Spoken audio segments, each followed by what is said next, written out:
One secret, one name, one dragon egg buried deep in the crypts of Winterfell. And the moment Jon finds it, everything changes. Because now, he's not just the bastard of the North.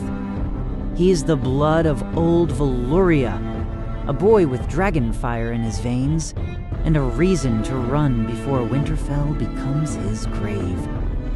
So what happens when a child with nothing leaves home carrying the last thing that could change the fate of Westeros forever? This is the story of what if Jon Snow discovered his Targaryen heritage at age 10 and fled Winterfell with a dragon egg hidden in the crypts? What if Jon Snow learned the truth too early? Not at 16, not after war, at 10 years old. Subscribe if you are new on this channel. Also, if you love the Game of Thrones theories and what-ifs, please leave a comment og appreciation. It means a lot. Now, let's start. Chapter 1. The Bastard's Inheritance. The soup was too hot, and Jon Snow knew better than to complain about it. He sat at the far end of the lower table in Winterfell's great hall, wedged between a stable hand named Porther and a gap in the bench where the wood had cracked, and no one had bothered to fix it. Above him, on the raised platform where the Stark family ate, Robb was laughing at something Theon Greyjoy had said. Sansa sat straight-backed and proper, dabbing at her mouth with a cloth the way Septa Mordane had taught her. Bran was trying to sneak bread to one of the dogs under the table. Arya had her elbows on the table and was staring down at the lower hall, looking for Jon. He gave her a small wave. She grinned, gap-toothed and wild-haired, and he almost smiled back. Almost. Lady Catelyn Stark sat beside her husband at the center of the high table, and Jon could feel her gaze the way you feel a draft in winter, a constant, creeping chill that found every crack in your armor. He didn't look up. He'd learned years ago that meeting her eyes only made things worse. She took it as defiance. If he looked away, she took it as guilt. There was no winning. There was only varying degrees of losing. The soup burned his tongue. He ate it anyway. "You going to finish that?" Porther asked, eyeing Jon's bread. Jon pushed it toward him. He wasn't hungry. He hadn't been hungry at mealtimes in the great hall for as long as he could remember. Something about the arrangement, the family up there, him down here, curdled his appetite every time. He was 10 years old, and he understood his place in the world with a clarity that no child should possess. After dinner, Jon slipped out through the kitchen entrance, the quickest route to avoid the main corridors where the family would walk. He moved through the yard, past the armory, past the broken tower, his boots crunching on the frost-hardened ground. Ghost wasn't with him tonight. The direwolf pup was only a few weeks old, still mostly sleeping, tucked into a pile of furs in Jon's room.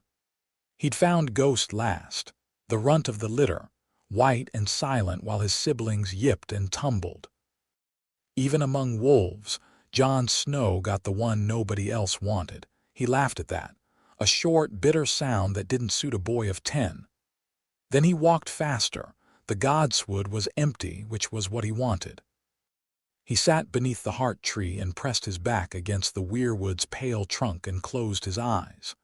The carved face above him wept red sap in the moonlight.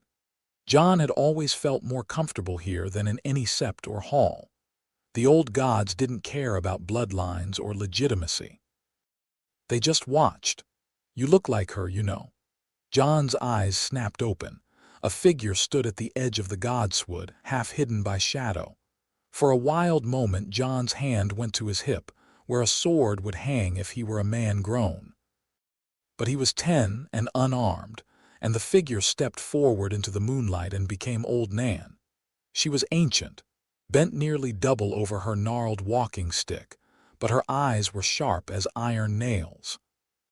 She shuffled forward and lowered herself onto the stone bench near the pool with a series of alarming cracking sounds.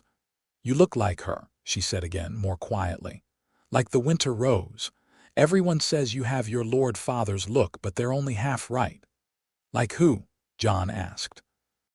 Old Nan smiled, and it was a strange smile, not warm exactly, but knowing, sad even. "Go to the crypts, boy. You've been drawn there since you could walk, always wandering down into the dark when you should be in your bed. There's a reason for that. The crypts are just tombs. Nothing in Winterfell is just anything. This castle was built by Bran the Builder 8,000 years ago, and every stone has a memory." She pulled her shawl tighter. "Go to your aunt's tomb, Lyanna. Stand before it and look not at what's in front of you, but what's behind." Jon stared at her. "Behind the tomb? There's nothing behind the tomb. It's a wall." "Is it?" "Nan, I'm an old woman, Jon Snow. Old women know things. We know them because no one thinks we're important enough to keep secrets from." She pushed herself upright with a grunt. "Go tonight, while the castle sleeps." She began to shuffle away, then paused without turning. "And take a candle. You'll need the light for reading." Then she was gone, swallowed by the shadows between the trees, and Jon sat there with his heart beating strangely in his chest. He told himself he wouldn't go. He lasted about an hour. The crypts beneath Winterfell were vast, a sprawling labyrinth of vaulted chambers that descended deep into the earth, each level older and darker than the last. The upper levels held the recent dead, lords of Winterfell and kings in the north, their stone likenesses standing sentinel with iron swords across their laps and direwolves at their feet. The lower levels were ancient beyond memory, where the statues had worn smooth and nameless, where the darkness was so thick it seemed to have weight. Jon had explored the crypts dozens of times. When he was small, he and Robb used to dare each other to go deeper, laughing and shoving and trying to scare one another with tales of ghosts. Those were good memories, some of the best Jon had, actually. Before Robb started understanding what bastard meant, before the distance crept in. Now Jon walked the crypts alone, a candle in one hand, its flame throwing wild shadows on the stone walls. The air smelled of earth and cold iron and something older, the deep mineral scent of stone that hadn't seen sunlight in centuries. He passed his grandfather Rickard. He passed his uncle Brandon. Then he stopped. Lyanna Stark. Her statue was smaller than the others, more delicate. Someone had carved her with long hair and a faint smile that might have been the sculptor's invention. A stone rose lay in her lap, a winter rose forever frozen. Jon had stood here before many times. He'd always felt a pull toward this particular tomb, an ache he couldn't name. The other Stark ghosts were history to him, names from stories. But Lyanna, something about Lyanna felt personal. He stood there, candle raised, and looked at the statue's face. Then he remembered old Nan's words. "Look not at what's in front of you, but what's behind." Jon moved around the tomb. The passage was narrow, barely enough room to squeeze between Lyanna's stone sarcophagus and the wall. The wall itself was rough-hewn granite, same as every other wall in the crypts. Jon held the candle close and ran his free hand across the surface. Nothing. Just cold stone. He pressed harder, moving his palm in slow arcs. His fingers found a crack, a thin vertical line that ran from about his knee height up to the top of his head. He traced it upward, then sideways. It formed a seam, a rectangular seam about the size of a door. Jon's breath caught. He pushed. Nothing happened. He pushed harder, leaning his weight into it. The stone didn't budge. He stepped back, thinking. His fingers found the seam again, and this time he pressed along its edges, searching for a mechanism, a latch, anything. Near the bottom right corner, his thumb sank into a depression he hadn't noticed, a small carved spiral, like a coiled snake. He pressed it. Something clicked deep within the wall, a sound like iron teeth releasing, and the stone panel swung inward with a groan that echoed through the crypts like a voice from the deep. Stale air rushed out, carrying a smell Jon had never encountered, dry and faintly sweet, like old parchment and something else. Something that reminded him, absurdly, of a hearth fire. He held the candle forward and stepped through. The chamber beyond was small, no bigger than his bedroom. The ceiling was low, forcing Jon to duck even at his height. The walls were smoother here, almost polished and covered with carved symbols he didn't recognize. Spirals and flames and shapes that might have been dragons, though the carving was so old and worn it was hard to tell. In the center of the chamber, on a stone pedestal that rose from the floor like a tree stump, sat two objects. The first was a bundle of dark fabric, cloth so finely woven it seemed to absorb the candlelight. Jon reached out and touched it. It was a cloak, he realized. Black wool lined with red silk, and pinned with a brooch shaped like a three-headed dragon. Even in the dim light, the silver of the brooch gleamed. Jon had seen this sigil in Maester Luwin's books. Every child in the Seven Kingdoms knew it. House Targaryen. His hand was shaking. He set the cloak aside. The second object was the egg. It was about the size of a large melon, and it was the most beautiful thing Jon Snow had ever seen. The shell was dark black, he thought at first, but as he brought the candle closer, he saw that it was scored with veins of deep, luminous violet that seemed to pulse in the firelight. The surface was scaled, each tiny scale perfectly defined, hard as stone beneath his fingertips. It was heavy when he lifted it, heavier than it looked, warm despite the cold of the crypt. A dragon egg, an actual dragon egg. Jon stood there holding it, his mind completely blank, unable to process what he was seeing. Dragon eggs were legend. They were treasure beyond price. The last ones were supposed to have turned to stone centuries ago. And this one was here, in a hidden chamber behind Lyanna Stark's tomb, wrapped in a Targaryen cloak. Then he noticed the letter. It had been beneath the egg, a folded piece of parchment, yellowed with age but still intact, sealed with a blob of dark wax stamped with the three-headed dragon. Jon set the egg down carefully, as if it were made of spun glass, and picked up the letter. His fingers broke the seal. The handwriting was elegant but hurried, the letters slanting forward as if the writer had been racing against time. My beloved Lyanna, if you are reading this, I have fallen, and our son will need what I cannot give him. I entrust this egg to you. It was laid by the last clutch before the dragons died, hidden by my ancestor Aegon Roman III in grief and shame. I found it in the depths beneath Dragonstone, and I believe it is meant for our child. The blood of the dragon and the blood of the wolf, the prince that was promised, the song of ice and fire. His name is Aegon.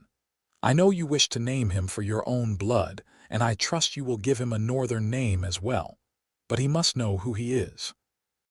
He must know that he was not born of dishonor but of love, our love, freely given, before the heart tree of the Isle of Faces where we wed in the sight of your gods and mine. I have asked my closest friend and your brother's dear companion, Eddard, to protect our son if I fall. He is a man of honor. He will keep faith. The egg will know its rider. Dragon eggs choose their own, and this one has been sleeping for 200 years, waiting for the right blood. Our son's blood, I love you. I love him.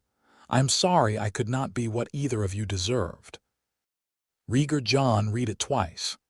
Then he read it a third time, his lips moving silently, because the words kept rearranging themselves in his head and refusing to make sense. Rhaegar Targaryen. His father was Rhaegar Targaryen. His mother was Lyanna Stark. They were married. He was not a bastard. He had never been a bastard. The candle slipped from his fingers and guttered on the stone floor. The chamber plunged into near darkness, but not total darkness, because the dragon egg was glowing. Faintly, barely, but the violet veins were brighter now, pulsing with a light that had nothing to do with the candle. Jon picked the egg up again with both hands, and the warmth of it flooded through him, traveling up his arms and into his chest like swallowing hot cider. He wasn't cold anymore. For the first time in his life, Jon Snow was not cold. He sank to the floor with his back against the pedestal and held the egg against his chest and shook.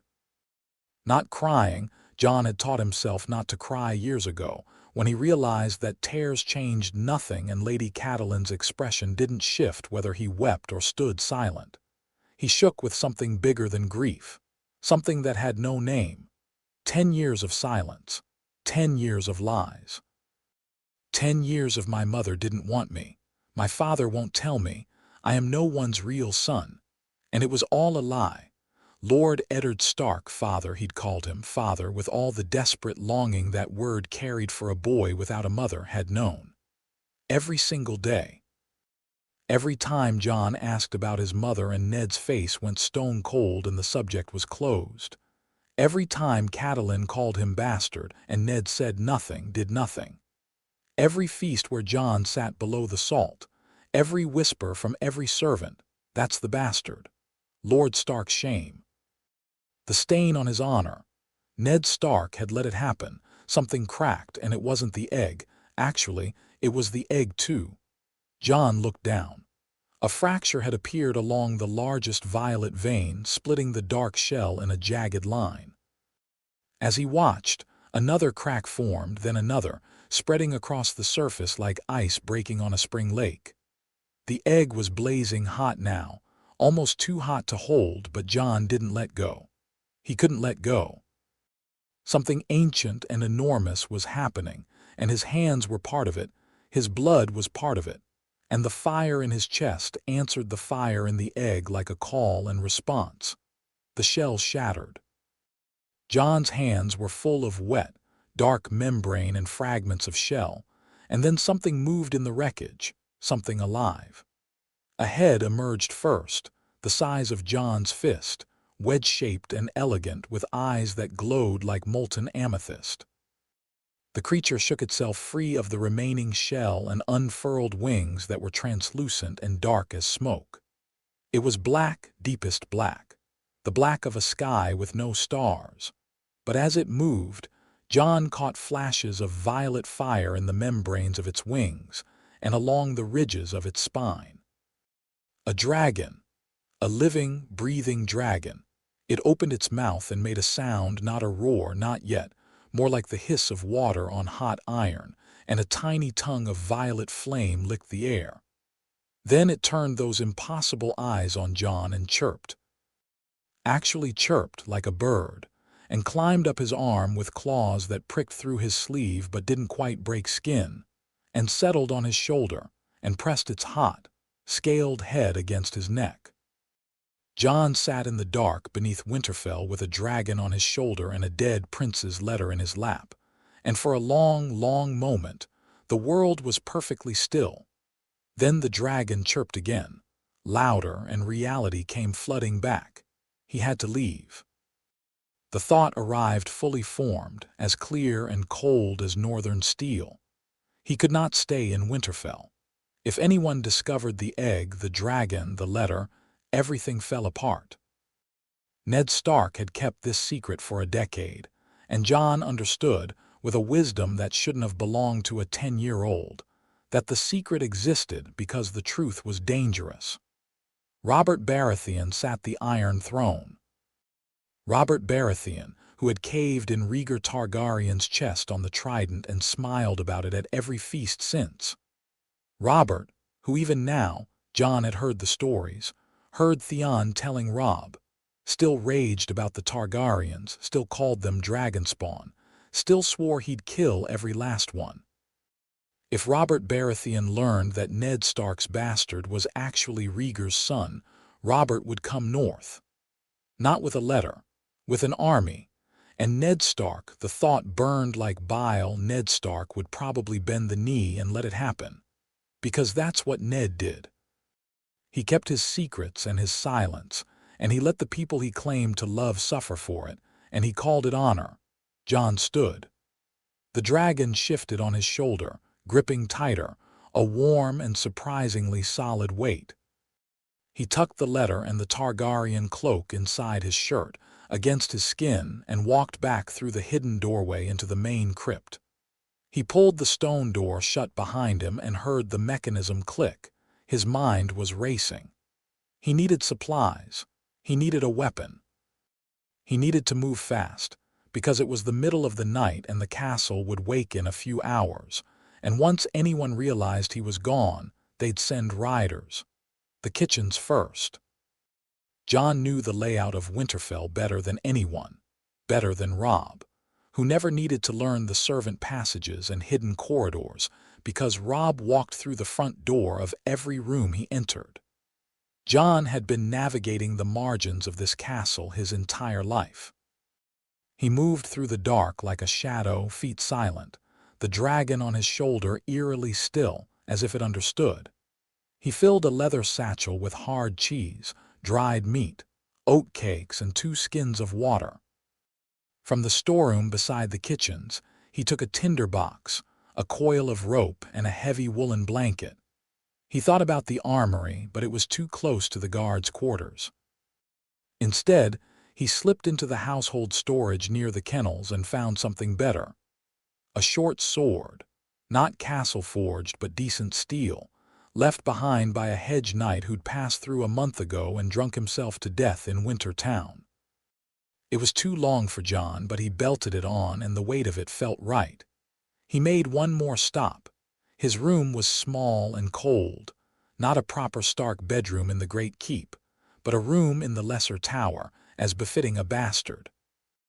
Ghost was there, curled in the furs, a tiny white shape with red eyes that opened as Jon entered. The direwolf pup yawned, showing teeth that were already impressive, and stood. "Come on," Jon whispered. "We're leaving." Ghost padded after him without a sound. He never made sounds, no barking, no whining, no growling. Silent as snow falling.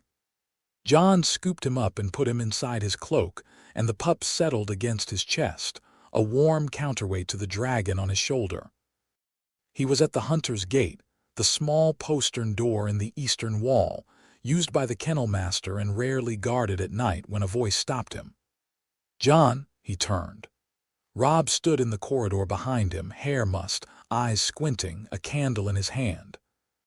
He was in his sleeping clothes, bare feet on the cold stone, and he looked confused and half awake and so painfully like Jon's brother that something twisted in Jon's chest. "What are you doing?" Robb asked, his gaze moving from the satchel to the sword to the cloak. "Are you?" "Jon, are you leaving?" Jon said nothing for a moment. The dragon, hidden beneath the fall of his hair, pressed harder against his neck. "I have to go," Jon said. "Go where? It's the middle of the night. If this is about what Mother said at dinner, it's not about dinner." "Then what?"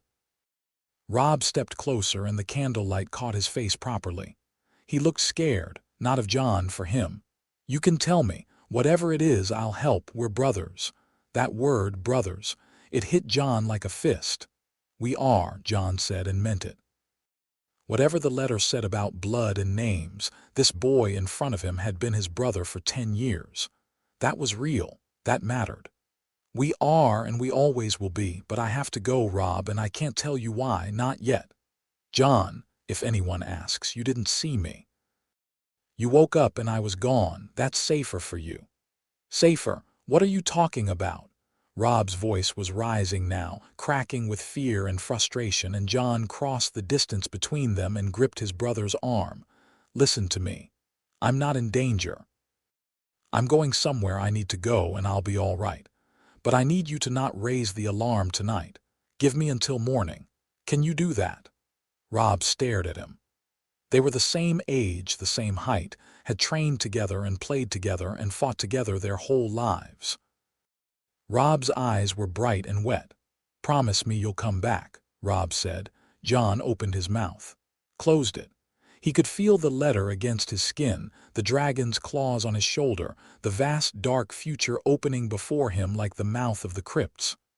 "I promise I'll see you again," he said, because he wouldn't lie. Not tonight. He was done with lies. Robb pulled him into a hug, fierce, sudden, the way boys do when they don't know how else to say what they feel. Jon held him back, one-armed because of Ghost and the satchel, and for 3 seconds the world was very small and very warm. Then Jon let go and walked through the hunter's gate into the night. The north swallowed him whole.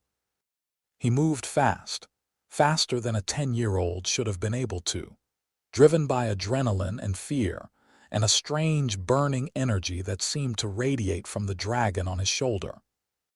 The beast, his dragon, the thought was so enormous he kept flinching away from it, had settled into a watchful stillness, its tail curled around Jon's neck like a scarf, its violet eyes luminous in the darkness. It weighed almost nothing, but Jon could feel its heartbeat, rapid and hot, thrumming against his collarbone. He headed east first toward the King's Road, then cut south along the tree line of the Wolf's Wood. He wouldn't take the road too exposed, too obvious. Anyone Ned sent after him would check the roads first. Jon would move through the forest, using the skills that the Winterfell hunters had taught him and the instincts that the northern cold had bred into his bones. Ghost squirmed inside his cloak, and Jon set the pup down. Ghost's red eyes caught the moonlight, and the tiny direwolf looked up at the dragon, and the dragon looked down at the direwolf, and they regarded each other with a solemn mutual interest that was almost funny. "You two are going to have to get along," Jon told them. Ghost sniffed the air. The dragon chirped. Some negotiation seemed to occur, silent and animal, and then Ghost turned and trotted south, nose to the ground, and the dragon settled back against Jon's neck. Good enough. They walked through the night. Jon knew the terrain well enough to keep moving even in the dark. The ground was frozen hard, which made for easier footing than summer mud, and the Wolfswood's canopy was thin enough in winter to let moonlight through. He kept a steady pace, not running but not dawdling, and tried to think. Where was he going? South. That much was clear. He needed distance from Winterfell, distance from the north, distance from anyone who might recognize Ned Stark's bastard. After that, he didn't know. The letter mentioned Dragonstone, where Rhaegar had found the egg. There were Targaryens in the Free Cities, or so the stories said. A brother and sister, children of the Mad King, living in exile. They were his blood, his family. But could he trust them? Could he trust anyone? The dragon nuzzled his ear, and a puff of warm air that was almost but not quite fire tickled his skin. Jon reached up and scratched the creature's jaw, and it made a sound like a cat purring, if cats were made of obsidian and breathed purple flame. "I need to name you," Jon murmured. The dragon tilted its head. Jon thought of old Nan's stories, the long night, the darkness that lasted a generation, the cold that killed the world. The night's watch on the wall, holding back the endless dark. And dragons were fire, were light, were the burning answer to the frozen question. "Nightfire," Jon said. The dragon, Nightfire, opened its mouth and let out a streak of violet flame that lit up the trees for 20 feet in every direction. It lasted only a second, but it was bright and fierce and beautiful, and Jon laughed despite everything.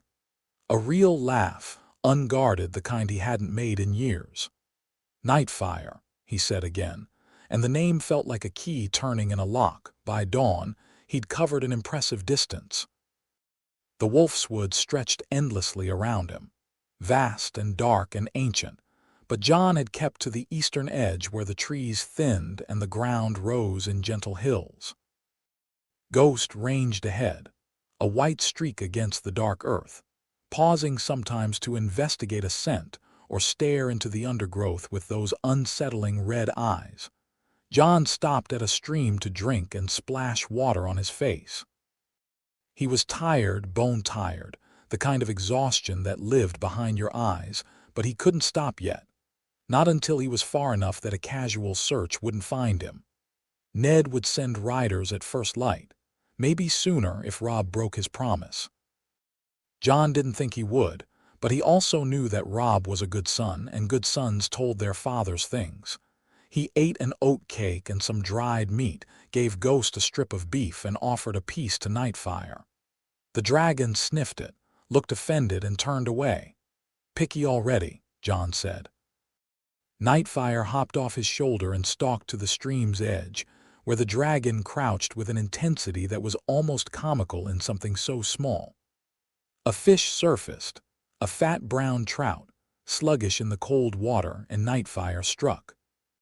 The dragon's jaws closed on the fish with a crunch, and a burst of violet flame cooked it on the spot. Nightfire ate the whole thing, scales and bones and all, and looked immensely pleased with itself. "Right," Jon said. "You hunt your own." They moved on. The morning light was thin and gray, filtering through clouds that promised snow. Jon kept to the tree line, watching the open ground to the east for riders. Nothing yet. The King's Road was a distant dark thread, empty as far as he could see. He thought about Winterfell as he walked. About Robb and Arya and Bran and even baby Rickon. About old Nan, who had sent him to the crypts, who had known something even if she hadn't known everything. About Maester Luwin, who had been kind to him, and Sir Roderick, who had trained him fairly, and Jory Castle, who told good jokes and never treated Jon differently from the true-born children. And about Ned. Jon's jaw tightened. The anger was enormous, a living thing inside him, coiled around his ribs, hot as Nightfire's flame. He kept turning it over, looking at it from every angle, trying to find the edge where rage became understanding. Ned had been protecting him. He knew that. If Robert found out, Jon would die.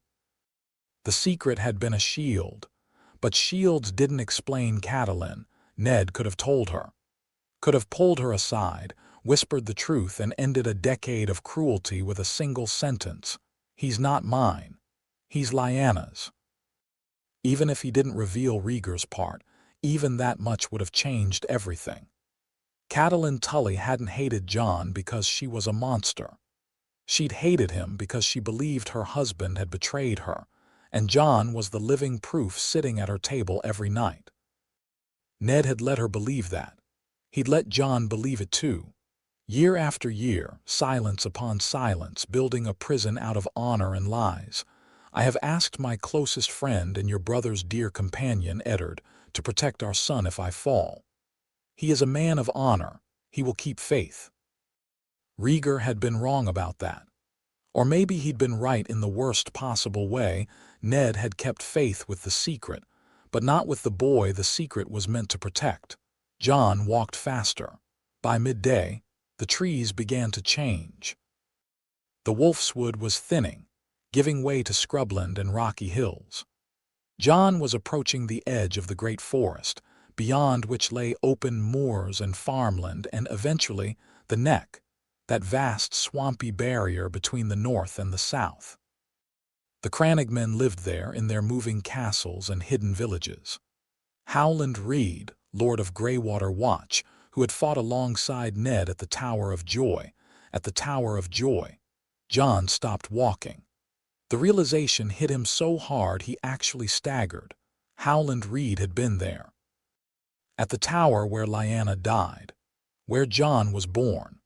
Howland Reed was the only other living person who knew the truth, which meant the Neck wasn't just a route south.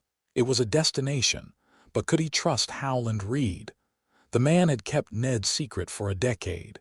He was Ned's man, Ned's friend. If Jon showed up at Greywater Watch, would Reed help him?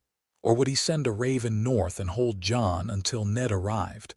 Jon chewed on this as he walked. He didn't have enough information to decide. He'd have to read the situation when he got there. If he could even find Greywater Watch, which famously moved through the swamps and couldn't be located by anyone, the Crannogmen didn't want finding it. One problem at a time. The snow began in the early afternoon, light at first, then heavier, fat flakes that stuck to his cloak and melted in his hair. Ghost's white fur made him nearly invisible against the accumulating white. Nightfire hissed at the snowflakes with evident displeasure, snapping at them as they fell, tiny bursts of flame evaporating each one in a puff of steam. Jon pulled his cloak tighter and kept moving. He was tired and cold, and his feet hurt, and the sword on his hip was chafing his leg. But stopping meant being caught, and being caught meant going back, and going back meant resuming the life of Jon Snow, the bastard of Winterfell. The boy who sat below the salt and ate soup that was too hot and never complained. He would rather die. That thought startled him with its intensity. He let it sit for a moment, examined it, and found it was true. The boy who had climbed out of that hidden chamber was not the boy who had climbed in. Something fundamental had shifted. Jon Snow had been a ghost haunting his own life, apologetic and small and endlessly accommodating. Aegon Targaryen, and it felt strange even thinking that name, like wearing a coat that was too big but would someday fit. Aegon Targaryen would not be small for anyone, not ever again. The afternoon wore on. Jon pushed through a stand of birch trees and emerged onto a hillside, and below him, spread out like a rumpled gray-green blanket, was the beginning of the moors. Open country, rolling and treeless, stretching south toward the horizon. Somewhere beyond that horizon lay the neck. He was about to start down the hill when Ghost stopped. The direwolf had been trotting ahead, tireless as always, but now he stood rigid, his white hackles rising, his red eyes fixed on a point to the west. Jon followed his gaze. At first he saw nothing. Then movement. Riders, 3 of them, coming along the base of the hills at a canter. They were too far away to identify, but Jon could see the glint of metal. Armed men, his heart hammered. How could they have found him so quickly? He'd stayed off the road, moved through the forest, left minimal tracks. Unless someone in Wintertown had seen him, or Robb had broken after all, or... He dropped flat against the hillside, pulling his cloak over himself. The cloak was dark gray, stark gray, he thought with a flash of irony, and against the winter-brown grass he might pass for a rock. Ghost, without being told, sank into the snow beside him. Nightfire, perhaps responding to Jon's surge of fear, went perfectly still on his shoulder. The riders passed below. Jon pressed his face into the frozen ground and listened to the sound of hoofbeats, praying they would continue south along the base of the hills. They did. The sound faded. Jon raised his head and watched them go. 3 riders, heading south, not searching the hills. Maybe they weren't looking for him at all. Maybe they were ordinary travelers or a patrol from some northern lord's household. Or maybe they were Ned's men, ranging ahead to cut off the road south. Either way, Jon needed to change his plan. Open moorland was too exposed. He needed cover, and the only cover available was the terrain itself. The gullies and stream beds and rocky outcrops that cut through the moors like wrinkles in old skin. He adjusted his route, angling southeast, keeping to low ground wherever possible. The going was slower and harder. The gullies were choked with dead bracken and icy mud, but he was hidden, and that mattered more than speed now. Night fell, and with it came real cold. Not the comfortable cold of Winterfell, where there were fires and furs and hot springs running through the walls. This was wild cold, the cold of the open north, the kind that killed. Jon found a sheltered spot beneath a rock overhang, barely big enough for him to sit upright, and piled bracken around the entrance to block the wind. He couldn't risk a fire.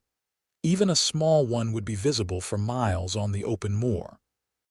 Jon ate the last of the oat cakes and cheese, drank sparingly from his waterskin, and curled up with Ghost in his cloak.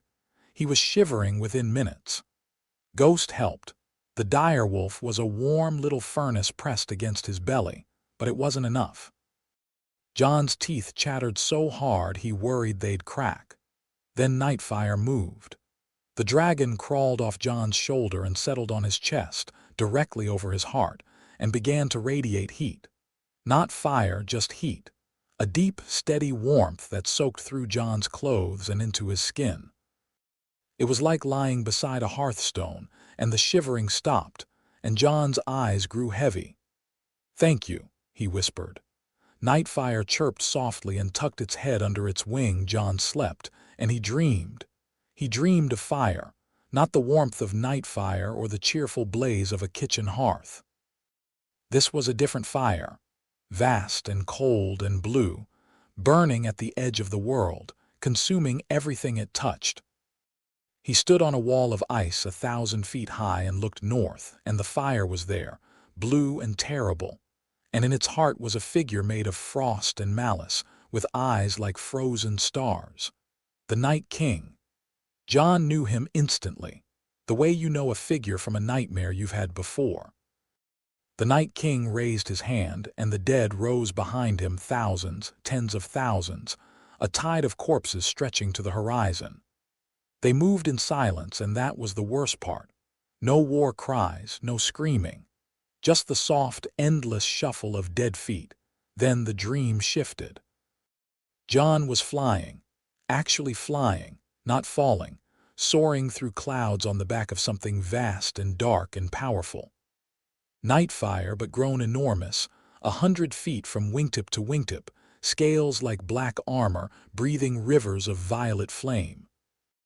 Below them, armies clashed, and the wall crumbled, and the world burned and froze simultaneously. A voice spoke, old and dry as dead leaves. "You are needed, boy. The fire must answer the ice. You are needed." Jon woke gasping, drenched in sweat despite the cold.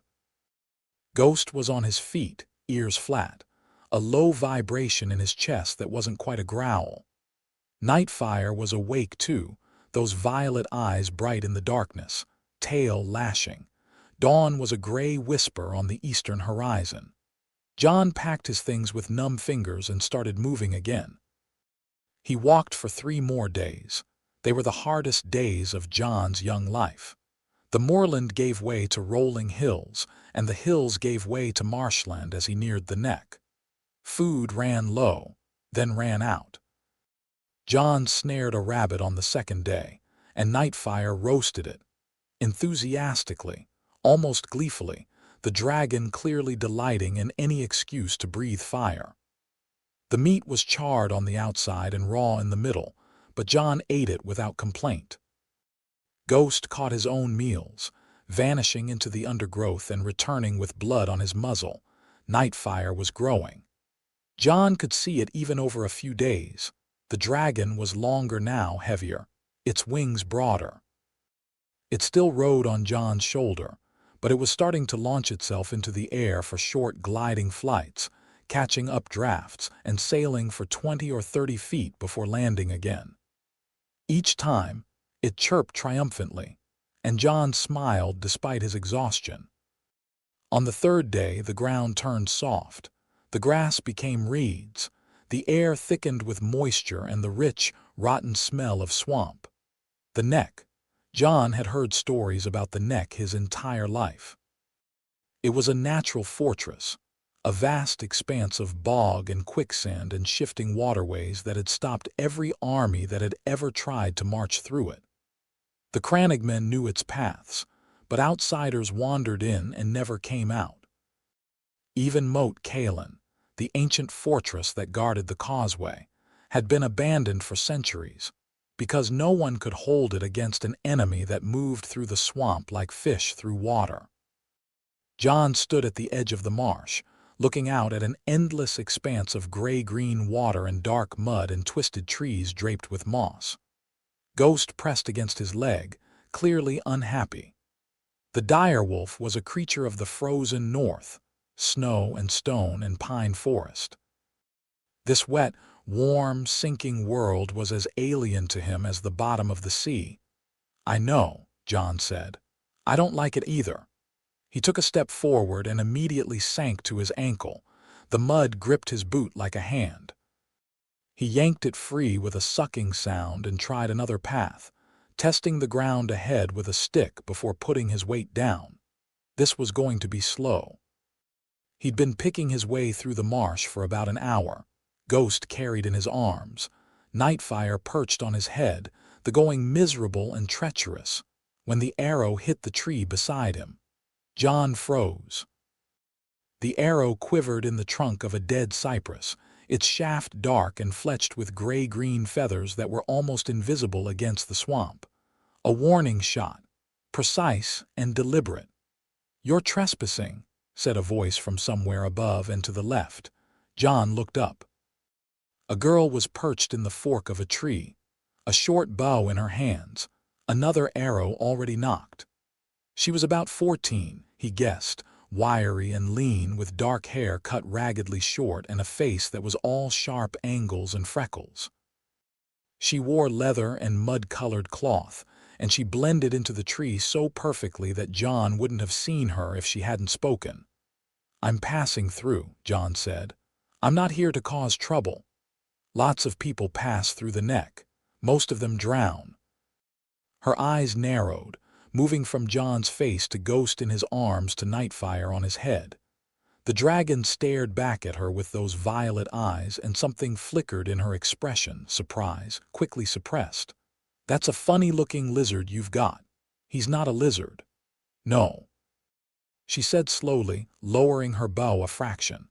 "He's not, is he?" She studied Jon for a long moment. "You're Ned Stark's bastard, the one who went missing. There are riders looking for you on the King's Road, Stark men asking at every village." Jon said nothing. His hand drifted to his sword. "Relax. I'm not going to turn you in." She slung her bow across her back and dropped from the tree with a cat's easy grace, landing on a tussock of solid ground that Jon would have sworn was mud. "My father told me you might come this way." "Your father?" Howland Reed. She extended a hand. "I'm Dalla. And you're going to die in this swamp in about 20 minutes without me, so how about you stop looking at me like I'm going to bite and start following?" Jon stared at her outstretched hand, then at her face. She had the look of someone who meant exactly what she said and didn't much care whether you liked it. He took her hand. Her grip was strong and calloused and surprisingly warm. "Jon," he said, "I know who you are." She glanced at Nightfire again, and this time she didn't hide her wonder. Does he have a name?" "Nightfire." "Nightfire." She tested the word, and something like a grin tugged at the corner of her mouth. "Follow me, Jon Snow, and step exactly where I step. This swamp doesn't forgive mistakes." She turned and moved into the marsh, and Jon followed, and Ghost followed Jon, and Nightfire lifted off Jon's head and glided ahead like a dark and violet star, leading them deeper into the neck as the mist closed behind them and swallowed the world. Behind them, far to the north, Winterfell was waking to its second morning without Jon Snow. Ned Stark stood in the crypts, in the hidden chamber behind Lyanna's tomb, staring at the empty pedestal and the scattered fragments of dragon shell. And his face was the face of a man watching the consequences of his choices arrive at last. He held a single shard of the egg, dark and veined with violet, and his hand was shaking. "Gods forgive me," he said to the empty chamber. "What have I done?" No one answered. The ghosts of Winterfell kept their silence as they always had. But somewhere in the neck, a dragon screamed into the morning sky, and the sound of it carried on the wind like a promise and a warning. And the world tilted on its axis and began to turn in a new direction. Chapter 2. The neck Dalla Reed moved through the swamp like she was made of it. That was Jon's first real observation about her, formed in the miserable hours of slogging through knee-deep water and sucking mud that followed their meeting.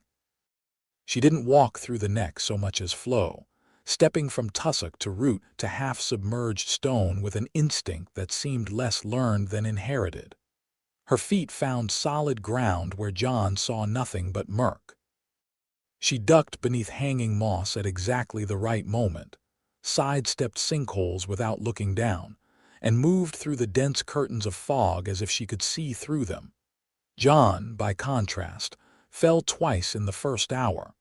The second time he went in up to his waist. The mud was cold and thick, and gripped him with a force that was almost alive. And for a horrible moment he felt himself sinking, the weight of his pack and sword dragging him down. Ghost yelped, actually made a sound for the first time Jon could remember, and scrambled on the bank, and Nightfire launched off the branch where he'd been perching and circled overhead, shrieking. Then Dalla's hand was there, small but impossibly strong, gripping his wrist. "Lean back," she said. "Don't fight it. Lean back and spread your weight." He did, and the suction eased and she hauled him out in a single smooth pull that left him sprawled on a relatively dry patch of ground, gasping and covered in black mud. "I told you to step where I step," she said. "I did." "No, you stepped where I stepped about 3 seconds too late. The ground here moves. Solid patch becomes quickmud in the time it takes to blink. You have to be right behind me." Jon wiped mud from his face and said nothing. Dalla studied him for a moment, then did something he didn't expect. She laughed, not meanly. It was a bright, sharp sound, like a bird call. "You look like a bog creature," she said. "Come on, bog creature. We're about 2 hours from Greywater Watch." She turned and kept moving. Jon dragged himself up, checked on Ghost. The direwolf was muddy but fine, picking his way along the bank with a deeply offended expression, and followed. The swamp changed as they went deeper. The twisted cypress trees grew taller, their canopies meeting overhead to form a green-gray tunnel. The water became darker, stained almost black by peat, and strange lights flickered in the depths of swamp gas. Jon told himself, though they seemed to move with too much purpose. Sounds drifted through the fog, the croak of frogs, the splash of unseen creatures, the occasional eerie cry of a bird Jon couldn't identify. "Lizard lion," Dalla said, pointing to a shadow in the water that Jon had taken for a floating log. A pair of yellow eyes blinked at him and the shadow submerged without a ripple. "They won't bother us. They know the Crannogmen. And they know to leave Crannogmen alone. We taste bad." She flashed a grin over her shoulder. "Also, we know where their nests are. Mutual respect." Jon looked down at Ghost. The direwolf was watching the water with fixed intensity, every muscle taut. "What about direwolves? Do lizard lions respect direwolves? Never met one before today. Suppose they'll work it out." Dalla paused on a fallen log that bridged a stretch of open water and looked back at him. Her expression shifted, curiosity pushing through the teasing. "How long have you had him? The wolf?" "A few weeks. We found a litter north of Winterfell, one for each of the Stark children." The words came easily, but the ache beneath them was sharp. He could see Robb holding his gray pup, Arya's face when she'd first held Nymeria. Ghost was the last, the runt. And the dragon, Jon hesitated. Nightfire was gliding between the trees ahead of them, dark wings spread wide, snatching insects from the air. Every few minutes, the dragon would swoop low over the water and snap up a frog or a fish, growing bolder and more acrobatic with each pass. 3 days ago, Jon said. Dalla's eyebrows shot up. 3 days, he's already that big. He was smaller when he hatched. He's growing fast. Hatched. She said the word like she was tasting something impossible. "You hatched a dragon egg. It sort of hatched itself. I just held it." "Right. You just held it, and a creature that's been extinct for 150 years popped out." She shook her head. "My father said you were coming, but he didn't say anything about a dragon.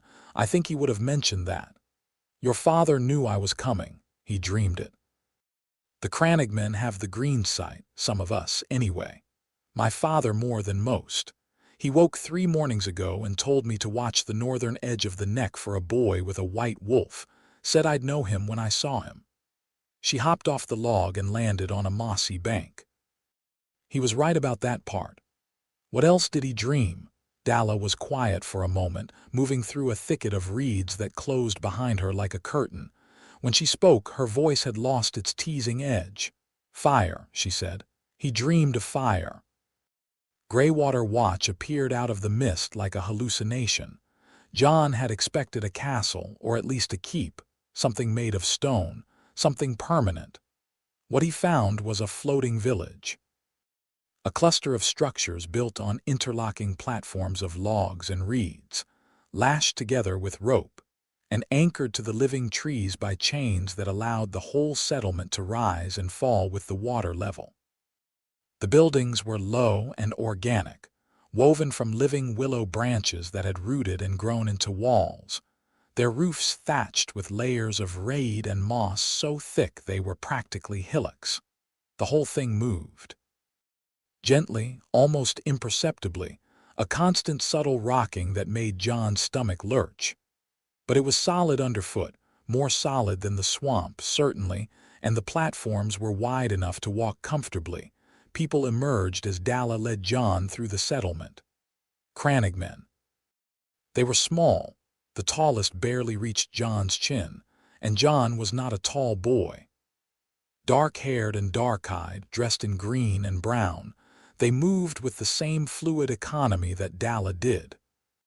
They stared at Jon openly, and at Ghost, and when Nightfire swooped overhead, every face in the village tilted upward and Jon heard the sharp intake of 24 breaths. Dalla.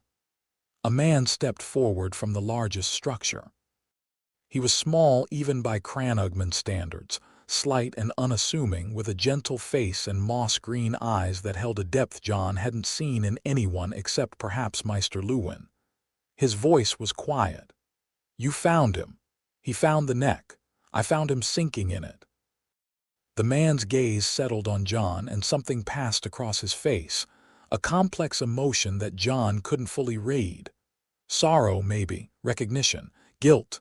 "You're Howland Reed," Jon said. "I am." Howland looked at him for a long time. "You look like her." It was the second time someone had said that to him.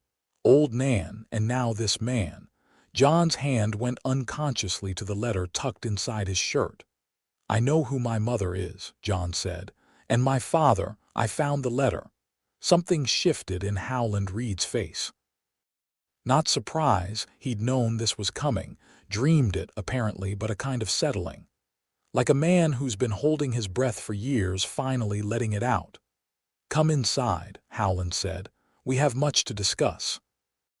The interior of Howland Reed's home was warm and close, lit by oil lamps that gave off a soft greenish light. Woven mats covered the floor, and the walls were hung with cloaks and weapons. The small, deadly tools of the Crannogmen: short bows, frog spears, poison-tipped darts in leather cases. Dried herbs hung from the ceiling, filling the air with a sharp, medicinal smell. Jon sat on a low stool, Ghost at his feet, Nightfire on a perch near the ceiling where the dragon had settled itself with proprietary confidence. Howland sat across from him, cross-legged on a mat. Dalla leaned against the doorframe, arms crossed, watching. "You should eat first," Howland said. "I want answers first." Howland studied him. Then he nodded and a faint smile touched his mouth, sad, approving. Jon wasn't sure which. "Ask. You were there, at the Tower of Joy." "I was." "Tell me what happened. The truth. All of it." Howland was quiet for a moment, his hands folded in his lap, his eyes distant. When he spoke, his voice was steady but soft, the voice of a man revisiting a wound that had never fully healed. "Your father, Ned, the man who raised you, received word that Lyanna was being held at a tower in the Red Mountains of Dorne. We rode south with 5 companions, 7 of us in all. At the tower, we found 3 of the Kingsguard, Sir Arthur Dane, Sir Oswell Went, and Sir Gerald Hightower. The finest knights in the realm, sworn to Rhaegar, left behind to guard something Rhaegar valued more than his own life. My mother, your mother, and you." Howland's eyes met Jon's. "They fought. Your father and his men against the Kingsguard, it was. I have been in battle since. I fought at the Trident. Nothing I have ever seen compares to that fight. Arthur Dane was the greatest swordsman who ever lived, and he nearly killed us all. He would have killed Ned. He had him on the ground, Dawn at his throat." Howland paused. "I intervened." The details of how are between me and the gods, but Dane fell and we climbed the tower and we found Lyanna. Jon sat very still. And she was dying. Childbirth. The Maester they'd brought had done his best, but it wasn't enough. She was in a bed of blood holding you. Howland's voice cracked for the first time. She was singing to you, a lullaby. I don't know what language, High Valyrian perhaps, something Rhaegar had taught her. You were so small and you weren't crying. You just looked up at her with those gray eyes. Jon's throat was tight. He didn't speak. She made Ned promise. Promise me, Ned. Those were her last words. She made him promise to protect you, to hide you from Robert. Robert would have killed you, an infant, a baby, and he would have killed you without hesitation because you were Rhaegar's son and Robert's hatred for Rhaegar was a madness beyond reason. So Ned took me north and called me his bastard. Yes, and you helped him. You kept the secret. I did. For 10 years. Howland held his gaze. For 10 years, Jon let the silence stretch. The oil lamps flickered. Ghost shifted at his feet, pressing against Jon's ankle. You know what it's like, Jon said finally, and his voice was low and careful, the voice of someone holding something volatile. To grow up believing you're a stain. To sit at the low table and watch the family you're supposed to be part of eat and laugh and belong, and know that you never will. To have a woman look at you every single day like you're a disease her husband brought home. Howland flinched. Lady Catelyn wanted me dead. She told me that once. I was 6. I'd been sick with a fever, and when I started to recover, she came to my room and told me she'd prayed for the gods to take me, that she'd felt guilty about it after. She told me that like it was supposed to make me feel better, that at least she'd felt guilty. Jon's hands were clenched on his knees. And Ned, father, he said nothing. He just let it happen. Year after year, let me believe I was nothing. He was trying to protect you. He was protecting himself. The words came out hotter than Jon intended. Nightfire stirred on his perch, responding to Jon's emotion, wings spreading slightly. He was protecting his honor, his friendship with Robert, his comfortable life. If he'd told Catelyn, just Catelyn, she would have treated me differently. She might have even protected me herself. She's not a cruel woman by nature. She was cruel to me because she believed a lie that Ned chose to maintain. Howland opened his mouth, then closed it. In the doorway, Dalla shifted uncomfortably. You're not wrong, Howland said quietly. Jon blinked. He'd expected argument. I told him, Howland continued. More than once. I visited Winterfell when you were 3 and I saw how Catelyn looked at you, and I told Ned he was making a mistake. He said the fewer people who knew, the safer you'd be. I said the boy doesn't look safe, he looks lonely. Howland's jaw tightened. Ned is my dearest friend and the finest man I know, but fine men can make terrible mistakes when they're afraid. And Ned Stark has been afraid every day since he carried you out of that tower. Something in Jon's chest loosened, just a fraction. Not forgiveness, he wasn't anywhere near forgiveness, but the sharp edge of the anger dulled slightly. Enough to breathe. I'm not going back, Jon said. I didn't expect you would. I'm heading to the free cities. Bravos maybe, somewhere far from Westeros, far from Robert, where I can, he stopped. Where he could what? Grow up, train, become someone. The plan was a sketch at best, a direction more than a destination. I need to get south first. Through the neck to White Harbor, then a ship. Howland nodded slowly. White Harbor is the easiest port. Lord Manderley is loyal to Ned, but he's a practical man. A boy looking for passage wouldn't draw much attention if he's careful. He paused. Ned will have sent riders, ravens too by now. He'll have alerted every northern lord. I know. White Harbor will be watched. I'll manage. Howland looked at him, really looked, with those deep green eyes that seemed to see more than what was in front of them. You might at that. You have your mother's fire and your father's mind. I don't mean Ned. He glanced up at Nightfire. Rhaegar was the most brilliant man I ever met, and also the most reckless. He believed in prophecy the way other men believe in swords, as something real and sharp that could cut through problems. It made him do extraordinary things and terrible things in almost equal measure. I'm not Rhaegar. No, you're something new. Howland rose to his feet. You'll stay here tonight. Rest, eat, let me think about the safest route south. And Jon, he hesitated, I'm sorry for my part in all of it. I could have done more. I should have. Jon looked at this small, quiet man who had stabbed the greatest knight in Westeros in the back to save Ned Stark's life, and then spent a decade keeping a secret that wasn't his to carry. The apology was real. Jon could feel that in his bones. Thank you, he said, for the truth. Howland left. Dallar remained in the doorway, watching Jon with an expression he couldn't read.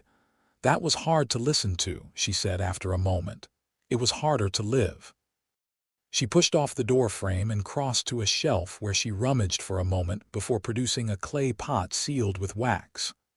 Bog ointment. For the mud rash you're going to have on your legs by morning. Trust me, you want this. Jon took the pot. Their fingers brushed and Dalla pulled back quickly as if the contact had surprised her. She covered it by turning brisk. I'll bring food. There's a freshwater basin outside where you can wash. And your wolf can hunt in the shallows. There are frogs the size of your fist. He'll love it. She paused at the door. For what it's worth, I think you're wrong about one thing. What? You said you were nothing. Growing up. She looked at Nightfire, then at Ghost, then at Jon. Nothing doesn't hatch dragon eggs. She left. Jon sat alone in the green lamplight, and after a while he pulled out Rhaegar's letter and read it again. The words hadn't changed, but he had, even in 3 days. The raw shock was fading. In its place was something harder and more useful. Resolve. He read the letter a final time, folded it carefully, and put it away. Then he washed and ate and slept, his first real sleep in 3 days, dreamless and deep, with Ghost on one side and Nightfire curled warm on his chest. Morning came with the sound of rain. The neck was wrapped in a dense gray mist, and water pattered on the thatched roofs of Greywater Watch in a constant, soothing rhythm. Jon woke feeling better than he had any right to. Rested. Warm. The mud rash Dalla had predicted already soothed by the bog ointment. He found Dalla outside, crouched on the edge of the platform, cleaning a brace of frogs she'd apparently caught at dawn. Ghost was beside her, chewing contentedly on something. They seemed to have formed an understanding overnight. Your wolf catches frogs, Dalla said without looking up. Did you know that? He's terrifyingly good at it. I've never seen anything move that fast. He's a direwolf. They're supposed to be good at everything. He's a puppy. He's a direwolf puppy. There's a difference. Jon sat beside her and the platform rocked slightly. Above them, Nightfire was perched on the peak of the roof, wings spread to catch the rain, steam rising from his scales where the water hit. He'd grown again overnight. His body was the length of Jon's arm now, and his wings, when spread, were wider than Jon was tall. Is that normal? The growing? Dalla followed his gaze. You're asking the wrong person. I've never seen a dragon before 3 days ago. Nobody alive has. She scraped frog skin off her knife. My father might know. He's read everything Maester Luwin ever sent him about the old dragon lords. Where is your father, counsel? There was a raven this morning from the Stark men on the causeway. They're asking permission to search the neck. Dalla smiled thinly.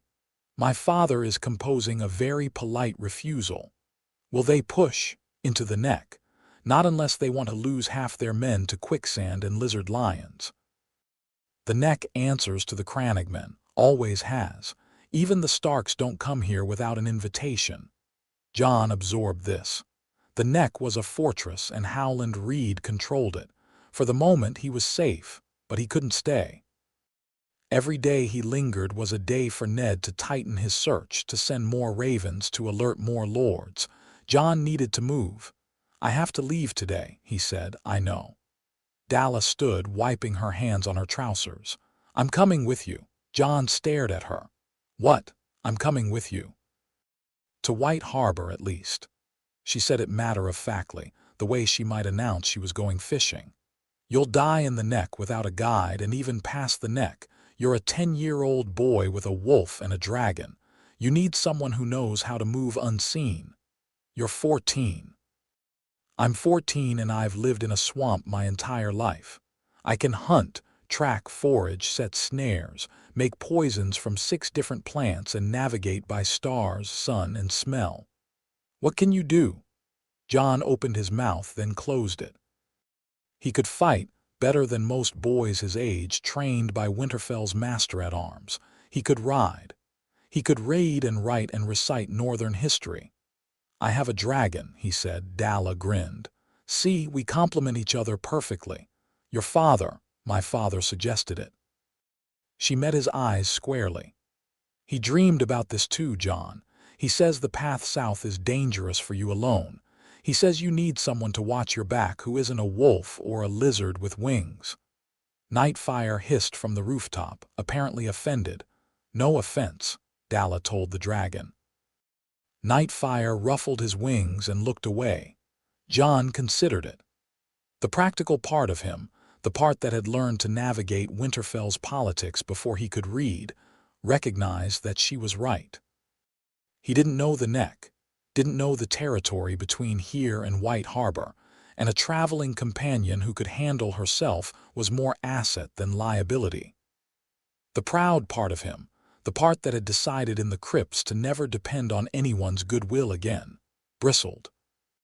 I can't ask you to leave your home for me, he said. We just met. You don't owe me anything. Something shifted in Dalla's expression. The teasing sharpness softened into something more genuine. I've lived in this swamp my whole life, she said. I love it, but I've read about the rest of the world and I want to see it. This isn't just about you, Jon Snow. This is about me wanting something bigger than frogs and fog. She paused. But also, my father fought beside yours, beside Ned Stark, because of your mother. He loved Lyanna. Not like that. She was kind to him when no one else was at the tournament at Harrenhal. He's carried that debt for 16 years. Helping you is how he pays it. And you, I'm paying my own debt. The debt of being bored senseless for 14 years. She stuck out her hand again, the same gesture as yesterday, direct and challenging. Partners, Jon took her hand. Partners.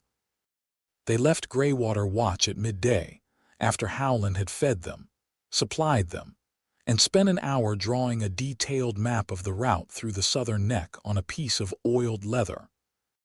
The route was complex, a winding path through waterways and bog islands that would eventually emerge near the Barrowlands, well south of Moat Cailin and any Stark patrols. Howland walked them to the edge of the settlement. He embraced Dalla tightly, and she hugged him back, and Jon looked away to give them privacy. Then Howland turned to Jon. Your mother made Ned promise to protect you, he said. And he did in his way. Badly, perhaps, but he did. Now I'm making a promise of my own, not to your mother or to Ned, but to you. Whatever you need, whatever comes, the neck is your sanctuary. You can always come back. Jon nodded, not trusting himself to speak. Howland reached into his cloak and produced something, a short blade, dark and leaf-shaped with a handle wrapped in lizard skin. A frog spear, but different. The blade was darker than normal steel, and when Jon took it, it was unnervingly light. This is Dark Sister, Howland said, and Jon almost dropped it. What, not the famous one? My family's name for it, a Cranogman joke. But the steel is real enough. Valyrian steel, a fragment reforged. It came to the Cranogmen centuries ago by paths I won't bore you with. It's small, which suits it for our people. And for a boy your age, it will serve you until you find a full-sized blade. Valyrian steel. Jon turned the weapon in his hands. It was a large dagger, really, or a very short sword, and it felt alive in his grip, balanced and eager like a hawk on a glove. Thank you, Jon said. I'll bring it back. Keep it. It was waiting for you, I think. Howland smiled, that sad, deep smile of his. Go well, Jon, and take care of my daughter, or she'll take care of you and you won't enjoy it, Dalla snorted. He's not wrong. They moved south. The neck was different with Dalla leading. Where Jon had floundered, she flowed, and she taught him as they went, not in lectures but in quick, practical instruction that fit the rhythm of their movement. See that moss? Grows on the south side of cypress trunks. Easy compass. That water's dark, peat-stained, safe to drink if you boil it. Light water means clay bottom, could be quicksand underneath. Hear that bird, marsh harrier. When they go quiet, something big is moving nearby. Could be a lizard lion, could be a person. Either way, pay attention. Jon absorbed it all, filing it away. He'd always been a quick learner. Maester Luwin had said so, sometimes with surprise that Jon tried not to find insulting. And the swamp skills Dalla taught him were more immediately useful than anything he'd learned in a classroom. They traveled by a combination of wading, swimming, and poling along on a small raft Dalla, assembled from fallen branches with a speed that bordered on magical. Ghost rode on the raft, perched at the front like a white figurehead, his red eyes scanning the water. Nightfire flew overhead, circling in ever wider arcs. The dragon was testing his wings now, staying aloft for minutes at a time, and each flight was longer and higher than the last. He's scouting, Dalla said, watching Nightfire with open fascination as they poled through a narrow channel between walls of tall reeds. Look at his pattern, spiral out, spiral back. He's mapping the terrain. Dragons are intelligent, Jon said. More than wolves, even. The Targaryens believed they were as smart as men. Smart enough to hunt for themselves, anyway. They watched Nightfire dive and come up with a snake in his jaws. The dragon incinerated it midair, a casual burst of violet flame, and swallowed it in 3 bites. Does it feel strange? Having a dragon, Jon considered the question. It feels like, you know when you've been wearing a boot that doesn't fit, not painful, just wrong. And then you find the right boot and you realize you'd been compensating your whole life for something that was off. You're comparing your dragon to a boot, the feeling of rightness, that's what I mean. Like something I didn't know was missing clicked into place. He watched Nightfire soar. I can feel him. Not his thoughts exactly, but his state. When he's happy, I feel warm. When he's hunting, I feel focused. When he's angry, does he get angry? He didn't like the snow, and he really didn't like it when I fell in the mud yesterday. I felt this spike of irritation. Like, how dare the mud touch my person? Dalla laughed. Arrogant little thing. He's a dragon. I think arrogance is built in. They made good progress through the afternoon. The rain stopped, and pale sunlight broke through the clouds, transforming the neck from a gray wasteland into something almost beautiful. The water glittered. Birds sang in the reeds. Flowers Jon had never seen, purple and yellow and deep, bloody red, bloomed on floating mats of vegetation. People think the neck is ugly, Dalla said, noticing his expression. They're wrong. They just don't know how to look. Is that why the Crannogmen stay? The beauty. We stay because it's ours. Every inch of it, every sinker and swimmer, every poison and cure. She pulled them around a bend, and a blue heron took flight in a rush of wings. The Andals never conquered the neck. Neither did the Ironborn. Armies come in and the swamp eats them. We don't need walls or castles. The land itself is our fortress. You could leave, though, if you wanted. I am leaving, right now, with you. She glanced at him sideways. Ask what you really want to ask. Jon was quiet for a moment. Why does your father trust me? He just met me. I'm 10 years old with a stolen sword and a dragon the size of a cat. Why is he sending his daughter with me? Dalla's polling rhythm didn't change, but something in her expression did. She was quiet long enough that Jon thought she wouldn't answer. My father has the green sight, she said finally. Not like the children of the forest, fragments, impressions, dreams that are more than dreams. He's been dreaming about you for years, Jon. Before you were born, probably. Dreams of a dark-haired boy with a wolf and a dragon standing on the wall while the world burned behind him. She paused. He believes you're the prince that was promised, the one who'll fight the long night when it comes. The words hit Jon like cold water.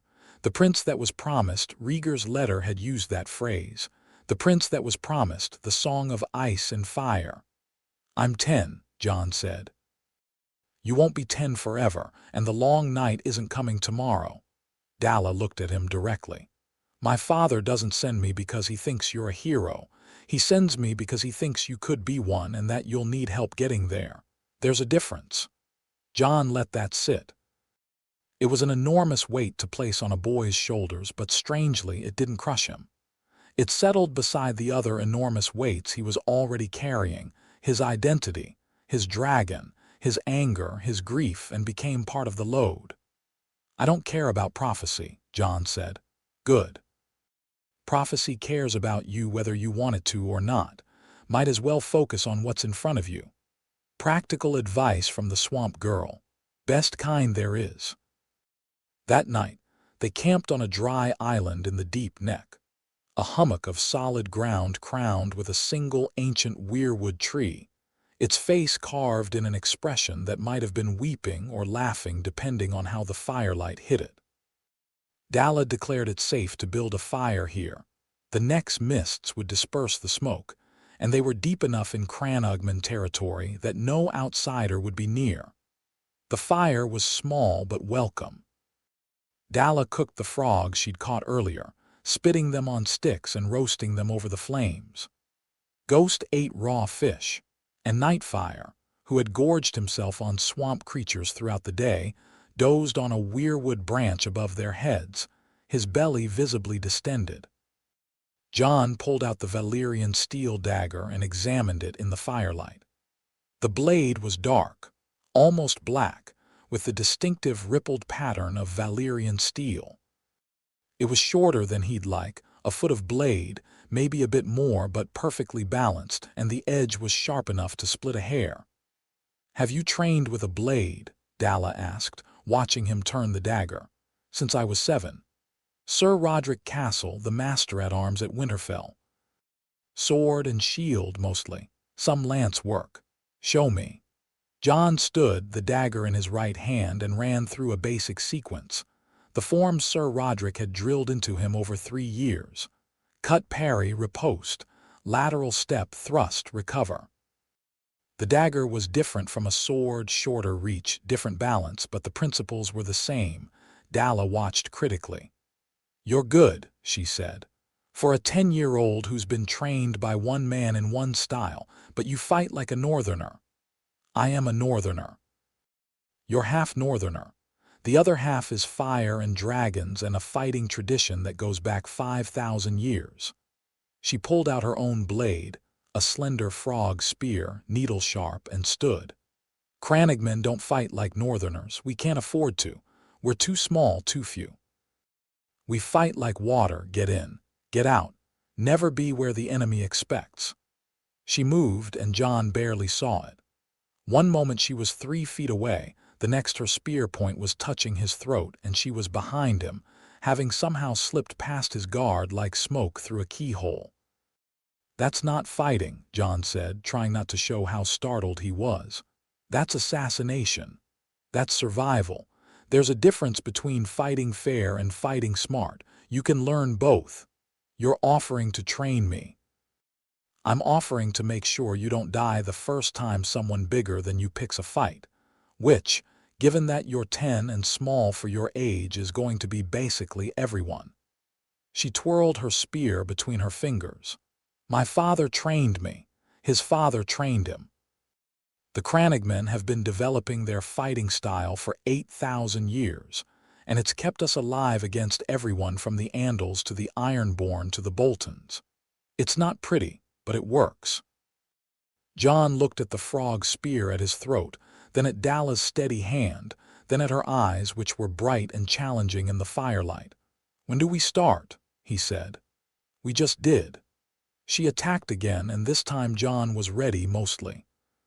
He caught the spear on his dagger blade and tried to redirect, but she was already gone, spinning away, coming at him from a different angle. They sparred for 20 minutes in the flickering firelight, and Jon landed exactly 0 hits while Dalla tagged him 11 times with her spear point. He was panting and sweating and grinning like an idiot when they stopped. "You're fast," he told her. "You're stubborn. That's better than fast. Fast can be taught. Stubborn is born in." They sat by the fire, breathing hard, and Ghost looked at them both with an expression of canine bewilderment, as if wondering why humans voluntarily hit each other with sharp objects. "Tell me about Winterfell," Dalla said after a while. "The real version, not the songs." Jon leaned back against the weirwood and stared at the fire. "It's cold. Even with the hot springs in the walls, it's cold because—" He searched for the right words. "A castle is the people in it, right? The stones don't matter, and the people in Winterfell were warm to each other and cold to me. Not all of them, not always. Robb is my brother. I don't care what any letter says, he's my brother. And Arya." His voice softened. "Arya's the best of them. She's only 7, but she's fiercer than all the boys put together. She never cared that I was a bastard. She just cared that I'd play swords with her when Sansa wouldn't. You miss them. I miss who I was with them. The version of me that existed when I was just Jon, just their brother, before anyone reminded me I wasn't really." He picked at a thread on his sleeve. "Lady Catelyn held a feast when I was 8. My name day, actually. Not a feast for me, for some visiting lord, but it happened to fall on my name day. I remember Robb made me a present, a little carved wolf, and he tried to give it to me at the feast. Catelyn said, she said that if I couldn't behave like a proper member of the household, I should eat in the kitchens." He paused. "I ate in the kitchens. Robb brought the wolf down to me later, and we sat on the kitchen floor and ate pie, and he told me he was sorry, and I told him it was fine. It was fine. It was always fine." Dalla was quiet for a long time. "It wasn't fine," she said. "No." "Is that why you left, really? Not the letter, not the dragon, but because of that, the kitchen floor, the name day, the fine that was never fine." Jon thought about it. "The letter told me who I am. But I already knew I had to leave. I've known for years. The letter just gave me somewhere to leave toward instead of just away from." Nightfire stirred on his branch, and a soft violet glow pulsed along his scales, visible even in sleep. Dalla watched the dragon with an expression that mixed wonder and practicality in roughly equal measure. "He's going to be enormous," she said. "Yes, people are going to try to take him from you, or kill him, or use him. Yes. And you're going to stop them." "Yes." Jon met her eyes across the fire. There was no doubt in his voice, no qualification. The certainty had been there since the crypt, since the egg cracked in his hands, since Nightfire pressed his hot head against Jon's neck and chose him. Some things were not negotiable. Dalla studied him for a moment, then nodded, apparently satisfied with whatever she saw. "Get some sleep," she said. "We've got 3 more days in the neck, then open country to White Harbor, and I want to spar again at dawn. You'll beat me again. Obviously, but you'll learn." Jon lay down by the fire with Ghost against his stomach and Nightfire's warmth radiating from the branch above like a second sun, and he slept. The next 3 days established a rhythm. They woke at dawn. Dalla and Jon sparred for an hour while Ghost watched and Nightfire hunted breakfast. Then they traveled, poling and wading through the deepening swamp, and Dalla taught Jon the neck, its plants, its creatures, its moods. She taught him which mushrooms were edible and which would stop your heart. She taught him how to read the water's color and current. She taught him the Crannogmen's silent hand signals, a complex language of gestures that let them communicate without sound. In the evenings, they sparred again, and Jon improved.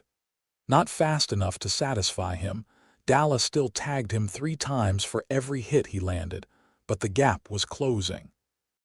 He was learning to move differently, to abandon the square-shouldered northern fighting stance and become more fluid, more unpredictable. The Valyrian steel dagger was becoming an extension of his hand.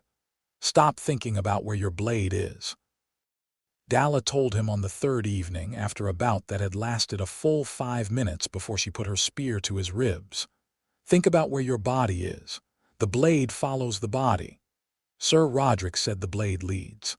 Sir Roderick trained knights. Knights wear armor. Armor changes everything. You can afford to lead with the blade because the armor catches what you miss. You're not wearing armor. You're wearing wool and hope. Your body has to be somewhere the enemy's blade isn't, and then your blade can be wherever it wants." It made sense, Jon admitted. Different logic from what he'd learned, but consistent and effective. He adjusted his stance, his footwork, his mindset, and the next bout lasted 7 minutes. Nightfire was growing faster. By the third day in the neck, the dragon was the size of a large hound, and his flights were no longer short glides but sustained, powerful strokes that carried him high above the swamp mist. He'd taken to hunting on the wing, swooping down on fish and frogs, and, once, a small deer that had wandered to the swamp's edge.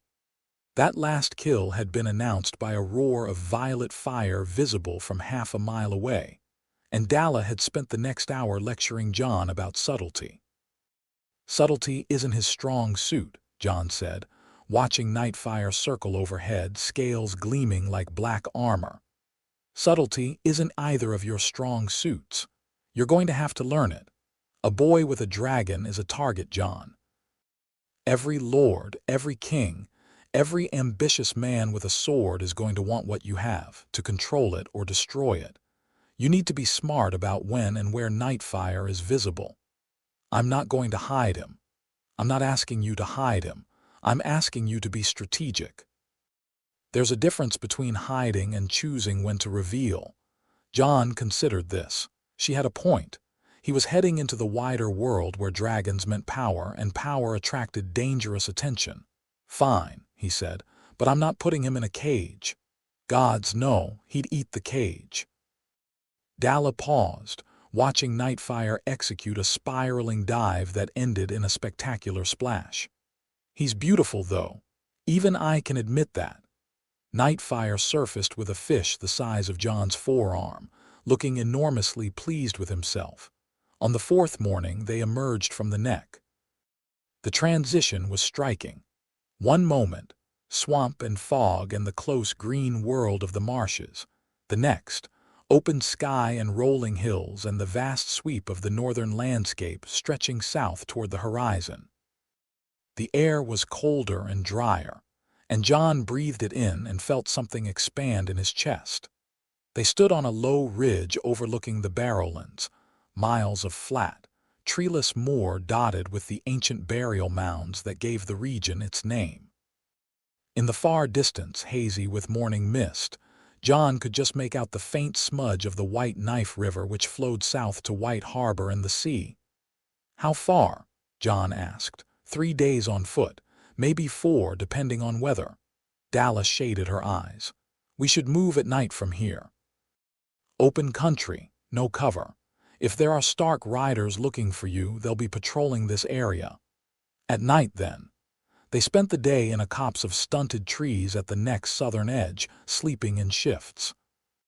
Jon took the first watch, sitting with his back against a tree, the Valyrian dagger across his knees, Ghost at his feet.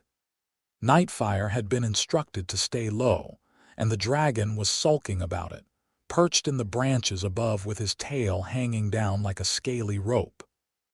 Jon pulled out Rhaegar's letter and read it again.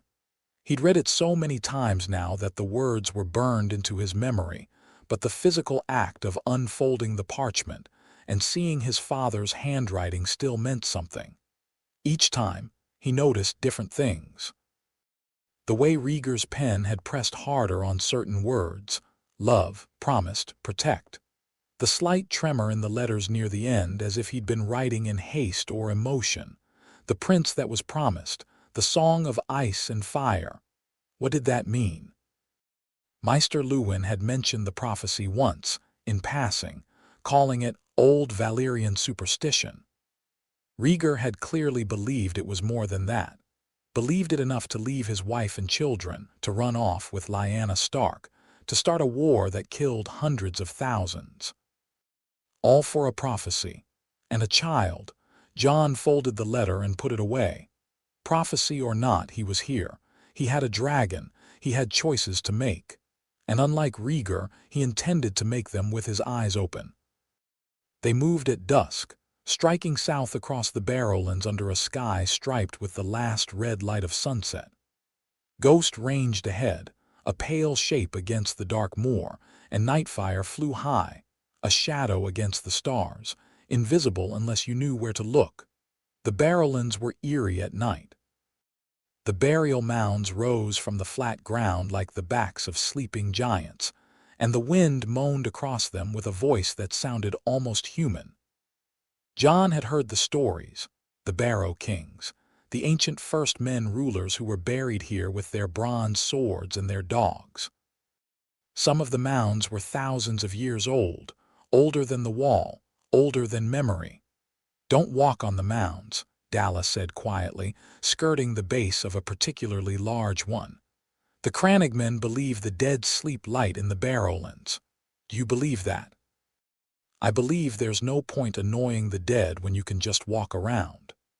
They traveled through the night and into the gray pre-dawn, covering ground at a pace that surprised Jon. Dalla moved as efficiently on open ground as she did in the swamp, and Jon's legs had hardened over the past week of constant travel. His body was adapting, the soft edges of his Winterfell life being filed away by cold and exertion, and the simple, relentless demand of putting one foot in front of the other. At dawn, they found a shallow ravine with a tiny stream at the bottom and made camp. Dalla slept immediately, curled into a tight ball with her cloak over her head. Jon sat watch again, too wired to sleep, his mind turning over plans. White Harbor. Lord Manderley. A ship to Bravos. He had no money. That was a problem. He had the Targaryen brooch, which was silver and might be worth something, but selling it would raise questions. He had the Valyrian steel dagger, which was worth a fortune, but he wasn't selling that. He had Nightfire landed beside him, folding his wings with a leathery rustle. The dragon was the size of a large dog now, sleek and muscled, his violet eyes intelligent and watchful. He pressed against Jon's side and warmth flooded through the contact. "I could sell your scales," Jon murmured.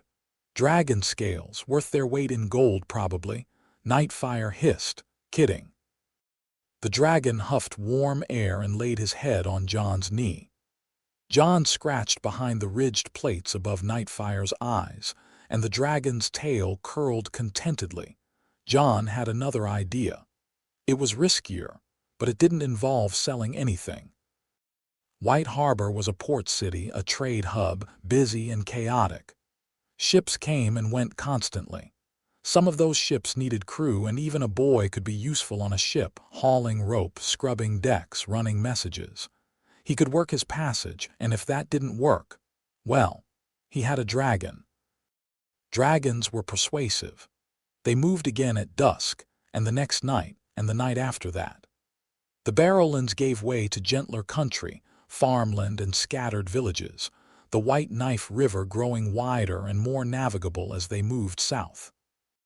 They skirted the villages, staying wide, but Jon noticed the activity, riders on the road, ravens in the sky, an unusual amount of traffic for the quiet northern countryside.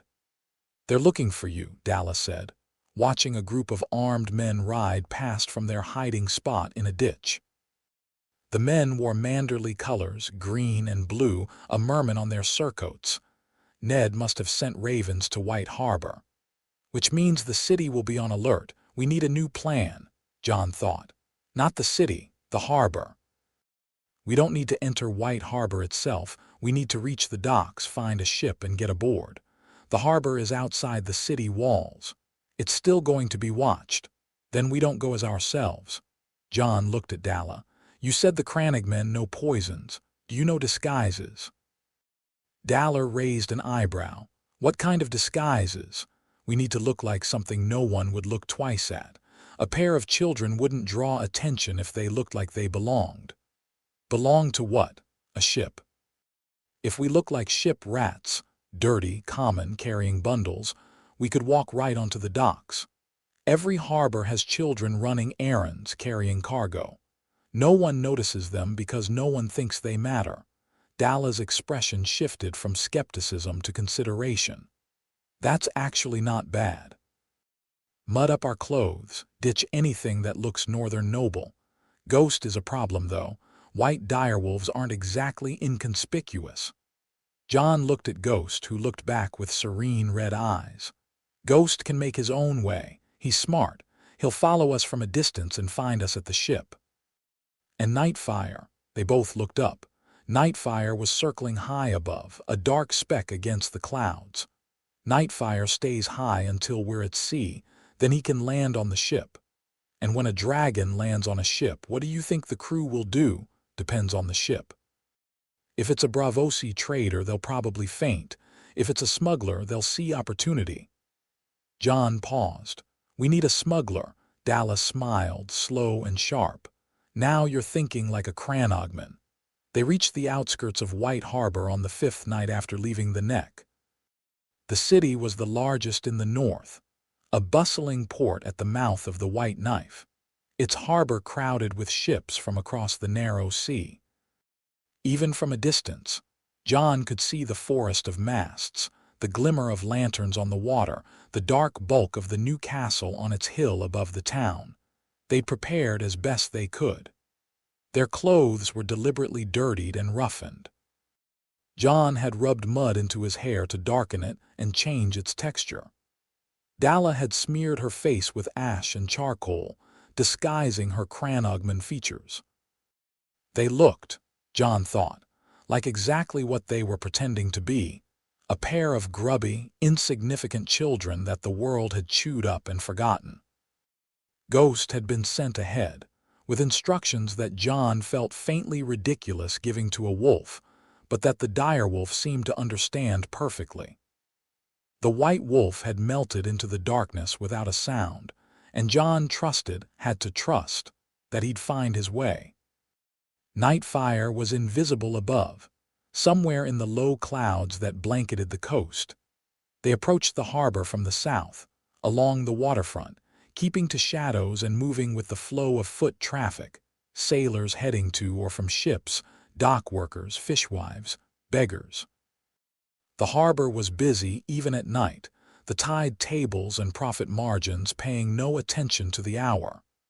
There, Dalla said, nodding toward a section of the docks where smaller vessels were moored, not the grand trading galleys or warships, but the lean, quick ships that made their living in the margins.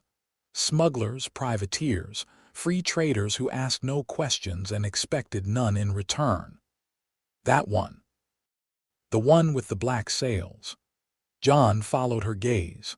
The ship was mid-sized, sleek-hulled, with rigging that spoke of speed rather than cargo capacity. Black sails furled on her masts and a figurehead of a raven at her prow. Men moved on her deck, loading crates with the efficient haste of people who wanted to be gone before dawn. "How do you know it's a smuggler?" Jon asked. "Black sails, loading at night, no house colors flying, and look at the waterline she rides high. Light cargo built for speed." "She's either a smuggler or a pirate, and pirates don't load cargo in friendly ports." Jon studied the ship, then the dock around it. No Manderley guards nearby. The loading crew was focused on their work. "Let's go," he said. They walked openly toward the ship, carrying the bundles they'd prepared to look like cargo. Jon kept his head down, his shoulders rounded, his walk the shuffling, purposeless gait of a dock rat. Dalla matched him step for step. A man stood at the ship's gangplank, tall, lean, with a hooked nose and a close-cropped beard.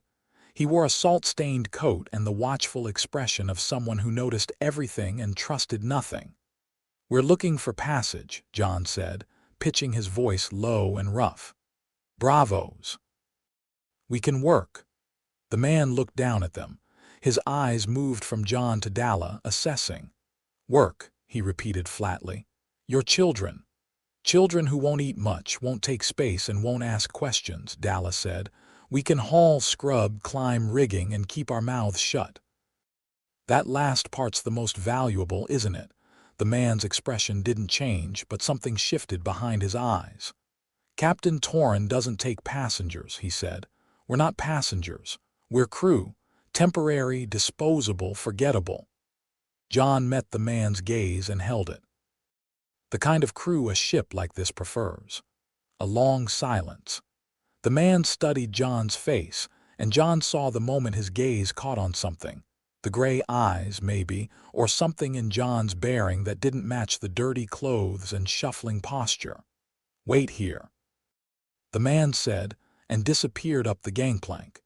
He returned a few minutes later with another man, shorter, broader, with silver hair pulled back in a sailor's queue and hands like slabs of scarred oak.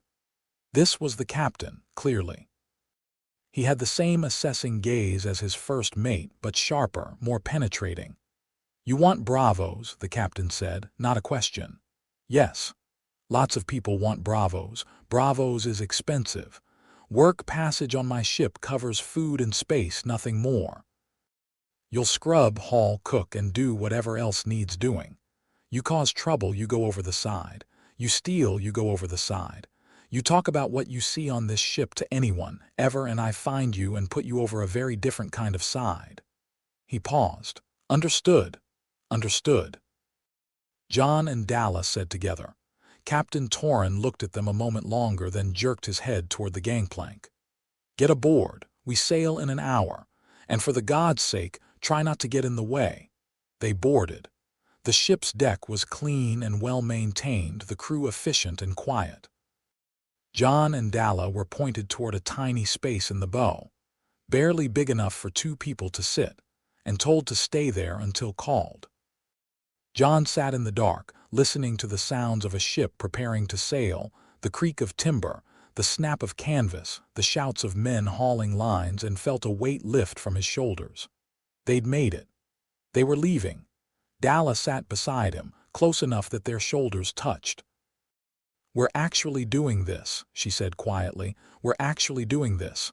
Bravos, I've read about bravos, the Titan, the canals, the Iron Bank." She paused. "The faceless men. Let's maybe not lead with that." She grinned in the darkness. The ship lurched as the lines were cast off. And then they were moving, sliding away from the dock, away from White Harbor, away from the north. Jon felt the open water take the hull, felt the ship heel slightly as the sails caught wind, and the world expanded around him in a way that was both terrifying and exhilarating. He thought of Winterfell, of Robb standing in the corridor, asking him to promise he'd come back, of Arya, gap-toothed and fierce, of Ned, standing in the crypts holding a shard of dragon shell. "I promise I'll see you again." The ship cleared the harbor and turned east toward the open sea and the narrow sea beyond. Ghost appeared from somewhere. Jon never knew how, padding silently up the deck to curl at his feet. The crew stared at the direwolf but said nothing. And high above, hidden in the clouds, a dark shape with violet fire in its wings followed the ship like a shadow, circling once, twice, before rising into the night and disappearing against the stars. Jon Snow was gone from the north. What came back, when it came back, would be something else entirely. Chapter 3. The narrow sea the ship was called the Black Wing, and she was fast. Jon learned this on the first night at sea, when Captain Torrhen ordered full sail despite a headwind that would have sent a lesser vessel limping for shelter. The Black Wing cut through the chop like a blade, her lean hull knifing the dark water, her black sails stretched taut and humming. Jon stood at the bow rail with spray stinging his face and felt the ship's speed in his bones. A vibration, a living urgency, like riding a horse at full gallop, except the horse was 100 feet long and made of oak and iron. He was not seasick.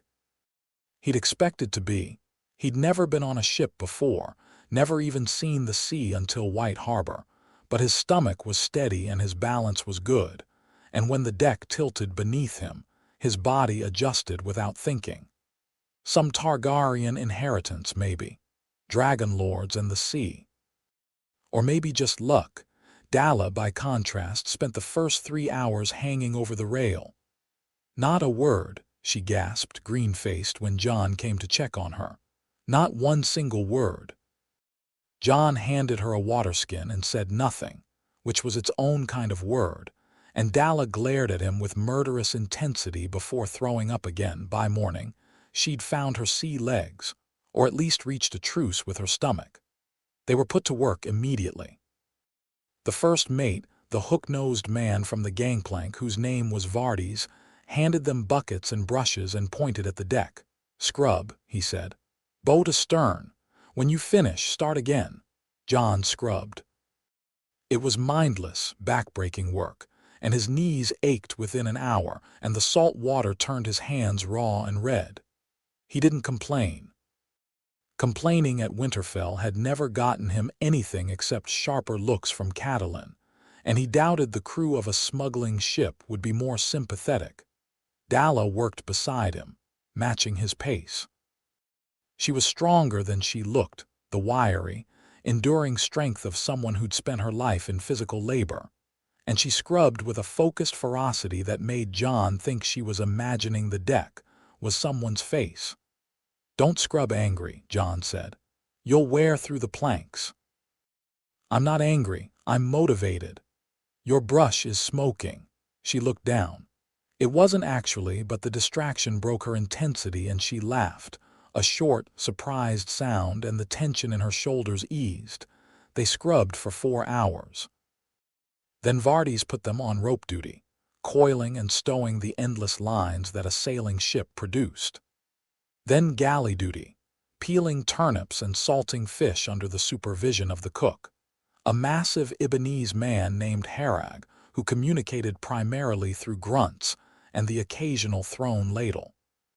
By the end of the first day, Jon was exhausted in a way that was entirely different from the exhaustion of travel. His muscles ached in new places, his hands were blistered, and he smelled of fish and salt and tar. He collapsed into the tiny bow space that had been designated as their quarters and closed his eyes. Ghost was there, curled in the corner. The direwolf had made himself surprisingly at home on the ship. He stayed out of the crew's way, hunted rats in the hold, earning grudging approval from Vardes, and seemed to enjoy sleeping in the warm spot near the galley chimney. The crew gave him a wide berth but no hostility. A ship rat problem was a ship rat problem, and Ghost was solving it. Nightfire was a different matter. The dragon hadn't landed on the ship yet. He was up there, Jon could feel him, a warm presence at the edge of his awareness, circling high above the clouds. Jon had told Nightfire to stay hidden until they were well out to sea, and the dragon had complied, though the bond between them thrummed with impatience. Nightfire wanted to be close. The distance was uncomfortable for both of them, like an itch you couldn't scratch. "Tomorrow." Jon murmured, as if the dragon could hear him. Maybe he could. The bond didn't seem to operate on simple physical proximity. Sleep took him, and for once there were no dreams. The second day began the same scrubbing, hauling, galley work. But in the afternoon, the routine broke. Jon was up in the rigging, tying off a line that had come loose in the wind, when he heard a shout from the deck below. He looked down and saw the crew gathering at the starboard rail, pointing at something in the sky. His stomach dropped before he even looked up. Nightfire was descending. The dragon came down through a break in the clouds like a falling star, wings tucked, body streamlined, a dark missile trailing wisps of vapor. At the last moment, he spread his wings and the descent became a glide, smooth and controlled, and he landed on the Black Wing's main yardarm with a thud that vibrated through the entire mast. Jon could hear the silence from 50 feet up. The absolute, crystalline silence of 20-odd men confronting the impossible. Nightfire was big now. Not enormous, not the world-breaking leviathan of Jon's dream, but far larger than he'd been even a week ago. His body was 6 feet from nose to tail, his wingspan twice that, and his scales had darkened to a true black that seemed to drink the light. The violet veins still pulsed along his wings and spine, brighter now, more vivid. He crouched on the yardarm and surveyed the deck below with the regal disinterest of a cat watching mice. Jon climbed down the rigging fast. By the time his feet hit the deck, the crew had backed away from the mast in a rough semicircle, and Captain Torrhen was standing at its center with his hand on his sword and his face the color of old parchment. "What?" Torrhen said, very quietly, "in the name of every drowned god and demon is that?" "He's mine," Jon said. Every eye on the deck turned to him. Jon walked forward past the frozen sailors, past Torrhen, and stood beneath the yardarm. He raised his arm. "Nightfire. Come." The dragon launched off the yardarm, spread his wings, and glided down to Jon's outstretched arm. His claws gripped Jon's forearm, firmly but not painfully, a grip they'd been practicing, and he folded his wings and settled. The weight was significant now, enough that Jon had to brace, but he held steady. Nightfire turned his violet eyes on the assembled crew and hissed. A thin stream of violet flame licked from between his teeth, just enough to be visible, and the nearest sailor stumbled backward so fast he tripped over a coil of rope. "Nobody move," Jon said calmly, clearly. "He won't hurt you unless you threaten me, or him, or the wolf." Torrhen's hand was still on his sword. His eyes were wide, but to his credit, there was calculation behind the shock. This was a man who'd survived decades in a dangerous profession by thinking fast. "You're not dock rats," Torrhen said. "You're not even common. What are you?" Jon considered lying. It would be easy, some story about finding the dragon, about being a street urchin who got lucky. But lies were what Ned had used, and Jon had sworn he was done with them. "My name is Jon," he said.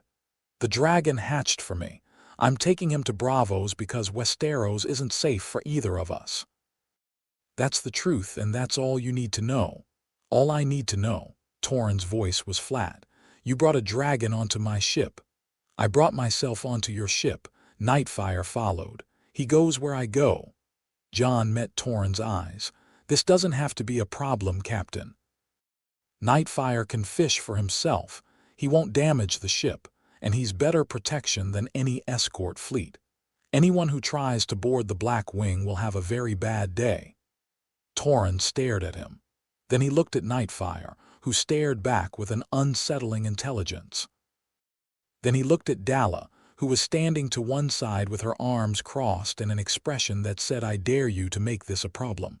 "Pirates," Torrhen said slowly. "We pass through the stepstones on this route, pirate waters." "Not anymore," Jon said. A long moment passed. The ship creaked. The wind hummed in the rigging. Nightfire flicked his tail, then Torrhen laughed. It started as a bark and grew into something genuine, and the tension on the deck cracked like ice in spring. "A dragon," Torrhen said, shaking his head. "A God's damned dragon on my ship. Fine, fine.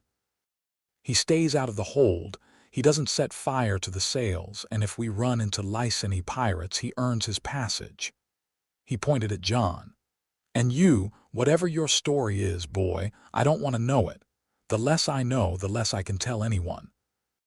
But when we dock in Braavos, you and your lizard and your wolf get off my ship and we never met. Understood? Understood." Torrhen turned to his crew, who were still standing in various states of shock. "Back to work, all of you. Ship won't sail herself. And someone tell Harag we need extra fish. We've got another mouth to feed."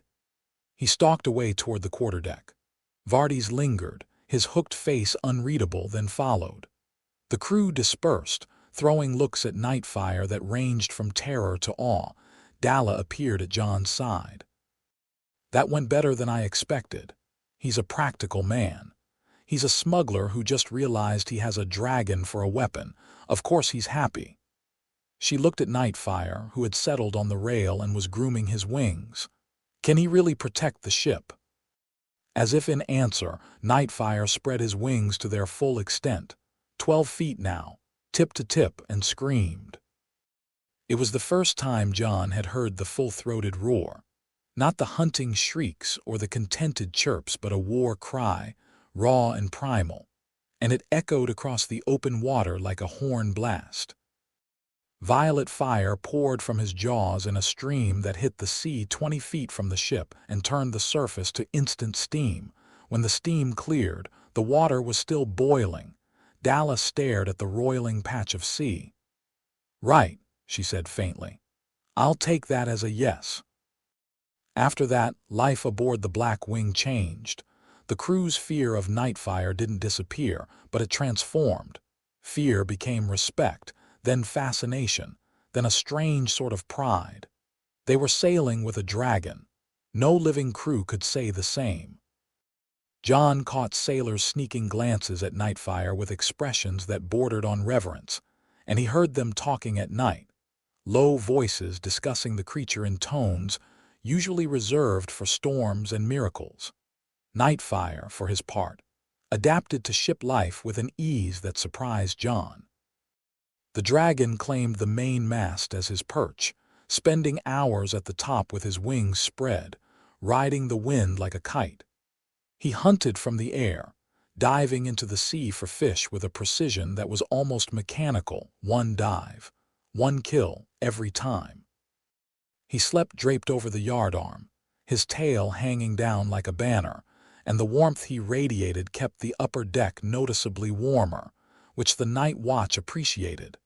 Jon's relationship with the crew shifted too. He was no longer a nameless dock rat scrubbing planks.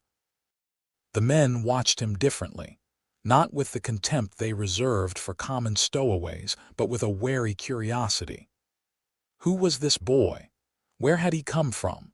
What did it mean that a dragon followed him like a dog? Jon didn't volunteer answers, and the crew, following Torrhen's lead, didn't ask. But the dynamic was different now. Jon was no longer at the bottom of the ship's hierarchy. He existed outside it entirely in a category of his own. He used the change wisely. Instead of just scrubbing and hauling, he asked to learn about sailing, about navigation, about the ship itself. Vardis, who turned out to be more mentor than taskmaster when properly motivated, taught him the basics of seamanship. How to read the wind, how to trim a sail, how to use the stars to find your position on a featureless ocean. Jon absorbed it all with the same hungry intensity he'd brought to sword training and Dalla's swamp craft. Knowledge was armor. Every skill was a weapon. He would never again be the helpless boy sitting at the low table, dependent on the goodwill of people who could withdraw it at any moment. In the evenings, when the day's work was done, Jon and Dalla trained. They'd started in the neck, but the ship provided a new and challenging environment. The deck was narrow, crowded with equipment, and constantly moving, a surface that demanded balance and adaptability in a way that solid ground never did. Dalla used this to brutal advantage. "The world isn't flat and stable," she said, circling Jon on the tilting deck, her frog spear held low. "You can't always plant your feet and swing. Sometimes the ground betrays you, sometimes the wind changes. A good fighter adapts." She lunged. Jon sidestepped, caught his foot on a cleat, and staggered. Dalla's spear point stopped an inch from his throat. "Dead," she said. "Again," Jon said. They went again, and again, and again. The crew watched these sessions with growing interest, a ring of sailors forming at the edges, laying quiet bets on outcomes. Jon lost more than he won. Dalla was faster, more experienced, and ruthlessly creative, but the gap was narrowing. His body was learning the fluid, reactive style she taught, layering it over the solid northern foundation Sir Roderick had built. The result was something neither purely northern nor purely Cranogman, something hybrid and unpredictable. On the fifth night at sea, Jon won a bout for the first time. Not by overpowering Dalla, she was still quicker, but by reading her. He saw the feint before it came, recognized the pattern she'd been using all week, and instead of reacting to where her spear was, he moved to where it was going to be. His dagger caught her spear shaft and redirected it, and his body flowed through the opening, and suddenly his blade was at her ribs and her eyes were wide with surprise. "Yield," Jon said. Dalla stared at him. Then she laughed, bright, genuine, delighted. "You sneaky little bastard." "Not actually a bastard, that's sort of the whole point. Fine, you sneaky little prince." She stepped back and saluted with her spear. "You're learning. I have a good teacher." "You have a great teacher, don't undersell me." But she was grinning, and when the crew who'd been watching murmured their approval, she threw them a mock bow. Later, sitting in their bow space with Ghost between them and Nightfire's warmth radiating from the mast above, Dalla was quiet for a long time. "You're different," she said finally. "From when I met you. It's been 2 weeks. 2 weeks and you've gone from a scared boy running from home to this." She gestured vaguely at all of him. "You carry yourself differently, you speak differently. Even the way you fight, it's not just technique. There's something behind it." Jon considered this. She wasn't wrong. Something had been changing in him since the crypts, a slow, tectonic shift, like ice breaking up in spring. The boy he'd been at Winterfell had been shaped by diminishment, carved down and compressed by years of being told, explicitly and implicitly, that he was less. That boy had been cautious, quiet, watchful. He'd made himself small because small was safe. That boy was dying. Something else was growing in his place. "I spent 10 years being afraid," Jon said. "Afraid of Lady Catelyn, afraid of being noticed, afraid of wanting things because wanting things you can't have is just another kind of pain. And then I found that letter and the egg and Nightfire hatched and I realized," he paused, searching for words. "I realized the fear was a cage, not one someone put me in. One I built myself because the world told me I deserved to be caged, and I don't. I never did." Dalla was watching him with an expression he couldn't quite read. "That's a big realization for a 10-year-old. I'm almost 11, she snorted. "Oh well, almost 11, practically ancient. How old were you when you killed your first lizard lion?" 8, but that's different, that's survival. "So is this." She held his gaze for a moment, then nodded slowly. "Yeah," she said. "I suppose it is." They hit the Stepstones 9 days out of White Harbor. The Stepstones were a chain of islands and rocks scattered across the southern entrance to the narrow sea between the Free Cities and Dorne. They were notorious, a labyrinth of shallow channels and hidden reefs that funneled shipping into predictable routes, which made them paradise for pirates. Every captain who sailed the narrow sea had a Stepstone story, and most of them ended badly. Captain Torrhen knew the waters, but knowledge wasn't always enough. They were threading a narrow channel between 2 rocky islands, the Blackwing sails reefed to slow her speed when Vardy's called down from the crow's nest. Ships, port side, 3 of them. Jon was on deck. He moved to the port rail and looked.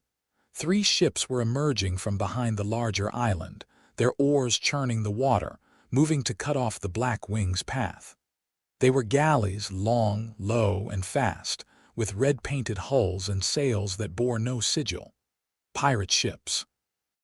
Even Jon could see the rams on their prows, bronze beaks designed to punch holes in hulls. Torrhen appeared beside him, a spyglass to his eye. "Lyseni, 3 galleys, maybe 40 oars each, 120 men per ship plus fighters on deck." He lowered the glass. His face was grim. 360 pirates. I have 22 crew." "You have me," Jon said. Torrhen looked at him, looked up at the mast where Nightfire had risen to his full height, wings half spread, head tracking the approaching ships with predatory focus. "Can he do it?" Torrhen asked. 3 ships. "A lot of men." "Watch." Jon closed his eyes. The bond between him and Nightfire was stronger now than it had been even a week ago, a living cord of awareness that connected them, not as master and beast but as two halves of something whole. Jon reached along it and felt Nightfire's response: eagerness, aggression, fire. The dragon had been hunting fish for days. He wanted bigger prey. Jon opened his eyes and looked up at Nightfire. The dragon met his gaze. No words were necessary. The understanding between them was older than language, deeper than thought. "Burn them," Jon said. Nightfire launched. The dragon rose from the mast like a thunderclap, wings hammering the air, climbing fast. He was big now, bigger than even Jon had realized from the deck. Against the open sky, with his wings fully spread, Nightfire was a nightmare made flesh. His body was 20 feet of black-scaled muscle, his wingspan perhaps 30, and the violet fire in his veins pulsed like a heartbeat as he gained altitude. The pirate ship saw him. Jon could hear the shouts, tiny with distance, the sudden chaos on their decks as men pointed skyward. One ship began to turn. Too slow. Nightfire folded his wings and dove. He hit the first galley like a thunderbolt. The dragonfire came in a torrent, not the thin streams Jon had seen before, but a river of violet flame that washed across the ship's deck from bow to stern. The sails caught instantly, the rigging flaring like dry kindling. Men screamed. The oars stopped. In 5 seconds, the ship was a bonfire. Nightfire pulled out of his dive, banked hard, and came around for the second ship. This crew had managed to get their archers on deck, and a volley of arrows rose to meet the dragon. Jon's heart clenched, but the arrows bounced off Nightfire's scales like raindrops off a roof, and the dragon didn't even flinch. He opened his mouth and answered with fire. The second ship burned. The third ship was trying to flee. Its oars were churning the water to foam, its crew pulling with the desperate energy of men who had just watched the impossible happen twice. Nightfire circled above them, a dark shape against the smoke-filled sky, and Jon felt the dragon's question through their bond. This one too, Jon considered. The third ship was running. No threat. Part of him, the Stark part, the part that had Ned's mercy in its bones, wanted to let them go, but another part remembered the stories he'd heard. Lyseni pirates didn't just steal cargo, they took slaves. Men, women, children, sold in the flesh markets of lies and myrrh. These ships had been heading for the Black Wing with rams on their prows and chains in their holds. Mercy was for those who deserved it. Sails only, Jon said, and he felt Nightfire's acknowledgement. The dragon dove a third time, lower, more precise.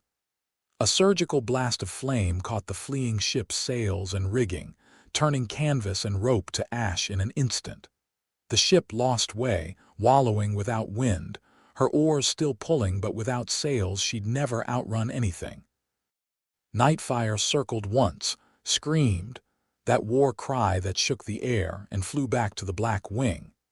He landed on the mast, folded his wings, and looked down at the deck with an expression of unmistakable satisfaction. The entire battle had taken less than 2 minutes. Jon stood at the rail and watched the two burning ships sink. The smoke rose in black columns, stark against the pale sky. The third ship drifted, crippled and helpless. He could see men in the water, clinging to wreckage, tiny figures struggling against the current. He didn't feel triumph. He felt something more complex, a grim awareness that he'd just killed dozens of men, that this was what power meant. Not a title or a crown, but the ability to end lives with a word and a thought. Heavy, isn't it? Dalla was beside him. Her voice was quiet, her expression serious. They were slavers. They were, and they'd have killed or enslaved every person on this ship. That doesn't make the weight lighter, it just makes it justified. Jon nodded. He looked at his hands, they were steady. Whatever weight he was carrying, he could bear it. Behind him, The crew of the Black Wing was staring at the burning wreckage with expressions that Jon would see many more times in his life, the particular mixture of awe and terror that came from watching a dragon make war. Some of the men had fallen to their knees. Others stood rigid, hands gripping the rail, faces slack. Captain Torrhen walked slowly to where Jon stood. The older man's face was carefully composed, but his eyes betrayed him. He'd just seen the world change. "In all my years at sea," Torrhen said. "In every port from Old Town to Asshai, I have never seen anything like that. You won't have to see it again, not on this voyage." "Won't I?" Torrhen looked at Nightfire on the mast, then back at Jon. "Boy, whoever you are, whatever you are, the world is going to hear about this. These waters are full of ships, and someone saw that smoke. By the time we dock in Bravos, the story will have arrived before us." Jon knew he was right. He'd known it when he gave the command, had weighed it and decided the crew's lives were worth the exposure. You couldn't unburn a fleet. "Let them talk," Jon said. "Let them tell every captain and every pirate in the Stepstones that there's a dragon in these waters. Maybe fewer ships will try their luck." Torrhen studied him, this boy of 10, calm and steady on a deck wet with sea spray, his dragon perched above him, his wolf at his feet, and something shifted in the old smuggler's face. Something that looked against all odds like respect. "Maybe they will at that," Torrhen said. He turned to his crew. "Get us moving. The wind's favorable and I want to be clear of these rocks by nightfall. Move." The Black Wing sailed on, leaving the burning ships behind. Word traveled fast on the narrow sea. Faster than ships, carried by the strange, invisible currents of rumor and gossip that connected every port and harbor in the known world. By the time the Black Wing was 3 days past the Stepstones, the story was already spreading. Jon knew this because of the ships. Every vessel they passed, and they passed a dozen in the busy sea lanes approaching the free cities, reacted to the Black Wing the same way. First, the crew would spot Nightfire on the mast. Then there would be a flurry of activity, pointing, shouting, someone reaching for a spyglass. Then the ship would alter course, always away, giving the Black Wing a wide berth, as if the smuggling vessel had suddenly developed a contagious disease. "They're afraid," Dalla observed, watching a Pentoshi trading galley veer sharply to starboard as they passed. "Good," Jon said. "Good for now. Fear makes people stupid. Stupid people do desperate things." She had a point, as usual. Jon filed it away. Fear was a tool, but like any tool, it had to be used deliberately or it would cut your own hand. The remaining days at sea settled into a routine that Jon almost enjoyed. He worked with the crew, learning the ship. He trained with Dalla every evening, their bouts growing longer and more complex. He spent hours at the bow, watching the sea, thinking about Winterfell sometimes. The ache was still there, duller now, more manageable but present. He wondered what Robb was doing, whether Arya had asked about him, whether Ned had told them anything or wrapped the whole thing in another layer of silence and secrets about the future more often. Bravos was ahead, a city of canals and commerce, of secret knives and open hands. The Titan would be watching when they sailed in, and behind the Titan, a million eyes. Jon had no money, no connections, no plan beyond survive and grow stronger. But he had a dragon, and he had Dalla, and he had a stubbornness that even the North hadn't managed to beat out of him. He'd figure it out. Vardys appeared at his elbow one morning with a cup of hot wine and an expression that suggested conversation, which was unusual. The first mate was not a talker. "Bravos tomorrow," Vardys said, leaning on the rail beside Jon. "Maybe the day after, depending on the wind." "Good. Captain wants a word before we dock, about arrangements." Jon looked at him. "Arrangements?" Vardys jerked his chin toward Nightfire, who was sunning on the yardarm. "Your friend there is the talk of every harbor from here to Valentes. Stories growing with each telling, too. 2 ships have become 5. Next week it'll be 10. You walk into Bravos with a dragon on your arm, every power broker in the free cities will be knocking on your door before sunset. Let them knock. You don't understand. Vardes turned to face him, and his hooked face was unusually serious. Bravos is not Westeros. In Westeros, power comes from castles and armies and bloodlines. In Bravos, power comes from information and money. The Iron Bank, the Sea Lord, the trading houses, the guilds, they run on knowledge. And the most valuable knowledge in the world right now is who has a living dragon. He paused. You'll be hunted, boy, not with swords, with smiles and invitations and offers that sound too good to be true because they are. Jon studied the first mate. You know Bravos well. I lived there for 12 years. Left because I made the wrong people angry. He straightened up. I'm not telling you what to do. You've got a dragon. You can do whatever you damn well please. But if you want to survive in Bravos, really survive, not just exist, you need to understand the game before you sit down at the table. What game? Every game. Bravos is all games all the time. Just make sure you're a player, not a piece. He walked away, leaving Jon at the rail with the wind in his hair and a new weight on his mind. That evening, Captain Torrhen summoned Jon to his cabin. The captain's quarters were small but well-appointed, a desk covered in charts, a bunk built into the wall, a cabinet of good wine. Torrhen poured 2 cups and pushed one toward Jon, who took it, surprised. You're young to drink, Torrhen said. But you're young to have a dragon too, so I've stopped calibrating expectations. He sat behind his desk and fixed Jon with a direct stare. Here's where we are. I've carried you, your girl, your wolf, and your flying bonfire across the narrow sea. You burned 3 pirate ships for me, which I appreciate. We're close to even.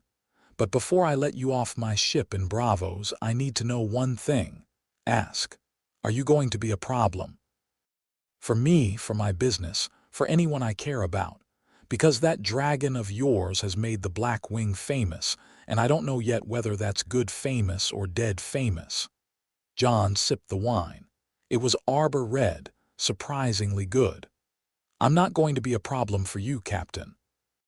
When I leave this ship, I leave it clean. No connection, no trail. If anyone asks how I got to Bravos, you never saw me. And the dragon, people saw it on my mast. Ships passed us. They saw a dragon on a ship. They didn't see which ship. Black sails, no sigil, lean hull that describes half the smugglers in the narrow sea. Jon paused. But if you want extra insurance, I have something.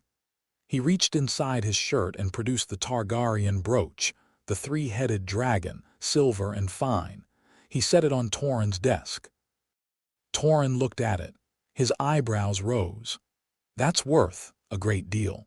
Consider it payment for passage and for your discretion. Sell it in a different port. Melt it down if you prefer, but it buys your silence. Torrhen picked up the brooch, turned it in his fingers, and a slow smile spread across his face. You're what, 10, 11? Almost 11. Almost 11, and you negotiate like a Bravosi merchant. He pocketed the brooch. Done, we never met. Though I'll say this, if you ever need a ship again, send word to the harbor of any free city and ask for the Black Wing. I pay my debts. So do I, Jon said. They drank their wine. Outside, the sea whispered against the hull and Nightfire's shadow passed across the porthole like a promise. Bravos announced itself before they saw it.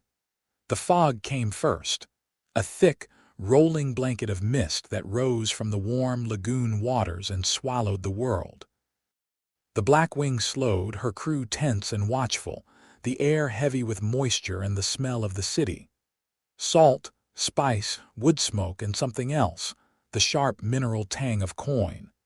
That was a joke among sailors, Vardes told Jon.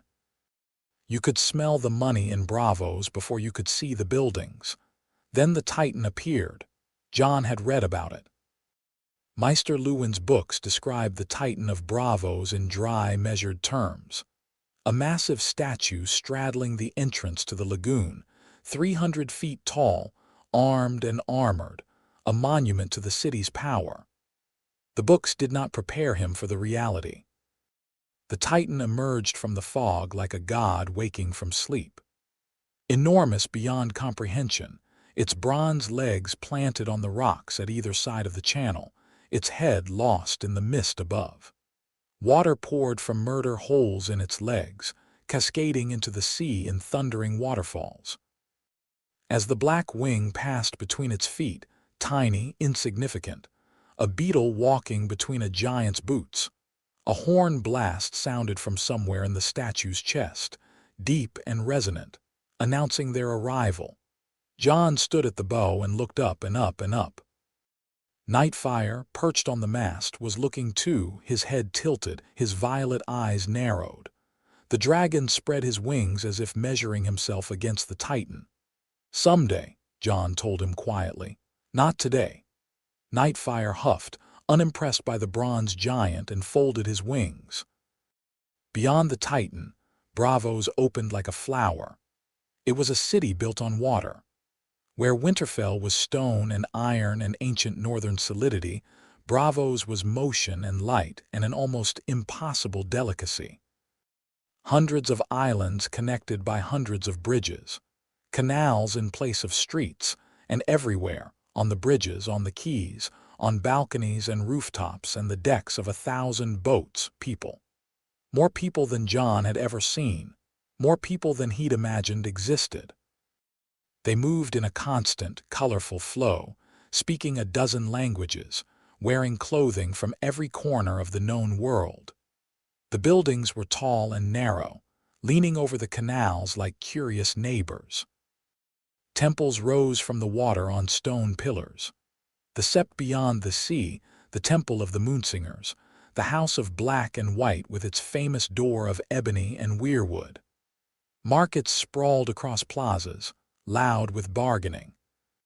Somewhere, someone was playing a fiddle, the notes drifting across the water like pollen. "It's beautiful," Dalla breathed. Jon looked at her. She was standing at the rail, her eyes wide, her sharp face soft with wonder. The girl who'd grown up in a swamp, who'd read about the world in books and dreamed of seeing it, she was seeing it now, and the joy on her face was so pure it almost hurt. "It is," Jon agreed. And it was, beautiful and dangerous and vast and full of possibility. The black wing threaded through the canals to a berth in the harbor district, a grimy, industrial stretch of waterfront far from the city's gleaming center. The crew made the ship fast, and Torrhen appeared on deck for a final word. "This is where we part," he said. "The harbor district is rough but honest in its way. Stay away from the Isle of the Gods unless you want to be preached at. Stay away from the Purple Harbor unless you want to be robbed. And stay away from the House of Black and White unless you want to be dead." He paused. "Good luck, boy. You're going to need it." "Luck is for people without dragons," Jon said.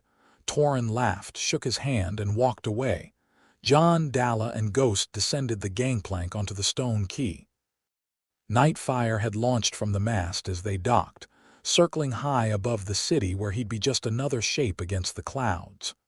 Jon could feel the dragon's excitement through their bond, the city, the smells, the teeming life below. Nightfire wanted to land on the tallest tower in Braavos and announce himself. Jon asked him firmly to wait. Soon, he promised through the bond. Not yet, but soon. The harbor district was everything Torrhen had suggested. A warren of narrow streets and salt-stained buildings, crowded with sailors, dock workers, fishmongers, and the inevitable human flotsam that accumulated around any major port. Jon moved through it with Ghost at his side and Dalla a step behind, his senses sharp, cataloging everything. "We need shelter," Dalla said. "And food and information in that order. Agreed, and money. We need money." They had almost none. The Targaryen brooch was gone, given to Torrhen.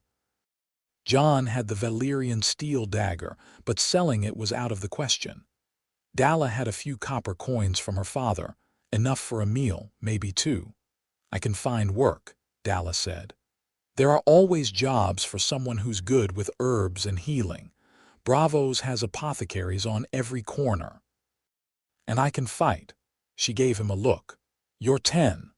I'm almost 11, and I have a Valyrian steel blade and 3 weeks of training from the deadliest swamp girl in the neck.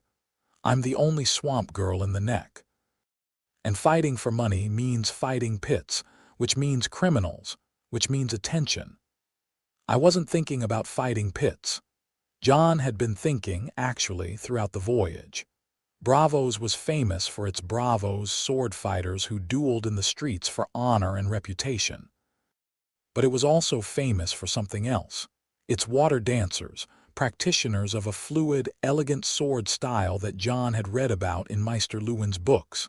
A style that sounded, he realized now, remarkably similar to what Dalla had been teaching him. I need a teacher, he said. A proper one. Someone who can teach me to fight like a bravosi. You just said we have no money. I have other things to offer. Like what? Dragon rides. Jon didn't answer. He was looking down a side street where the sound of steel on steel was ringing, a sharp musical sound, different from the heavy clashing of northern swordplay. Lighter, faster, the sound of water dancing. He followed it. The street opened into a small plaza, and in the center of the plaza, 2 men were fighting. No, one man was fighting. The other was dying. The dying man was large, broad, armed with a long sword and a shield, and he was good. Jon could see that in his footwork, his balance, the way he handled his blade. A trained fighter, perhaps a sellsword, perhaps a knight. The other man was destroying him. He was tall and lean, moving with a grace that made Jon's breath catch. His weapon was a slender blade, a bravo's blade, what the bravosi called a needle, and he used it the way a painter uses a brush. Every motion was precise, economical, beautiful. He didn't block the larger man's attacks, he simply wasn't where they landed. He flowed around each swing like water around a stone, and every time he moved, his needle found flesh. The larger man was bleeding from a dozen small cuts. His shield arm was weakening. His swings were growing wild, desperate. The lean man hadn't been touched. It ended quickly. A feint, a sidestep, and the needle slipped past the shield and pricked the larger man's sword arm just above the wrist. The long sword clattered to the cobblestones. The larger man sank to his knees, bleeding, beaten, alive. The lean man stepped back and sheathed his needle in a single fluid motion. He was older than Jon had first thought, perhaps 40, with gray in his dark hair and deep lines around his eyes. His clothes were fine but worn, the elegance of a man who'd once been wealthy but had been slowly eroded by something. Drink, Jon guessed, noting the flush in the man's cheeks and the slight tremor in his hands now that the fighting focus had faded. A small crowd had gathered. Coins changed hands, bets on the outcome. A woman in silk threw a purse to the lean man, who caught it without looking and tucked it into his coat. "Thank you for the entertainment, Sir Oron," the woman called. "Same time tomorrow, if I'm alive and sober, which is never guaranteed." The man replied.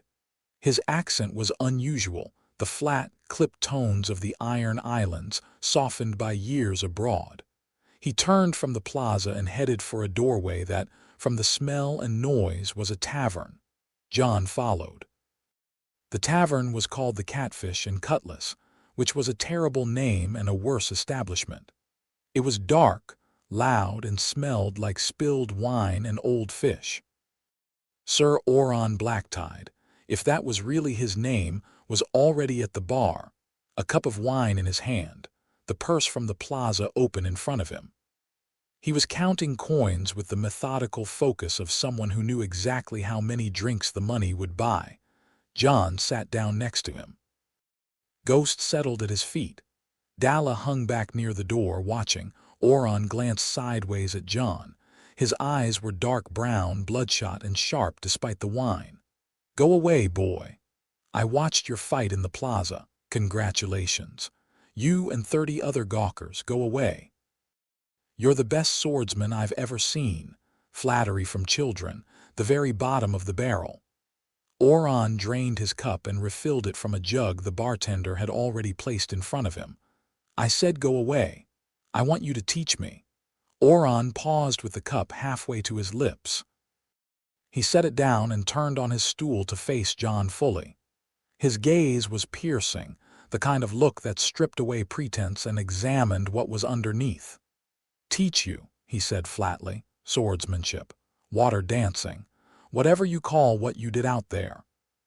What I did out there was earn drinking money by beating a man who was stupid enough to think size matters in a sword fight. It's not a school, it's a performance. He picked up his cup again. I don't teach. Why not? Because teaching requires patience, sobriety, and giving a damn about another person's future. I have none of those things. He drank deeply. Also, you're 10, almost 11. Oh, almost 11, my mistake. Let me just, he mimed, checking a list. No, still no. Jon looked at the man, the wine-stained coat, the shaking hands, the eyes that held the ghost of something fierce and proud and broken, and made a decision. Fight me, Jon said. Oron stared at him. What? Fight me? Right now, in the plaza? If I'm as hopeless as you think, you'll beat me in 2 seconds and I'll leave you alone. If I'm not, Jon shrugged, then maybe you'll reconsider. You're insane. Maybe, but you're bored. I watched you during that fight. You were bored. That man couldn't touch you, and you knew it before the first swing. You're the best in this plaza, probably the best in this city, and there's nobody worth fighting. That's why you drink. Not because you don't have anything to live for, because you don't have anything to fight for. The tavern had gone quiet around them. Dalla, at the door, had her hand on her spear. Oron looked at Jon for a very long time. The flush in his cheeks was still there, but his eyes had gone cold and clear. The wine burned away by something, surprise, maybe, or recognition, or the particular fury of a man who's just been read by a child. Fine, Oron said. He stood, and he was taller than Jon had realized, towering over the boy. Fine, little wolf. Let's see what you're made of. They walked out into the plaza. The crowd that had dispersed after the earlier fight began to reconvene, drawn by the spectacle of the famous Bravo squaring off against a child. Jon heard laughter, whispers, the clink of coins as bets were placed. He ignored all of it. He drew the Valyrian steel dagger. In the plaza's afternoon light, the dark blade rippled with its distinctive pattern, and Oron's eyes went to it immediately. His expression shifted, a flicker of recognition. Valyrian steel, Oron said. Where did a boy your age get Valyrian steel? It was given to me. By whom? Someone who thought I'd need it. Jon settled into his stance, not the square northern stance of Sir Roderick, but the fluid, low posture Dalla had taught him.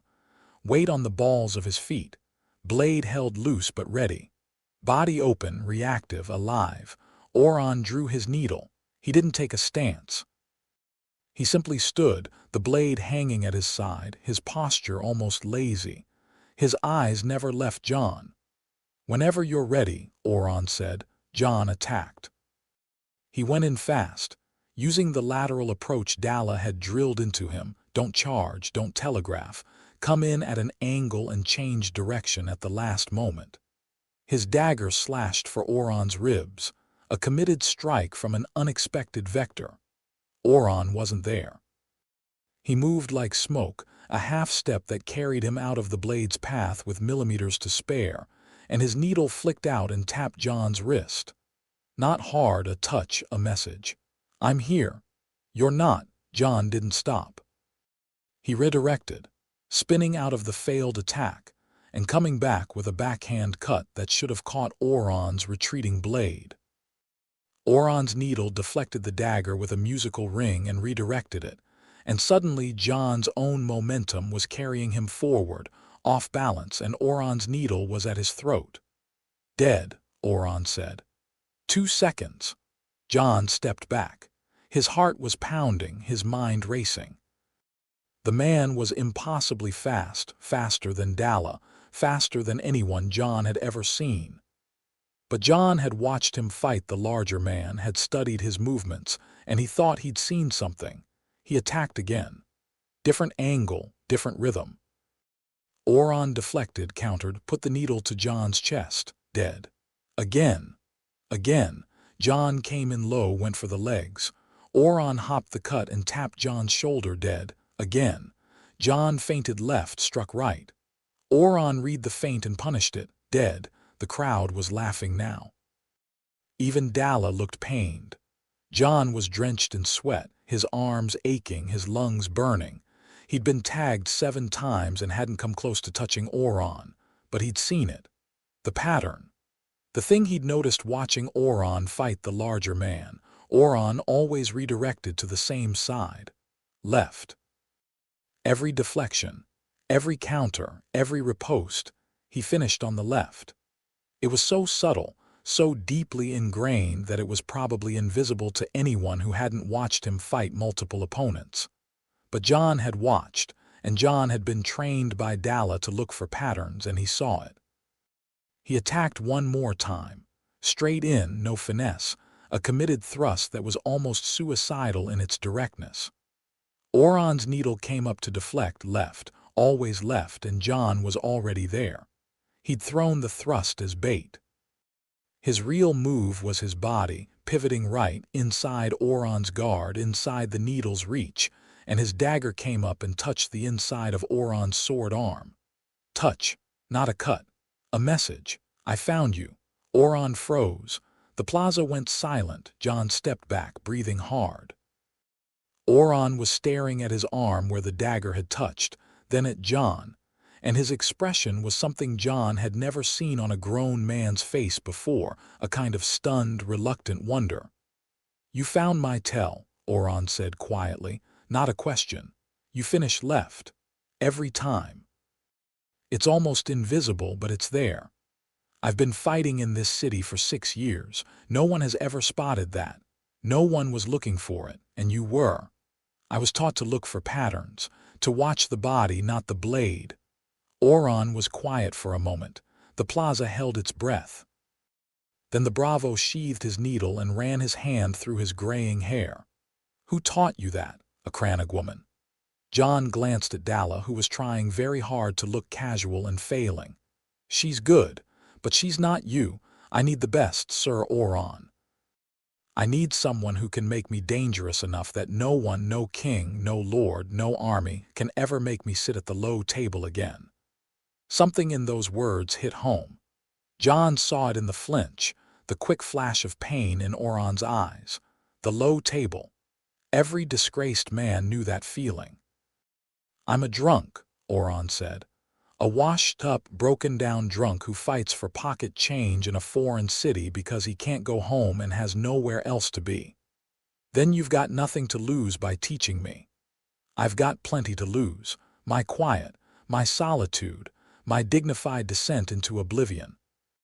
How about I make it worth your while, Jon said. Room and board, a purpose. And when I tell you who I really am and what I'm really carrying, you'll understand why teaching me is the most important thing you'll ever do. Oron looked at him. Really looked, the way Howland Reed had looked at him, the way old Nan had looked at him, past the surface, past the boy, at whatever was burning underneath. One condition, Oron said. Name it. I need a drink first. Jon almost smiled. After, you can drink after training. You're negotiating my drinking schedule.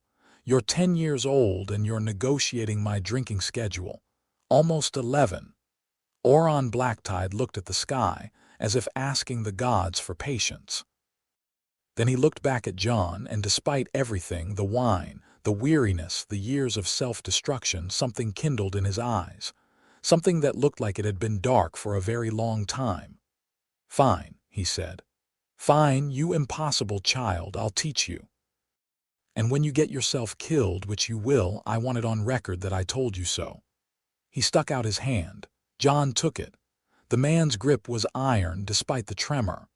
Where are you staying? Oron asked. Nowhere yet. Of course you have nowhere to stay. You have a dragon egg's worth of ambition and not a single copper to your name."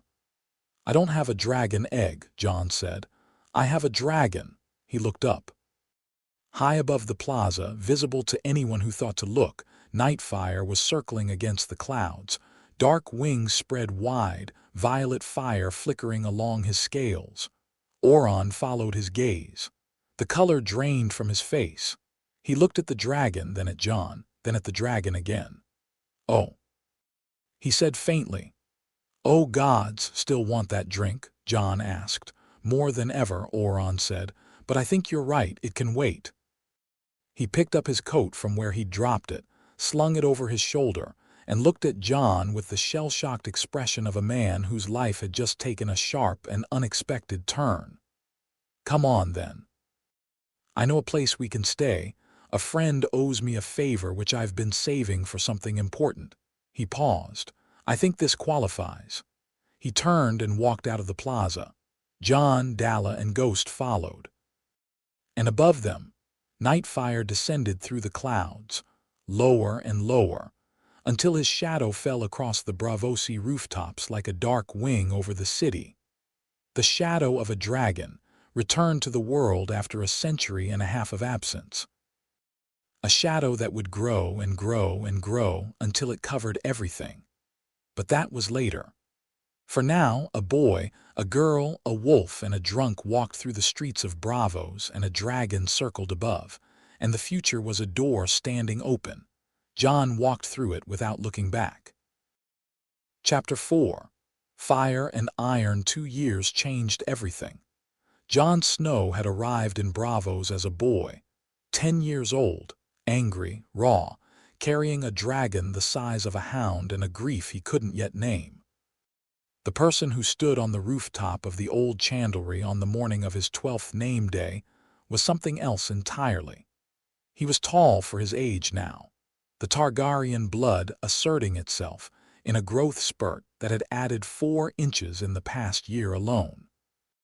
His shoulders had broadened with training, his arms corded with lean muscle that didn't show through his clothing but announced itself the moment he moved. His face had lost the softness of childhood, the jaw sharpening, the gray eyes darker and steadier. He wore his black hair longer than he had at Winterfell, pulled back from his face, and the overall effect was striking. The northern coloring of the Starks married to a bearing that was entirely something else, something older, something that made people step out of his way on the street without quite knowing why. He stood on the rooftop and watched the sun come up over the Braavosi lagoon, the light catching the distant Titan's bronze skin and turning it to gold. Nightfire was beside him, though beside was increasingly inadequate for a dragon whose body was now 15 feet from snout to tail, whose wingspan stretched 40 feet, and whose weight had cracked the roof beams of the chandlery so badly that they'd had to reinforce them with iron. The dragon lay coiled on the rooftop like a cat on a hearth, his black scales drinking the morning light, his violet eyes half-lidded with contentment. Steam rose from his nostrils in the cool air, and when he yawned, Jon caught a glimpse of teeth the length of daggers and a throat that glowed faintly purple. 2 years. In 2 years, Nightfire had grown from a hatchling that fit in Jon's hands to a creature that could carry a man on its back.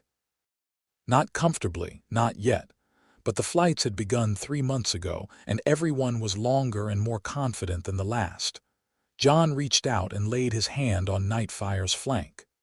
The scales were warm, almost hot, vibrating faintly with the dragon's slow breathing. The bond between them had deepened beyond anything Jon could have imagined in those first fumbling days. It wasn't telepathy, he couldn't hear Nightfire's thoughts in words. It was something more fundamental, shared awareness, emotional resonance. When Nightfire flew, Jon felt the wind. When Jon fought, Nightfire felt the adrenaline. They were 2 creatures with one nervous system, and the connection grew stronger every day. "Happy name day," Dalla said from behind him. Jon turned. She was climbing through the roof hatch with a package in her hands, wrapped in oiled cloth.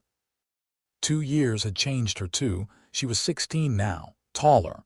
The sharp angles of her face softened slightly by maturity.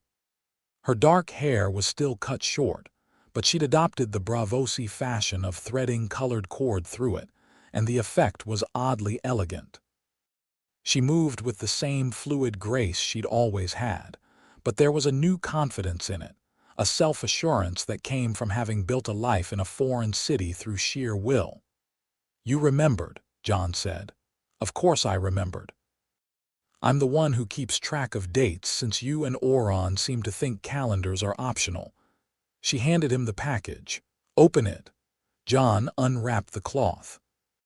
Inside was a sword belt, not the crude leather strap he'd been using, but a proper belt of black leather tooled with subtle dragon scale patterns, fitted with a silver buckle shaped like a direwolf's head. The craftsmanship was exquisite. "Dala. Before you say it was too expensive, I'll remind you that I've been running the most successful apothecary in the Harbor District for 8 months, and I can spend my money however I want." She crossed her arms. "Do you like it?" Jon fastened the belt around his waist. It fit perfectly. She'd measured him, he realized, probably while he was sleeping. The Valyrian steel dagger hung at his left hip in its sheath, and the balance was ideal. "I love it," he said, and meant it. Dala smiled, a real smile, not the sharp, guarded grin she showed the world. It lasted about 2 seconds before she replaced it with brisk efficiency. "Good. Now come downstairs. Oron says if you're late for morning training again, he's going to throw your breakfast in the canal. Oron is awake before noon. Oron hasn't been drunk in 6 days. I think he's trying to kill us all through the sheer force of his sobriety." Jon laughed and followed her down through the hatch, Nightfire lifting off the roof behind them with a rush of wings that sent loose tiles skittering. The dragon climbed into the morning sky and began his daily circuit of the city, a wide, lazy spiral that took him over the lagoon, past the Titan, and back again. The people of Bravos had gotten used to it, mostly. The first few flights had caused panic. Now they were a fixture, like the tide. The Chandlery was their home. It was a squat, 3-story building on the edge of the Harbor District, abandoned when its previous owner had died without heirs. Oron had secured it through his mysterious friend, a Bravosi merchant named Sirio who owed Oron a debt from their younger days, and who asked no questions about why a disgraced Ironborn knight needed a building large enough to house a dragon. The ground floor was Dala's apothecary. She'd built it from nothing, starting with a market stall selling poultices made from imported northern herbs, then expanding as her reputation for effective remedies spread through the Harbor District. Now the shop was a proper establishment, shelves lined with jars and bottles, a steady stream of customers, and 2 local girls she'd hired as assistants. The income kept them fed, clothed, and supplied with training equipment. The second floor was living quarters. 3 rooms, 1 for Jon, 1 for Dala, 1 for Oron, plus a common area with a table, chairs, and a fireplace that Nightfire had cracked twice by sleeping too close to it. The 3rd floor was the training hall. They'd cleared it out, reinforced the floor, and filled it with everything a swordsman needed.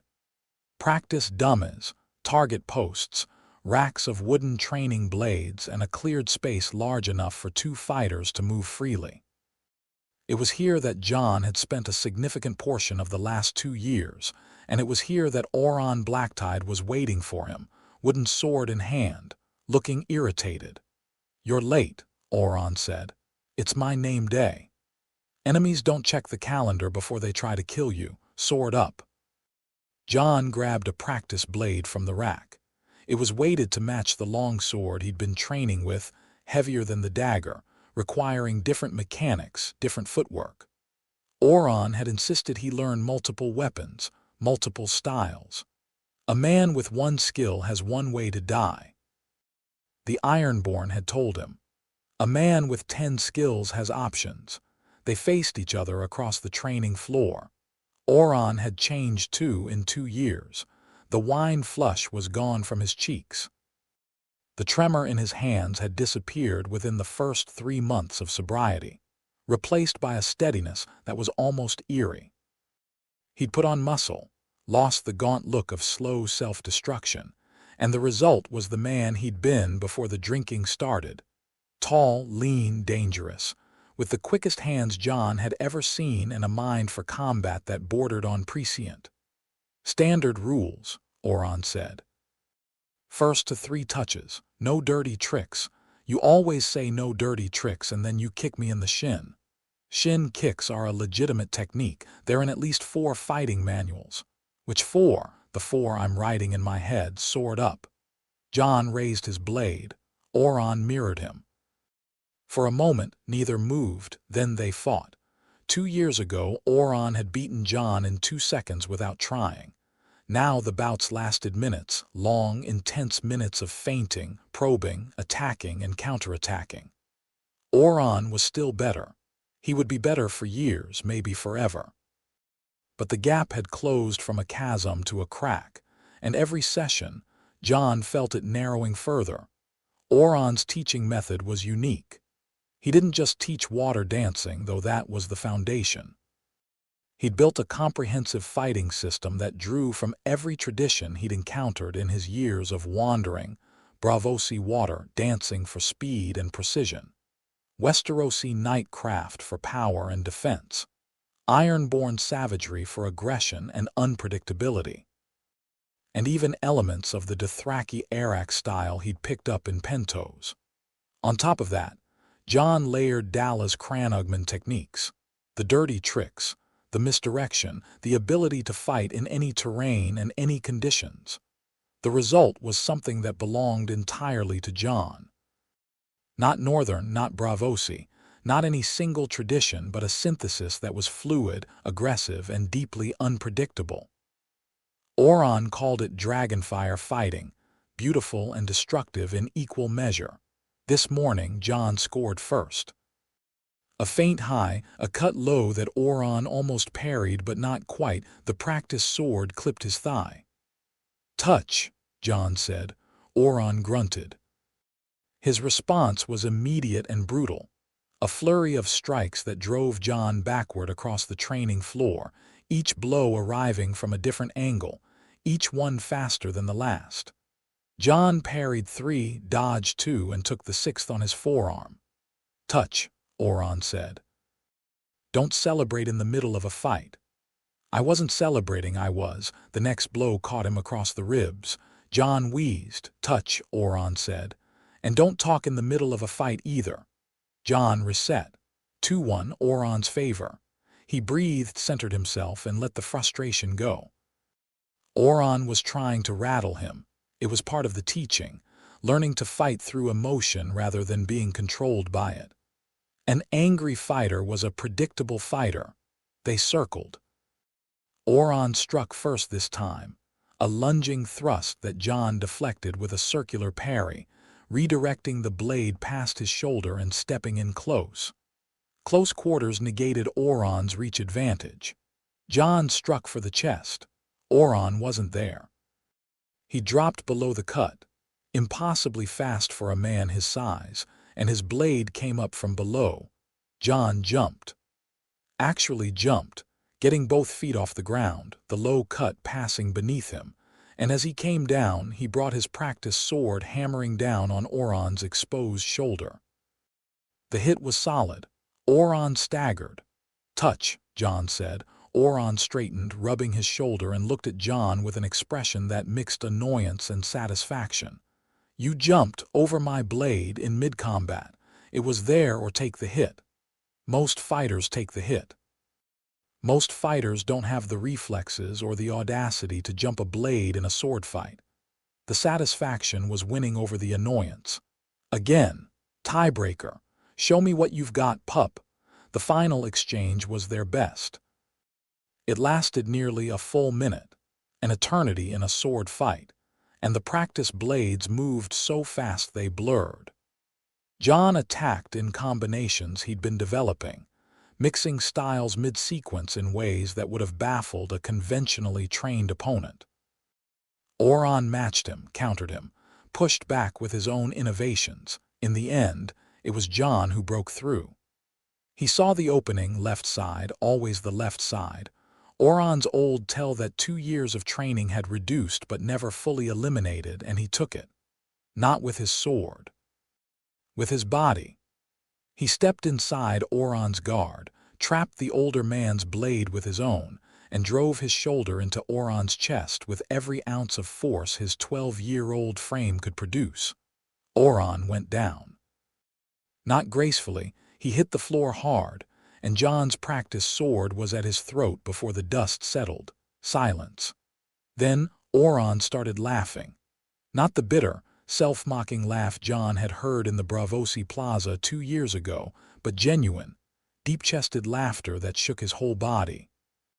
"You mad bastard," Euron said, looking up at Jon from the floor. "You used my own tell against me, again. You should fix it." "I've been trying to fix it for 20 years. It's structural, built into my muscle memory from when I was a boy." He reached up, and Jon took his hand and pulled him to his feet. Euron dusted himself off, still grinning. 2 years, Jon. 2 years, and you can put me on the floor. Do you understand how absurd that is? I trained for 15 years before I could beat my first master. You're a better teacher than your master was, possibly, or you're a freak of nature. Euron racked his practiced sword. Both, probably. Happy name day. Your present is the knowledge that you just beat one of the finest swordsmen in the Free Cities in single combat. I beat you in a training bout with weighted sticks. Details. Euron threw a towel at him. Clean up. Dalla said something about breakfast. They ate together, the 3 of them, 4, counting Ghost, who had grown into a beast that barely fit through doorways, his white fur thick and luxurious, his red eyes calm and knowing. The direwolf ate from a massive bowl on the floor, working through a pile of raw fish that Dalla bought from the morning market every day. The breakfast table was their war council. It was where they planned, debated, argued, and made the decisions that shaped their life in Braavos. This morning, like most mornings, the conversation turned to information. "The whispers are getting louder," Dalla said, spreading honeyed bread with the focus of a surgeon. 3 separate sources this week. Someone is asking about a boy with a dragon in Braavos. Not tavern gossip, targeted questions, specific details. Someone with resources. Jon sipped his tea. Illyrio. Almost certainly, or his people. The Pentoshi Magister has agents in every free city, and he's been circling us since the Stepstone story broke.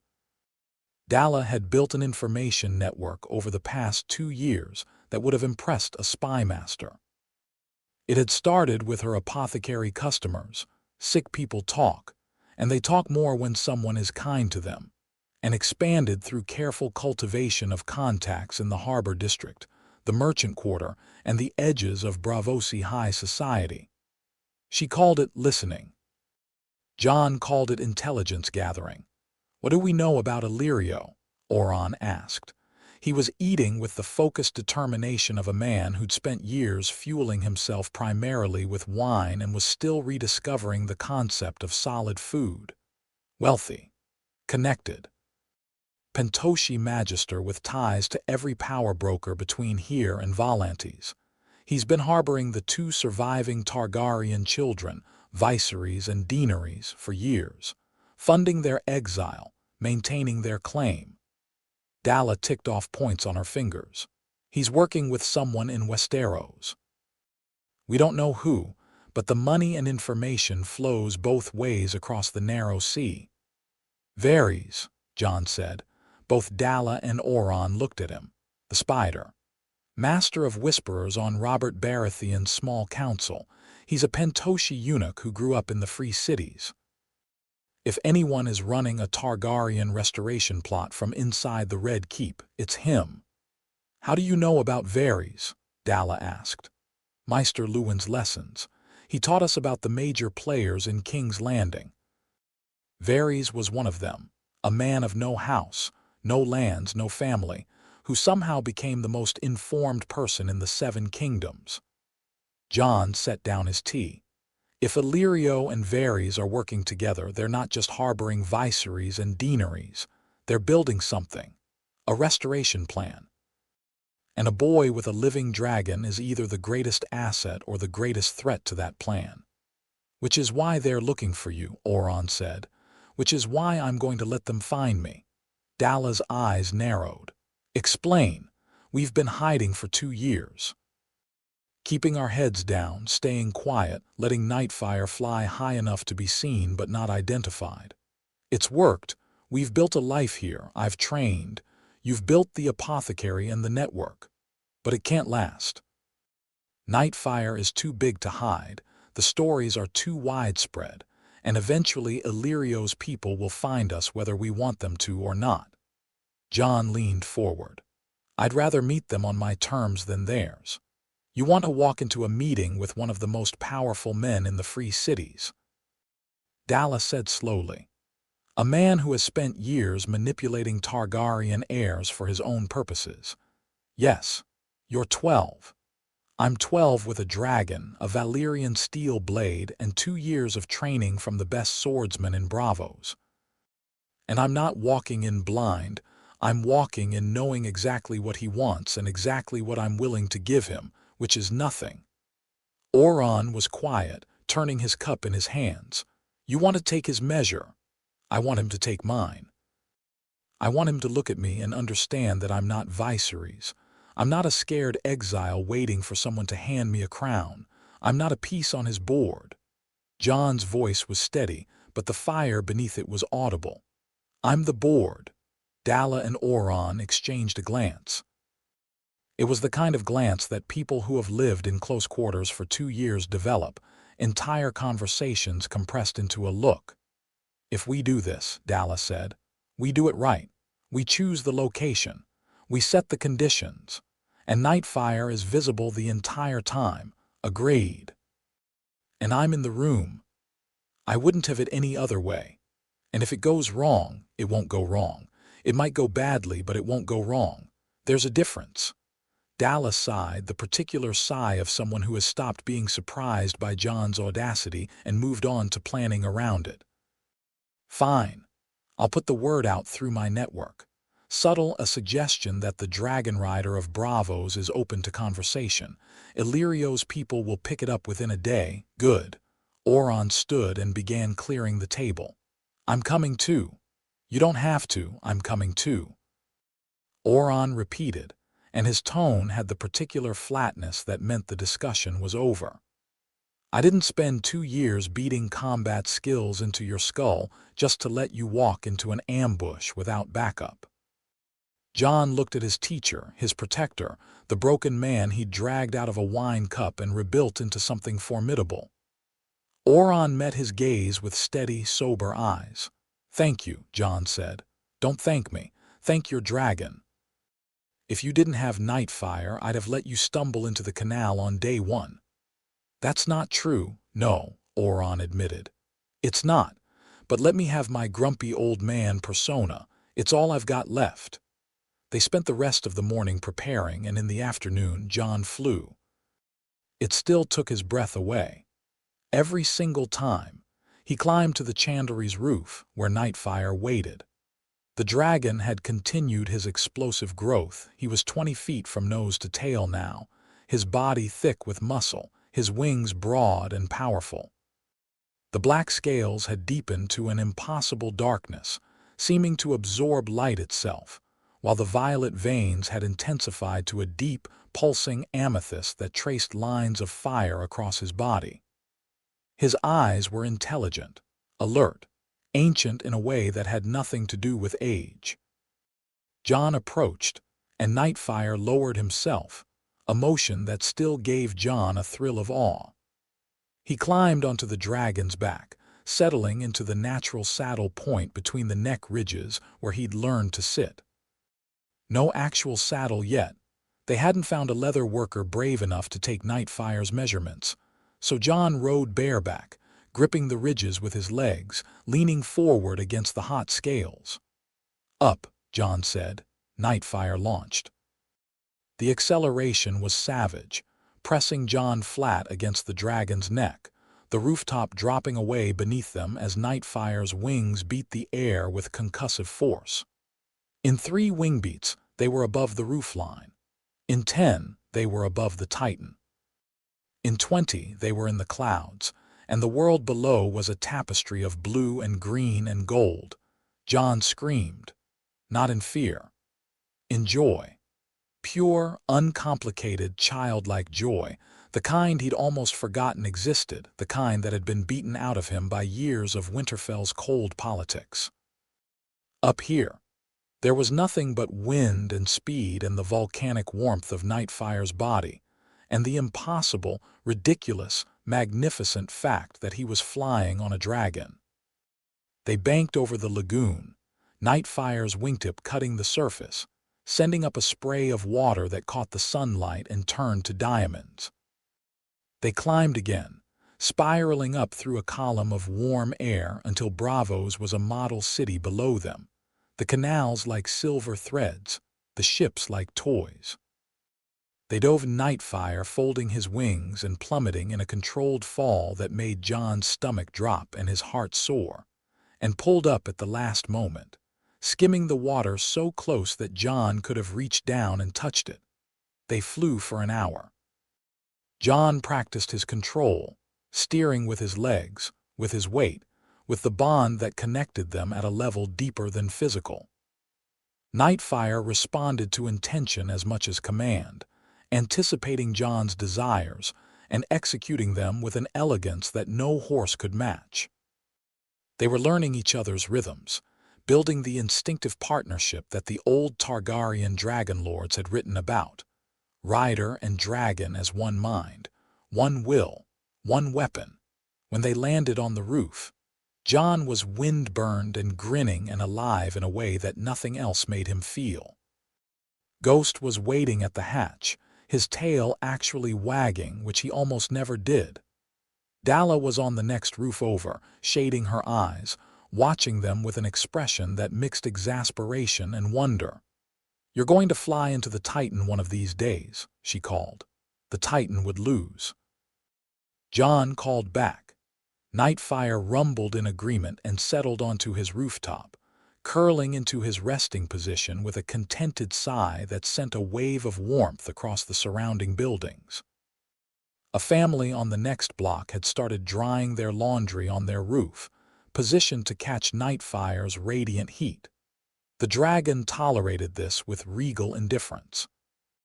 Jon climbed down from the roof, and the ordinary world reasserted itself, plans, preparations, the looming meeting with Illyrio. But the flight stayed with him, a residual warmth in his chest that nothing could touch. He was a dragonrider. Whatever else happened, whatever games the powerful wanted to play, they would have to reckon with that. Dalla's network operated with frightening efficiency. The whisper went out in the afternoon. By the next morning, a response had come back through 3 separate intermediaries, each unaware of the others. A meeting, proposed by a representative of Magister Illyrio Mapatis of Pentos, at a neutral location of the dragonrider's choosing. "He's eager," Dalla said, reading the message. "Too eager." He responded in less than a day. "That means he's been waiting for this," had the response pre-planned. "He's been watching us longer than we thought," Jon said. "Assume he's been watching since we arrived. Assume he knows where we live, where we train, where we eat. Assume he knows about Oron, about me, about Ghost. Assume the only thing he doesn't know is what he can't observe from the outside.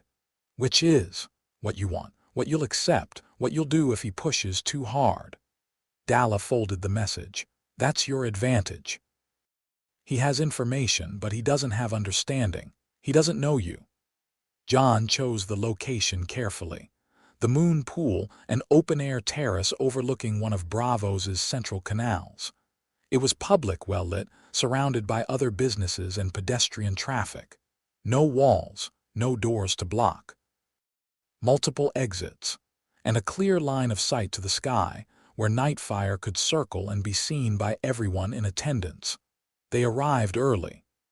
Oron positioned himself at a table near the entrance, looking like a casual diner, his needle hidden beneath his coat. Dalla took a seat at the canal-side railing, a cup of tea in her hands, her eyes tracking every approach. Ghost stayed at the chandlery. A direwolf in a public terrace would draw the wrong kind of attention. Jon sat at a central table and waited. Illyrio's representative arrived precisely on time. Jon had expected a servant or a minor agent, the opening move in a negotiation, a throwaway piece sent to test the waters. Instead, the man who settled into the chair across from Jon was small, perfumed, immaculately dressed in pentoshi silks, and had the soft, round face of someone who had never missed a meal. Illyrio himself, Jon said. The Magister smiled. It was a practiced smile, warm and enveloping, the smile of a man who'd been making people comfortable and complacent for decades. He was fat, genuinely fat, but he moved with a grace that suggested the weight was newer than the man beneath it. His eyes were shrewd. I could not resist. Illyrio said, his voice rich and honeyed, pentoshi-accented common tongue. When one receives an invitation from the most fascinating figure in the free cities, one does not send a servant, one comes in person. He looked at Jon with frank curiosity. You are younger than I expected. You expected me to be older. I expected you to be more cautious. The dragonrider of Bravos, who has hidden for 2 years, suddenly extends an invitation. I wondered if it was a trap. If I wanted to trap you, I wouldn't do it here. Too many witnesses. Illyrio's smile widened. Ah. You are direct. I appreciate directness. In my experience, it is the rarest commodity in politics.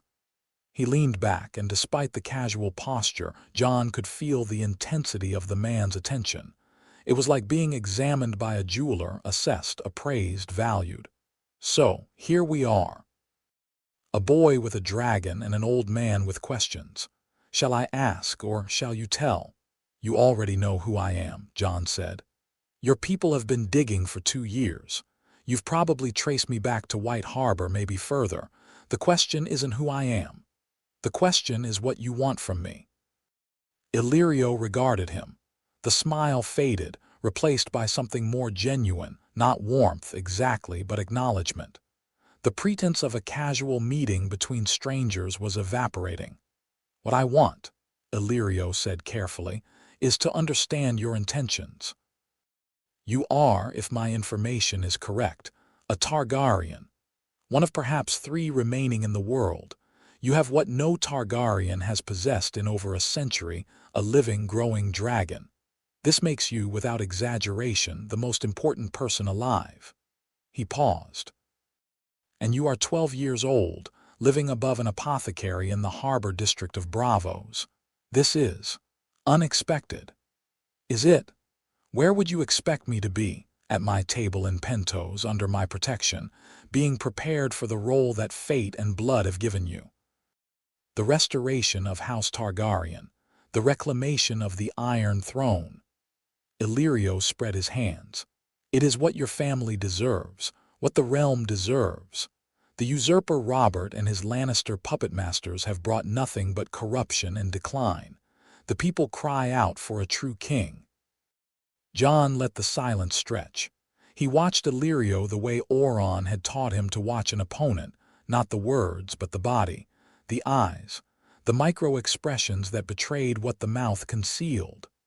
That's a beautiful speech, Jon said. I'm sure it works very well on Viserys. Something flickered across Illyrio's face. Surprise quickly masked. And something else, a reassessment, a recalibration. This was not going the way he'd planned. You know about Viserys and deaneries. The last children of the Mad King, living in your manse, eating your food, wearing your gifts, believing that you're their savior. Jon's voice was level, almost pleasant, but the edge beneath it was razor-sharp. Viserys calls himself the rightful king. He tells anyone who'll listen about the army he's going to raise, the throne he's going to reclaim. And you nod and smile and pour more wine and let him believe it, because Viserys is useful to you. A puppet king on the Iron Throne, installed by your money and your connections, ruling at your direction. Illyrio's smile was entirely gone now. You are remarkably well informed for a 12-year-old. I have good people. Jon didn't look at Dalla, but he felt her attention sharpen from her position at the rail. Here's what I know, Magister. You and Varys have been building this for years. A Targaryen restoration controlled by you. Viserys is your preferred candidate, malleable, desperate, dependent on your generosity. Daenerys is a backup, or a bargaining chip, or both.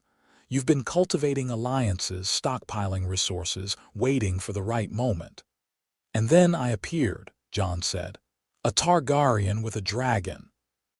The one thing that could make your plan work beyond your wildest dreams, or destroy it completely. Because a dragonrider doesn't need a magister's money or a spider's whispers. A dragonrider makes his own destiny. The terrace was quiet. Even the canal traffic seemed muted.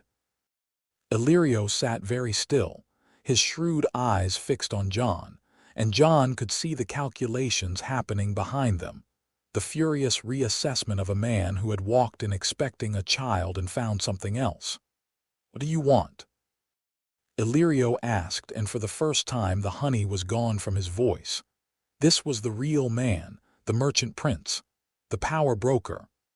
I want you to understand something, Jon said. I am not Viserys. I will never be Viserys. I am not desperate. I am not dependent, and I am not for sale. You cannot buy me. You cannot manipulate me. And if you try to control me, you will discover that dragon fire doesn't care how much gold you have. Above them, as if punctuating the statement, Nightfire passed overhead. His shadow swept across the terrace like a dark wing, and Illyrio looked up involuntarily. The dragon was circling low today, lower than Jon usually allowed in the city, and the violet fire pulsing along his wings was visible even from the ground. I am not your enemy, Illyrio. Jon continued, his voice softer now but no less firm.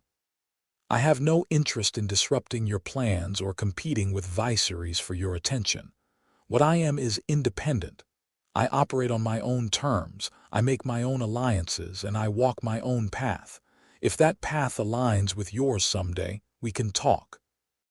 But it will be as equals, not as patron and dependent. Illyrio was quiet for a long time. His fingers drummed on the table, thick fingers, heavy with rings, the fingers of a man accustomed to grasping things. You are your father's son. Illyrio said finally, and there was something in his voice that might have been grudging admiration. Rhaegar had the same quality, that absolute certainty, that immovability. He paused. It got him killed. Rhaegar was killed because he started a war without building the strength to finish it. I don't intend to make the same mistake. And what do you intend? Jon met Illyrio's gaze and held it. Tell Viserys and Daenerys that they have a cousin. Tell them I exist. Don't tell them where I am or what I'm doing. They'll learn that in time. But they should know that they're not alone. That there are 3 dragons in the world, not 2, 3. I'm speaking metaphorically. There's one actual dragon. He's mine. Illyrio stared at him, then laughed, a genuine laugh, surprised and almost delighted, the laugh of a man who appreciates boldness even when it's directed against him. You are going to be magnificent trouble, boy. I plan on it. Illyrio rose. He straightened his silks, adjusted his rings, and looked at Jon one final time. The assessment was complete, Jon could tell. The jeweler had taken the measure of this particular gem and understood that it could not be set in his ring. We will speak again, Illyrio said. When I choose, Jon said. Of course. Illyrio bowed a slight, graceful bow, the bow of an equal to an equal, and walked away. His guards materialized from the crowd and fell in behind him, and within moments, the Magister was gone. Jon sat at the table and let out a breath he hadn't realized he'd been holding. Dalla appeared at his shoulder. "That was either brilliant or catastrophically stupid," she said. "Why can't it be both?" "Because I prefer plans that don't give me heart palpitations." She sat down across from him, in the chair Illyrio had vacated. "He's going to tell Varys everything. By tomorrow, the spider will know exactly what you said and how you said it." "Good. I want Varys to know. I want everyone to know." Jon looked out at the canal, at the boats and bridges and the endless, vital life of Bravos. "I'm done being a secret, Dalla. I spent 10 years as Ned Stark's hidden shame. I won't spend another day as anyone's hidden asset. There's a space between hidden and exposed. It's called strategic. I know. And this was strategic. Illyrio came here expecting to find a piece for his board. He found a player. That changes his calculations, which means it changes Varys's calculations, which means it changes the game itself. I didn't give him power over me. I took power over the situation." Dalla considered this, her dark eyes thoughtful. Then she nodded slowly. "You're right. I hate that you're right because it means I have to revise my risk assessment. But you're right." Oron appeared from his table near the entrance. "That fat man had 4 guards that I could see, at least 2 more I couldn't." He sat down heavily. "The woman in the blue dress near the fountain, she was watching you the whole time, not one of ours." "Varys's little bird," Dalla said. "Or one of Illyrio's own watchers. I noticed her too." "So we're being watched." "We were always being watched," Jon said. "Now at least we know by whom." They walked home through the Bravosi streets, the 3 of them, and the city moved around them like a river around stones. Jon walked with his hand on his new sword belt, feeling the weight of the dagger at his hip, feeling Nightfire's warmth in his mind high above. Something had shifted in the meeting with Illyrio. Not in the balance of power. That was a game that would play out over years, not a single conversation. Something internal. Jon had sat across from one of the most powerful men in the free cities and spoken as an equal, and it had felt natural. Not forced, not performed. Natural. He was becoming the person the crypt had promised he could be. Back at the chandlery, Jon climbed to the roof. He needed air and sky and the company of his dragon. Nightfire landed beside him, and Jon leaned against the dragon's warm flank and watched the sun set over Bravos, painting the lagoon in shades of amber and rose. Illyrio mentioned viceries and deaneries. He said to Nightfire as if the dragon could follow the conversation. Maybe he could. "Targaryens, my blood." Nightfire's tail curled around Jon, a protective gesture that had become habitual. "Viceries sounds dangerous. Unstable. Dalla's sources say he's angry and entitled and gets worse every year." "But deaneries?" Jon paused. He knew almost nothing about Daenerys Targaryen, except that she was young, his age, roughly, and living in Illyrio's shadow. A girl without a home, without a family, dependent on the goodwill of strangers. The parallel to his own childhood was uncomfortable. She might be different. Nightfire rumbled, a deep vibration that Jon felt through his whole body. "Someday," Jon said. "Not today." He stayed on the roof until the stars came out, and the Titan's eyes glowed green across the lagoon, and Bravos settled into its nighttime rhythm of music and lamplight and quiet conspiracy. Below him, Dalla was closing up the apothecary. In his room, Oron was doing his evening exercises. The kata forms he practiced religiously, drunk or sober, the one discipline he'd never abandoned even in his worst years. Jon's family. Not by blood, by choice. More real than anything Winterfell had given him except Robb and Arya. He thought about Winterfell. He did, sometimes in the quiet moments. 2 years, and the ache was different now, less sharp, more like a deep bruise that flared when pressed. He wondered about Robb, who would be 12 now too, probably tall, probably already looking like the young lord he was being groomed to be. About Arya, who would be 9, probably still wild, probably still fighting with Sansa. About Bran, about Rickon. About Ned. Jon didn't think about Ned often. When he did, the emotions were so tangled, love and rage and grief and a terrible, aching pity, that he usually had to stop and breathe and wait for the storm to pass. He'd loved that man. Part of him still did. But the love was wrapped in barbed wire now, inseparable from the betrayal, and he didn't know if that would ever change. Sleep came slowly. When it did, it brought dreams. He was on the wall. The same wall from his first dream in the wilds north of Winterfell, the same impossible structure of ice, miles long and 700 feet high. But this time he wasn't standing on top of it. He was standing at its base, and the wall was cracking. Great fissures ran through the ice, glowing blue, spreading like veins of frozen lightning. The sound was horrific, the groan of a continent breaking, and through the cracks, Jon could see shapes moving. Dark shapes. Thousands of them. The dead. They pressed against the wall from the northern side, their blue eyes burning in the darkness, their hands clawing at the ice. They were patient, endlessly patient, and the cracks were widening and the wall was failing. A voice spoke. The same voice from his first dream, old, dry, papery. You delay, boy.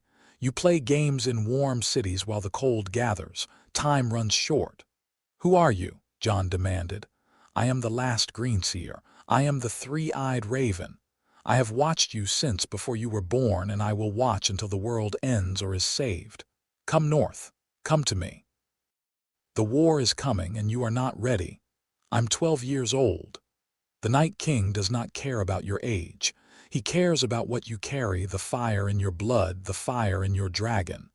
You are the answer to the ice, but only if you survive long enough to fight. Come north. The wall cracked. A section collapsed, ice and stone tumbling in a roar that shook the earth, and through the gap poured the dead. An army. A tide, a world of corpses moving in terrible silence. Jon woke gasping, drenched in sweat. Nightfire was at the window, awake and agitated, his violet eyes blazing. Ghost was on his feet, hackles raised, a low vibration in his chest. Dawn was breaking over Bravos. Jon sat on the edge of his bed, breathing hard, the dream clinging to him like cobwebs. The three-eyed raven. Blood Raven.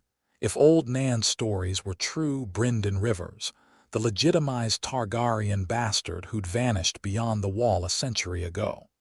Speaking to Jon through dreams, trying to pull him north. Jon had been having these dreams for 2 years.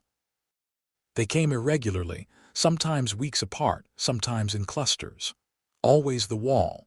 Always the dead. Always the voice, urging him north, warning of the long night. He hadn't told Dalla or Oron about them. Not because he was hiding them, he'd tell them if it became relevant. But the dreams felt private, personal, a conversation between Jon and something ancient that he didn't yet understand. And the voice was right about one thing. He wasn't ready.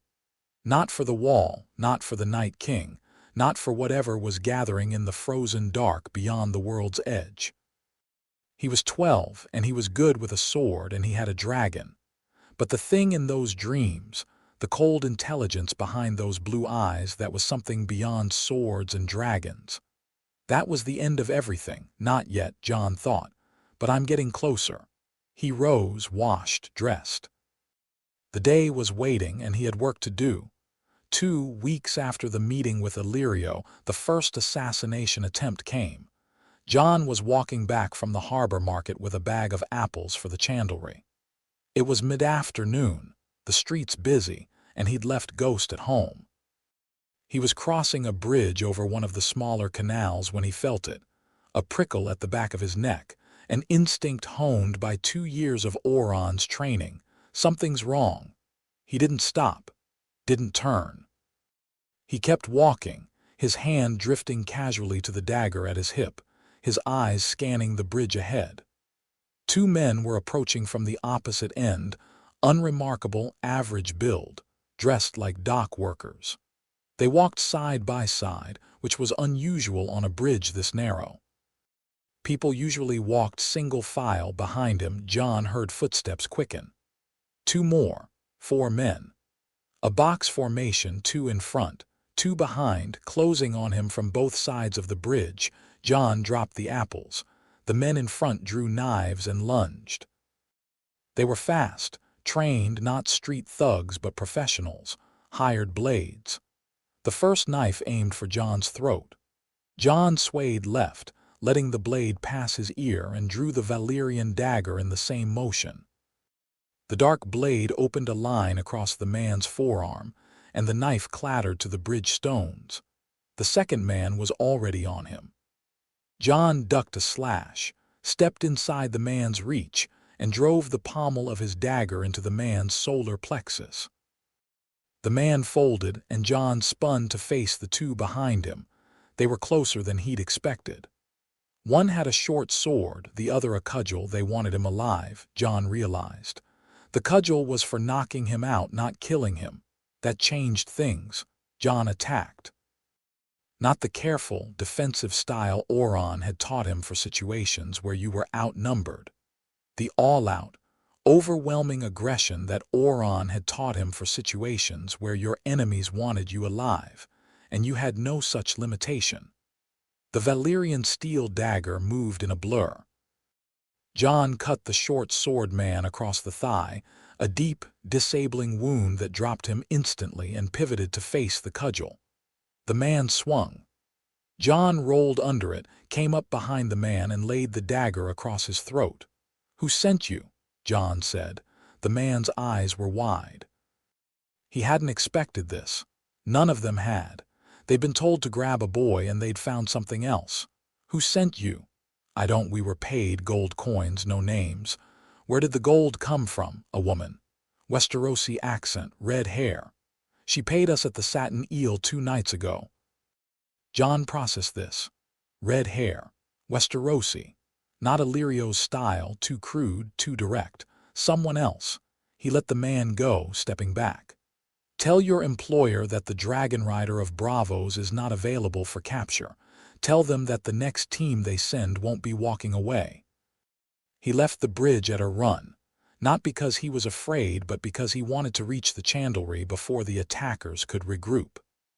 Behind him, Nightfire screamed from somewhere above. The dragon had felt Jon's adrenaline through the bond and was circling low, looking for something to burn. "Not now," Jon sent through the bond. "Later." "Not now." Nightfire pulled up reluctantly and climbed back into the clouds.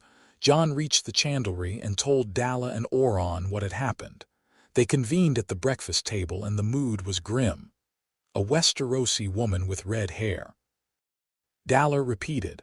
"That narrows it somewhat, but hired thugs in Bravos are common as rats, and the woman could be an intermediary." "Someone in Westeros knows I'm here," Jon said. "Or suspects. The Stepstone story, the rumors, someone connected the dots." A boy with a dragon the right age appearing out of nowhere. "Robert," Euron said. "He's obsessed with the Targaryens. If he heard even a whisper, Robert wouldn't be this subtle. He'd send an army or nothing." Jon shook his head. "This is someone else. Someone who knows I exist and wants me captured, not killed. The cudgel, Euron, they had a cudgel." "Someone who wants a dragon," Dalla said quietly. "Not the dragonrider, the dragon." The thought was chilling. "We need to leave Bravos," Jon said. The words fell like stones. Dalla stiffened. Euron went very still. "Not forever," Jon added quickly. "But this city has been our shelter for 2 years, and it's becoming our cage. Everyone knows the dragonrider is in Bravos. That makes us predictable, and predictable means vulnerable." "Where would we go?" Dalla asked. "South. Pentos first, then along the coast. Lies mer valentes, the free cities. I want to see them, learn them, build connections beyond Bravos. Jon paused. And I want to grow. Nightfire needs open sky and hunting ground, not rooftops and canals. Every month we stay here, he's more constrained. He needs space to become what he's meant to be. And what's that? Oron asked. Jon thought of his dreams, the wall, the dead, the war that was coming. The biggest dragon the world has ever seen, Jon said simply. Oron looked at Dalla. Dalla looked at Oron. The silent conversation happened, and when Dalla turned back to Jon, her expression was resolved. When do we leave? Tomorrow. Pack light. We'll sell the apothecary stock to one of the local shops, Dalla. You know which ones will give fair price. Oron, settle any debts. I'll send word to Captain Torrin at the Black Wing. We might need a ship eventually, and I want to keep that channel open. And the woman, the one who hired the thugs, Jon's jaw tightened. Dalla, can your network find her? Already working on it. Give me until tonight. Dalla's network found the woman before sunset. Her name was Rose, a Westerosi transplant operating as a courtesan and information broker in the Purple Harbor. She'd been paid by a chain of intermediaries that, when traced back far enough, pointed toward a source that made Jon's blood run cold. Littlefinger, Dalla said, spreading her notes on the table. Lord Petter Baelish, master of coin on King Robert's small council. The brothel keeper, Oron said contemptuously. The most dangerous man in Westeros, according to half of Dalla's sources, Jon corrected. He controls the crown's finances, he owns half the brothels in King's Landing, and he has an information network that rivals Varys's. If he's aware of me, it's not because of tavern gossip. Someone told him. Varys, Dalla said. It has to be. Varys and Illyrio are allies, but Varys operates in King's Landing where secrets are currency. If Varys knows about you, Littlefinger knows about you, those two have been trying to outmaneuver each other for years. Jon sat back thinking.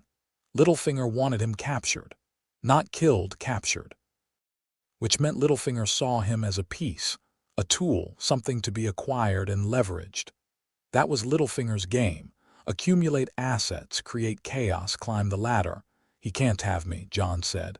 And he can't have Nightfire. So let him waste gold on thugs. We won't be here to receive them. They left Bravos at dawn, departing not by ship, but by dragon. Jon flew on Nightfire's back. Dalla seated behind him with her arms around his waist and her face pressed against his back, trusting him with a ferocity that made his chest tight. Oron, who had flatly and absolutely refused to fly, took passage on a trading vessel heading for Pentos, with Ghost hidden in the hold. The flight south along the coast of Essos was the longest Jon had attempted. 3 hours in the air, Nightfire's wings eating the miles, the free cities passing below like illustrations in a book. Jon felt the dragon's power, his endurance, his sheer physical capacity, and understood that Nightfire was still growing, still strengthening, still becoming. They landed on a beach south of Pentos as the sun was setting, and Dalla dismounted on shaking legs and promptly sat down in the sand. I am never doing that again, she said. You say that every time. And every time I mean it, and every time you talk me into it again, and I hate you. You don't hate me. I hate you slightly, in a loving way. She looked up at Nightfire, who was wading into the shallow surf, snapping at fish. He's incredible, Jon, terrifying and incredible. Yeah.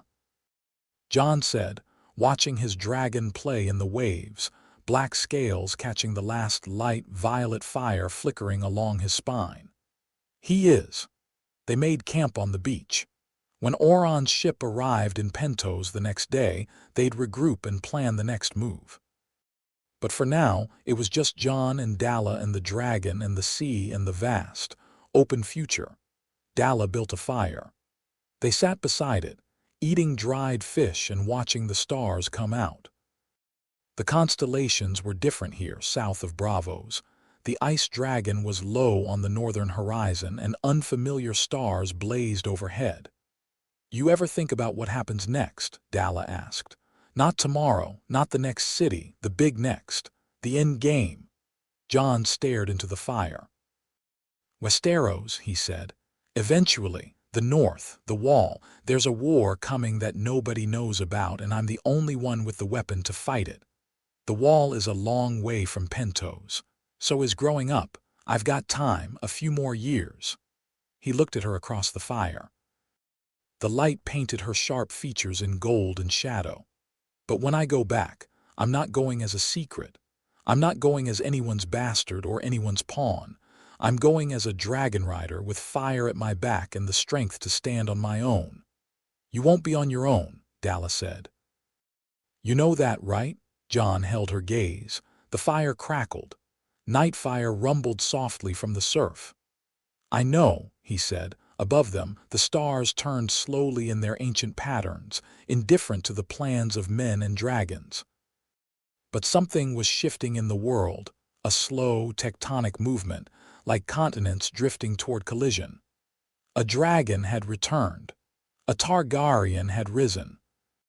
And somewhere in the frozen north, behind a wall of ice, the Night King lifted his head and felt the distant heat of dragonfire.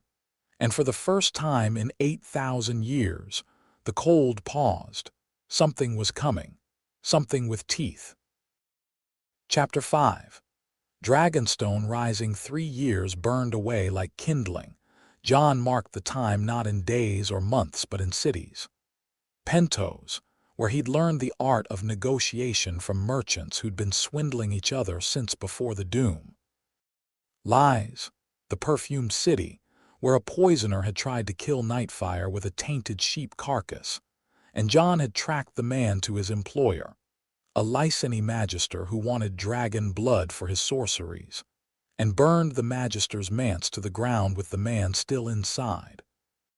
Myr, city of lenses and crossbows, where Oron had found a master armorer willing to forge a proper dragon saddle from cured leather and Valyrian alloy buckles, and where Jon had fought his first real duel against a grown man, a sellsword captain who'd insulted Dalla in a tavern, and discovered that the boy he'd mocked could move like water and cut like fire. Tyrosh, where Jon's hair had been dyed blue by an overzealous barber, and Dalla had laughed so hard she'd fallen off a pier.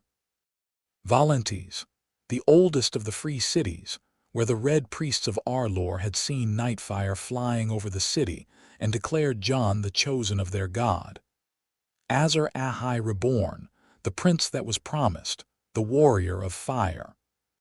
Jon had stood in the great temple and listened to their proclamations, and felt nothing but the familiar prickle of suspicion that came whenever someone tried to put a label on him. I'm not your Azor Ahai. He told the high priest, a woman named Kinvara whose red eyes held a conviction that bordered on fanaticism. I'm a dragonrider, that's enough. It is the same thing, Kinvara had said, smiling. You will see. Jon hadn't argued. The Red Priests were powerful, their network spanned the known world, their magic was real, and their devotion was absolute. They were useful allies and dangerous enemies, and Jon preferred to keep them in the first category. So he'd accepted their blessings politely, declined their offers to join their cause, and left Valentis with Kinvara's prophecy ringing in his ears. Now he was 15, and he was done with the free cities. He stood on the deck of the Black Wing. Yes, the same ship, yes, the same captain, because Torrhen had proven himself reliable and discretion was worth its weight in gold, and watched the Westerosi coastline emerge from the morning haze. Green hills, gray cliffs, the churning, cold waters of Blackwater Bay, and ahead, rising from the sea like a clenched fist of dark stone, Dragonstone, the ancestral seat of House Targaryen. The fortress where Aegon the Conqueror had planned his invasion, where generations of dragonlords had lived and ruled, where the last dragons had died and the first had been born. It sat on a volcanic island at the mouth of Blackwater Bay, a monument to fire and ambition.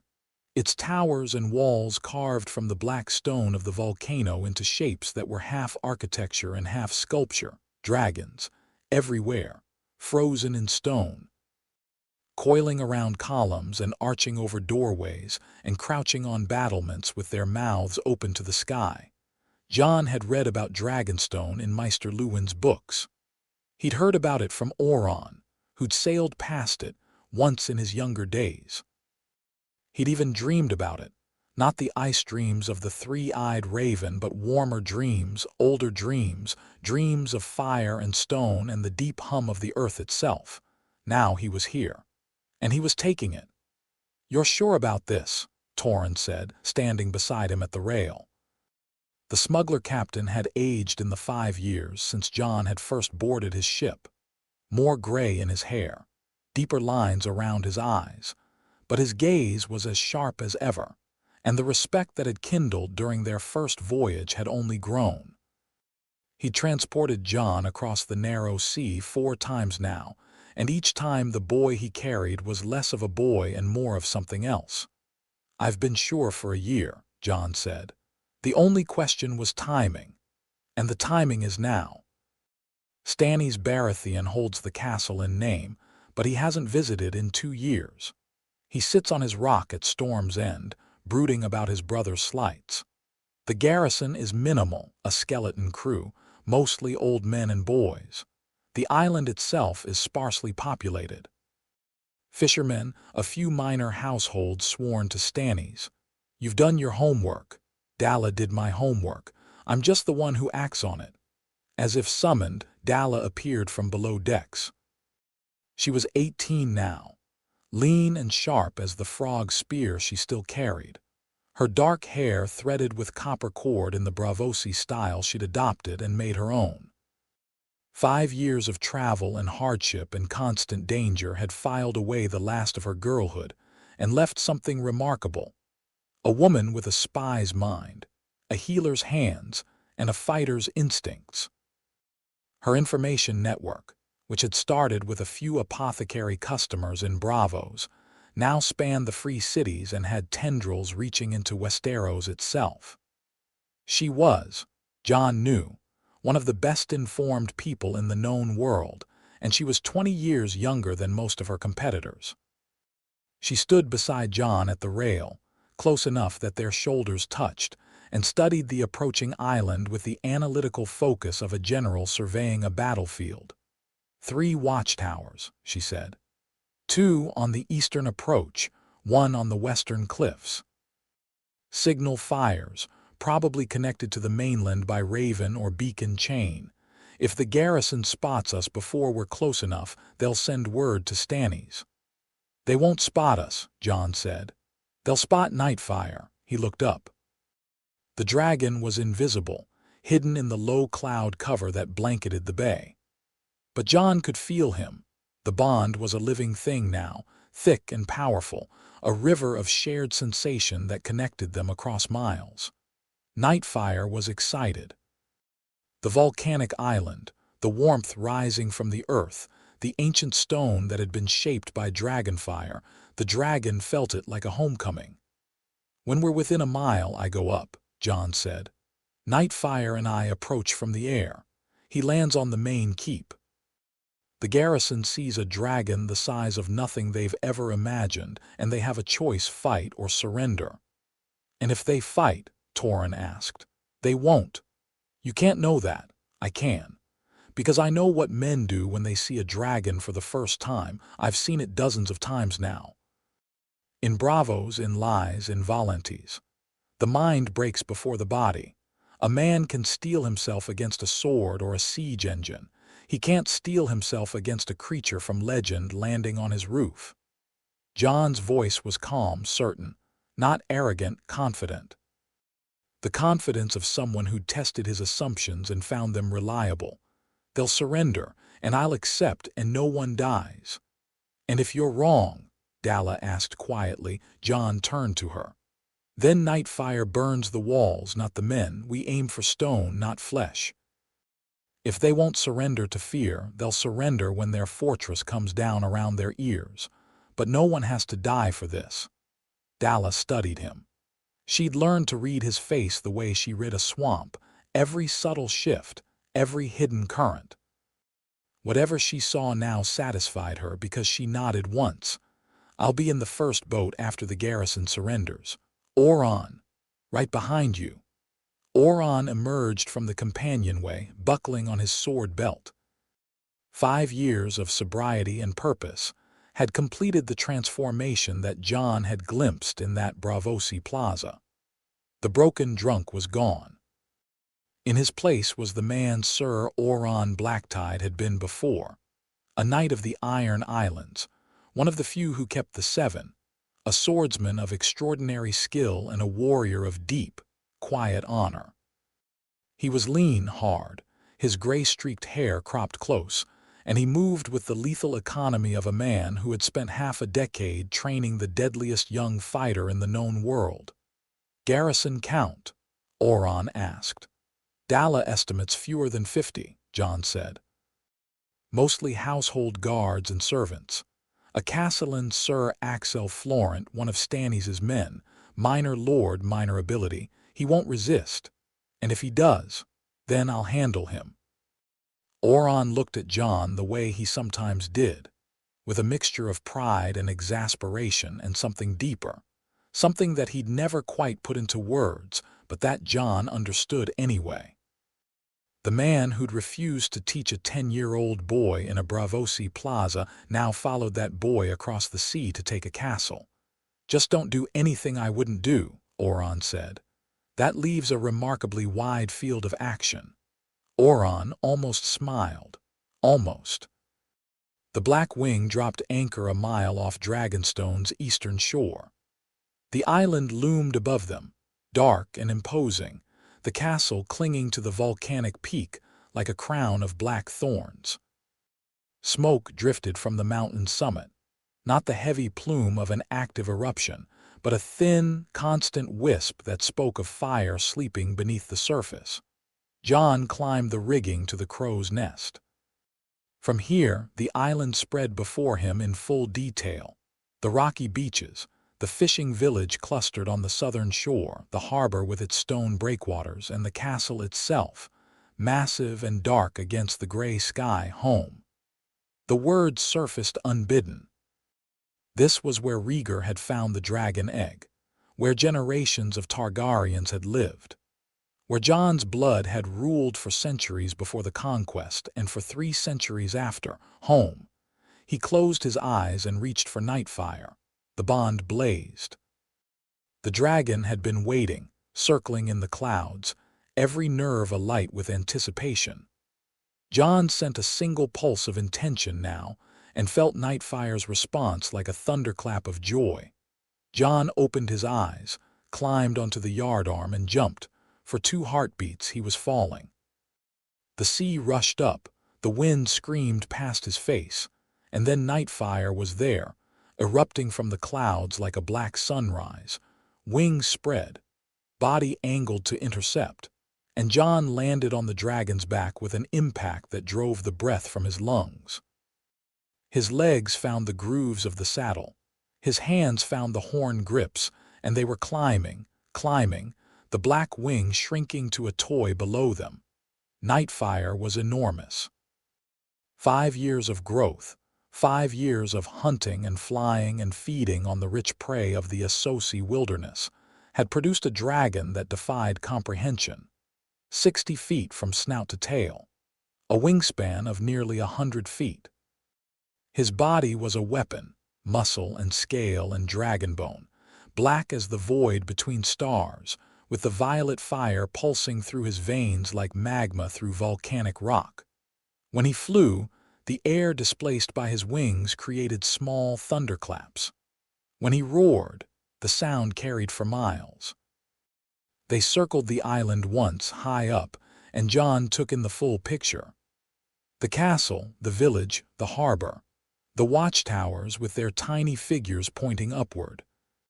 He could see the garrison scrambling, men running along the battlements, the flash of steel as weapons were drawn, the distant blare of a horn. Jon leaned forward. "Low pass first. Show them what they're dealing with." Nightfire dropped. The descent was vertical, terrifying, exhilarating. They plummeted toward the castle in a controlled dive that would have killed any creature without wings, the volcanic peak rushing up to meet them. At the last possible moment, Nightfire flared his wings, the concussive snap of air echoing off the castle walls, and leveled out into a screaming low pass over the main keep. Jon could see the faces below. Guards on the battlements, frozen in place. Servants in the courtyard, some on their knees, some running. A man in armor on the steps of the great hall, the castellan, probably with a sword in his hand and an expression of absolute, bone-deep terror. Nightfire roared. The full, war cry roar, amplified by the volcanic acoustics of the island, a sound that shook the castle to its foundations. Purple fire erupted from his jaws, not at the castle, not at the men, but straight up, a pillar of violet flame that lit the morning sky like a second sun. The message was clear. I am here. This is mine. Kneel or burn. Nightfire banked and came around for a second pass, slower this time. Jon spotted the landing zone, the wide, flat expanse of the main courtyard, large enough for a dragon, surrounded by the castle's towers on 3 sides. He guided Nightfire in. The landing was precise. Nightfire's claws touched stone, and the impact sent a shockwave through the courtyard that cracked flagstones and knocked the nearest men off their feet. The dragon settled, wings folding like vast black sails, tail coiling around the base of the nearest tower, and turned his violet eyes on the assembled garrison. 43 men. Jon counted them in the time it took to dismount.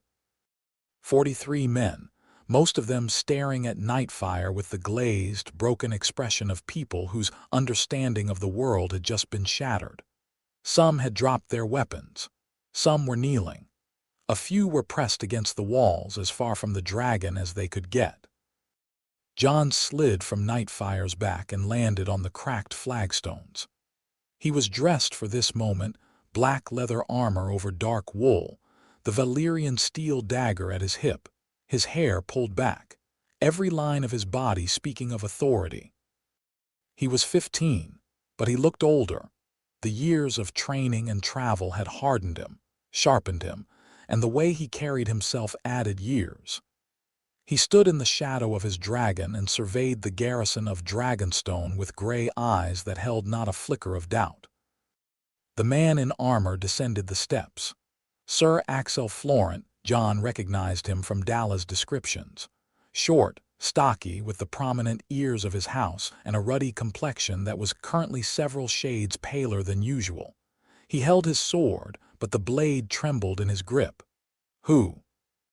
Axel's voice cracked. He cleared his throat and tried again.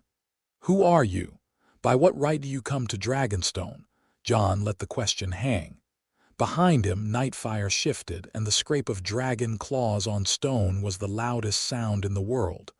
My name is Jon, he said. Some call me the dragonrider of Bravos. Some call me other things. You can call me the Lord of Dragonstone because that's what I am, as of this moment. Dragonstone belongs to Lord Stannis Baratheon. Dragonstone was built by the Targaryens. It was a Targaryen seat for 400 years. The Baratheons held it by Robert's decree, and Robert's decree means nothing to me. Jon's voice carried across the courtyard, clear and measured, and every man in the garrison heard it. I'm not here to hurt anyone. I'm not here to destroy anything. I'm here because this castle is mine by blood and by right, and I'm taking it back. Axel's jaw worked. His eyes darted from Jon to Nightfire to the sky, as if hoping reinforcements would materialize. They wouldn't. Dalla's intelligence had confirmed it. The nearest significant Baratheon force was at Storm's End, weeks away by Raven and Road. You can't just, this is treason. Treason against whom? A king who sits on a stolen throne, a Baratheon who claims a Targaryen castle. Jon stepped forward, and the motion was so smooth, so controlled that Axel took an involuntary step back. "Here's what's going to happen, Sir Axel. You're going to order your men to stand down. You're going to open the gates for my people who are coming from the ship in the bay. And you're going to send a raven to Stannis Baratheon informing him that Dragonstone has a new lord." "And if I refuse?" Jon didn't answer. He simply looked at Nightfire. The dragon lifted his head and opened his mouth. The throat glowed violet, a deep, pulsing radiance that cast strange shadows across the courtyard. The heat was palpable even at 20 feet, a wave of warmth that made the air shimmer. The message was unmistakable. The next thing that came out of that mouth wouldn't be light. Sir Axel Florent was not a brave man. He was not a stupid man either. He looked at the dragon, looked at the boy, looked at his 42 men who were already kneeling or standing with dropped weapons, and he did the math. The sword clattered to the flagstones.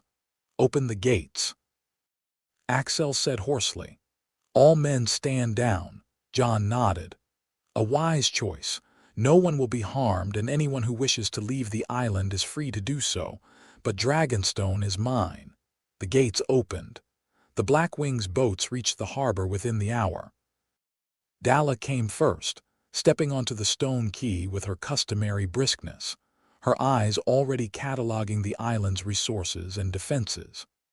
Behind her came Oron, Ghost padding at his side, the direwolf's red eyes sweeping the harbor with territorial intensity. Then the warband, 20 fighters that Jon had assembled over the past 3 years, drawn from the free cities and the sellsword companies. Not many, but each one hand-picked for skill and loyalty. They were his, not because he'd bought them, but because they'd chosen to follow a dragonrider. Dalla found Jon in the great hall of the castle. It was a cavernous space, its walls carved with dragon motifs, its high windows overlooking the sea. The painted table dominated the center, the massive carved map of Westeros that Aegon the Conqueror had used to plan his invasion, still intact after 3 centuries. Jon was standing at the table's northern edge, looking down at the carved representation of Winterfell. "The garrison has surrendered completely," Dalla said, joining him at the table. "Sir Axel has agreed to send the raven to Stannis. I've offered any man who wants to leave safe passage to the mainland. Most of them are staying." "Staying?"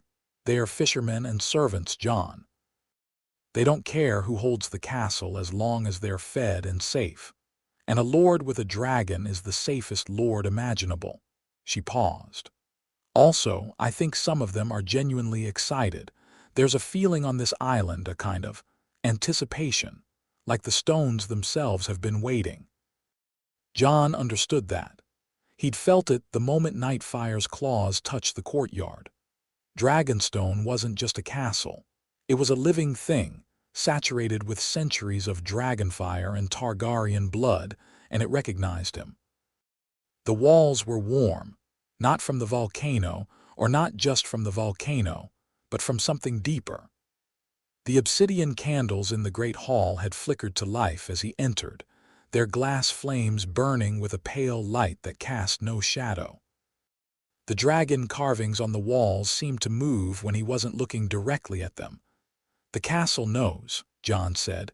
"Knows what?" "That a Targaryen has come home." Dalla looked at him, and for a moment, the analytical spy mistress mask slipped, and he saw the girl from the neck, the girl who'd pulled him out of Quickmud and taught him to fight and followed him across the world. She reached out and took his hand. "Then let's make sure it stays that way," she said. They spent the rest of the day securing the island. Jon's warband took over the garrison duties, manning the walls and watchtowers. Dalla inventoried the castle's supplies, extensive, thanks to Stannis's paranoid stockpiling habit. Oron inspected the armory, the defenses, the harbor fortifications, and pronounced them adequate if not impressive. "Stone walls, good harbor, natural defenses on 3 sides," Oron reported. "The only practical approach is by sea through the harbor." We can hold this against anything short of a major fleet. We'll need to hold it against exactly that, Jon said. Stannis will send ships. He doesn't have many, the royal fleet is Robert's, technically, but he'll scrape together whatever he can. How long until he responds? The Raven will reach Storm's End in a day. Stannis will need time to organize. He's cautious, methodical. Call it 2 weeks before anything arrives. And in those 2 weeks, we prepare. And we announce. The announcement went by Raven. Jon composed it himself, standing at the painted table, writing in the same precise hand that Maester Luwin had taught him. To the lords and ladies of the 7 kingdoms, I write from Dragonstone, seat of my ancestors, which I have reclaimed by right of blood. I am the son of Rhaegar Targaryen and Lyanna Stark, born in lawful marriage, raised in secret by Lord Eddard Stark of Winterfell. The dragon has returned to Dragonstone, and with it, the blood of old Valyria. I make no claim to the Iron Throne. I make no demands of any lord or house. I claim only what is mine, this island, this castle, this name. I am a Targaryen and a Stark. I am a dragonrider, and I am not afraid. Any lord who seeks alliance may send envoys. Any lord who seeks war will find it. Any lord who seeks the truth is welcome to come and see with their own eyes. Written by my hand, Jon Targaryen, Lord of Dragonstone, he signed it and sealed it with black wax, pressed with the 3-headed dragon stamp that Dalla had commissioned from a Myrish jeweler 3 months ago, as if she'd known this moment was coming. She probably had. Jon Targaryen, Dalla said, reading over his shoulder. Not Aegon, Jon considered. His birth name was Aegon, Rhaegar's letter said so, but the name didn't fit. It belonged to conquerors and kings, to the weight of dynasty and destiny. Jon was who he'd been for 15 years. Jon was the boy who'd grown up in Winterfell, who'd fled through the snow with a dragon on his shoulder, who'd learned to fight in bravos and survived in the free cities. Aegon was a name from a letter. Jon was a name from a life. Jon, he said. I'll carry the Targaryen name, but I'll choose which part of it I wear. The ravens flew, 30 copies, 30 directions.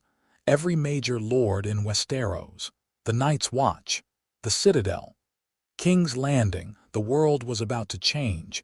It took 8 days for the first response to arrive. Not a raven, a ship. A single galley flying Baratheon colors, fast and aggressive, cutting through the morning waves toward Dragonstone's harbor. Jon was on the battlements when it appeared, and he watched it approach with no particular urgency. One ship, Oron said beside him. Scout, probably. Stannis wants eyes on us before he commits. Let them look. Let them see the dragon. Nightfire was perched on the castle's highest tower, the great drum tower that crowned the volcanic peak, its roof wide enough for the dragon to sprawl comfortably.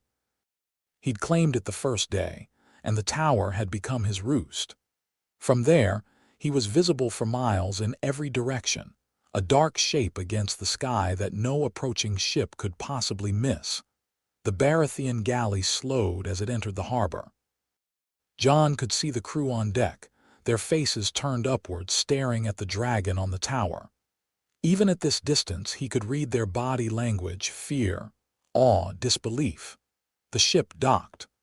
A man disembarked, a knight by his bearing, wearing Baratheon gold and black. He was met at the quay by 2 of Jon's warband and escorted to the castle. Jon received him in the great hall, seated at the painted table. It was a deliberate choice: the table, the hall, the dragon carvings, the obsidian candles.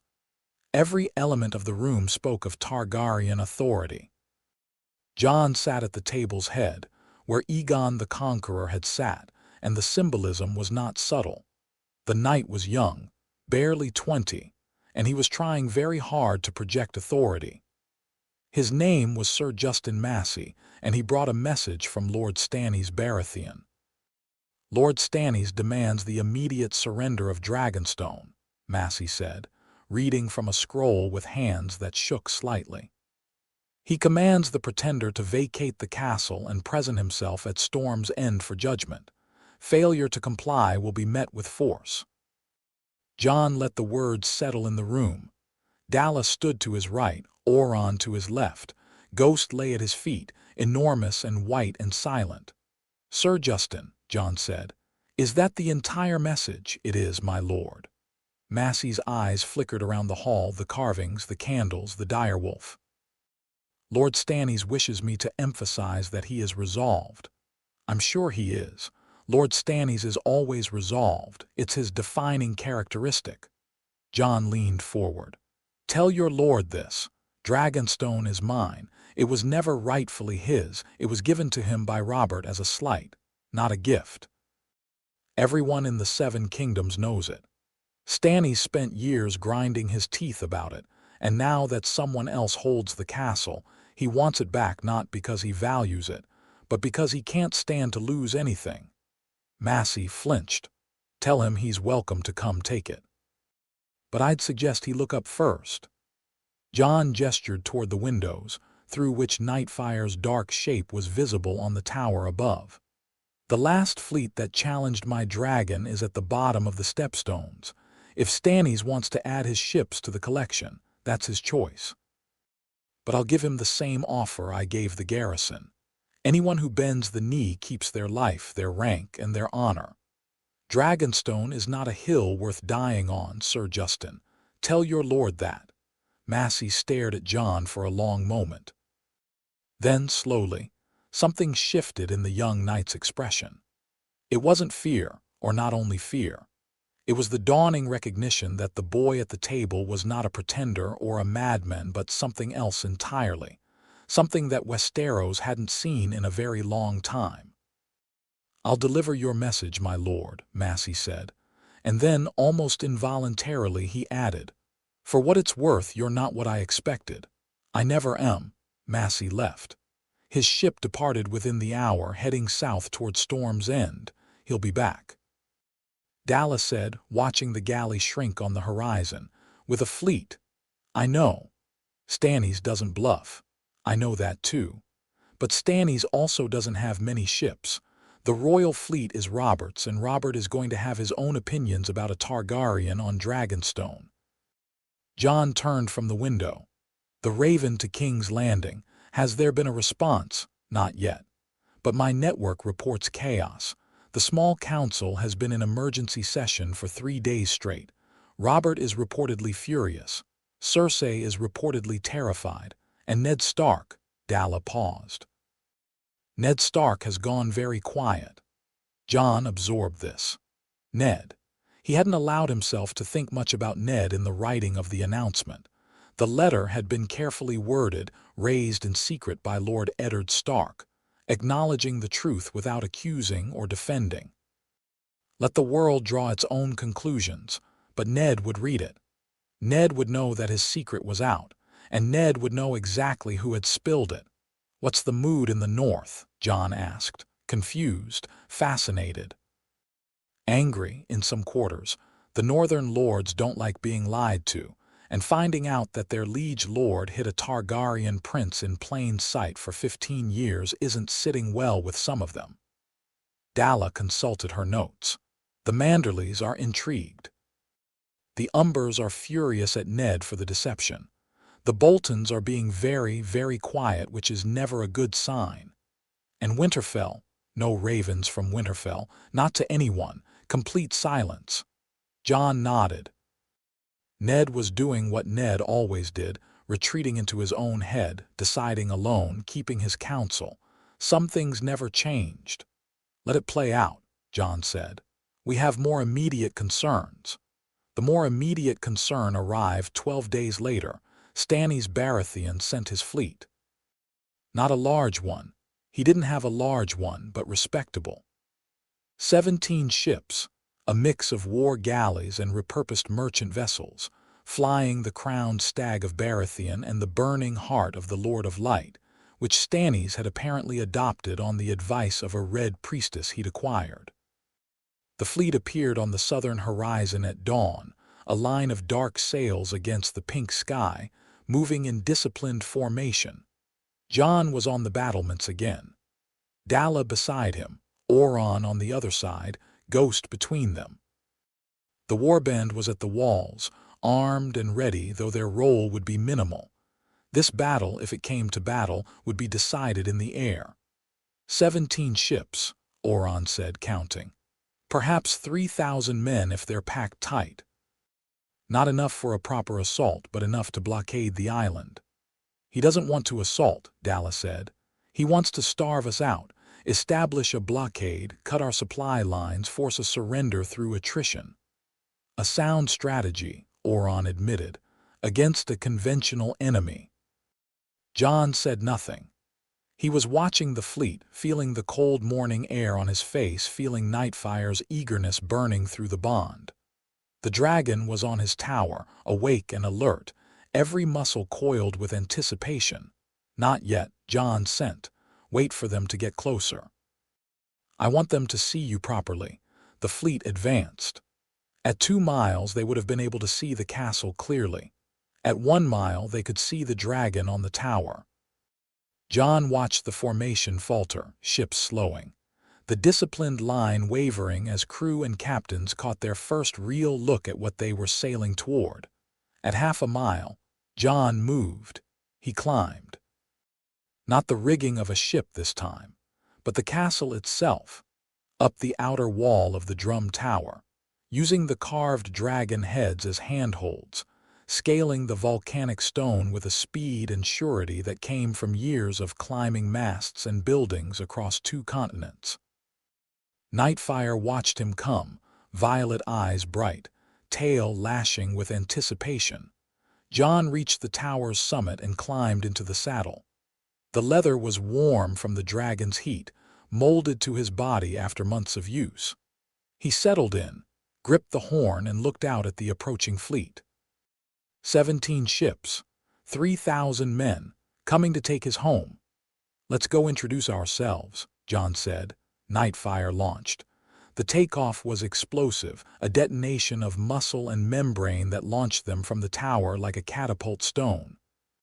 The concussive boom of displaced air rolled across the island and out over the water, and Jon heard the distant, tinny sound of men shouting on the ships below. They climbed fast, 200 feet in seconds, 300, 400, until the fleet was a scattered line of toys on the dark water.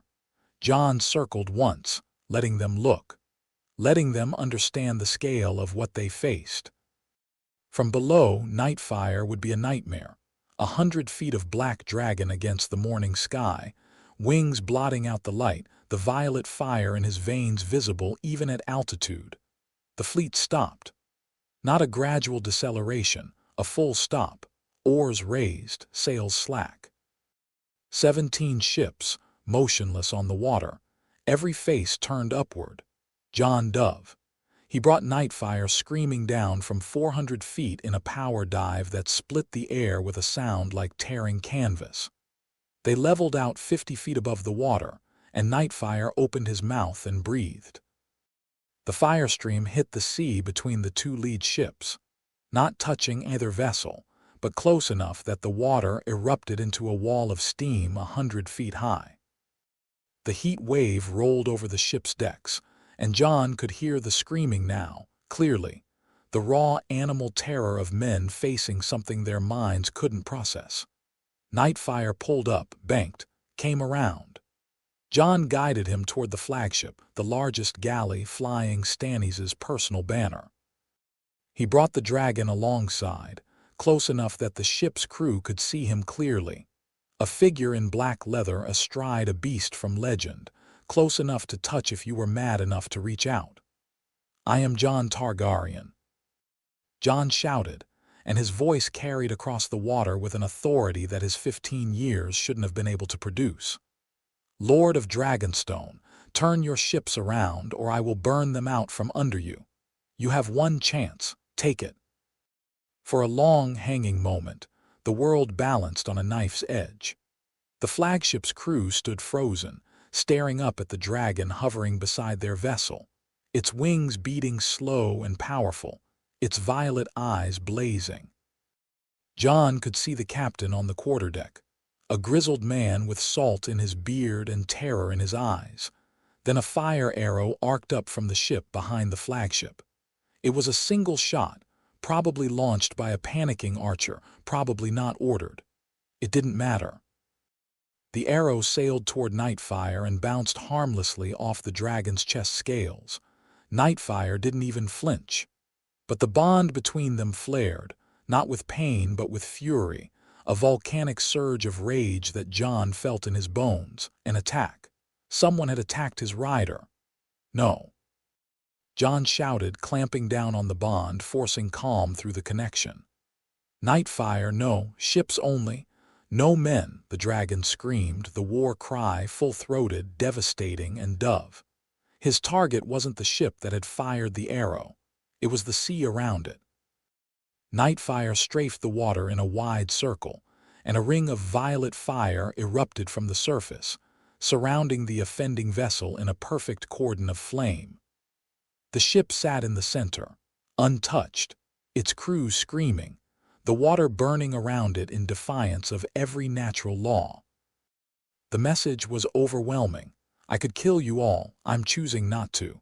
Don't make me reconsider. Jon pulled Nightfire up and circled above the fleet. His blood was pounding, the dragon's rage still hot in his veins, but his voice was steady when he shouted again. Last chance. Turn around or burn. Choose now. The flagship's flag dipped. The universal naval signal for surrender. One by one down the line, every ship in Stannis Baratheon's fleet struck their colors. It was over.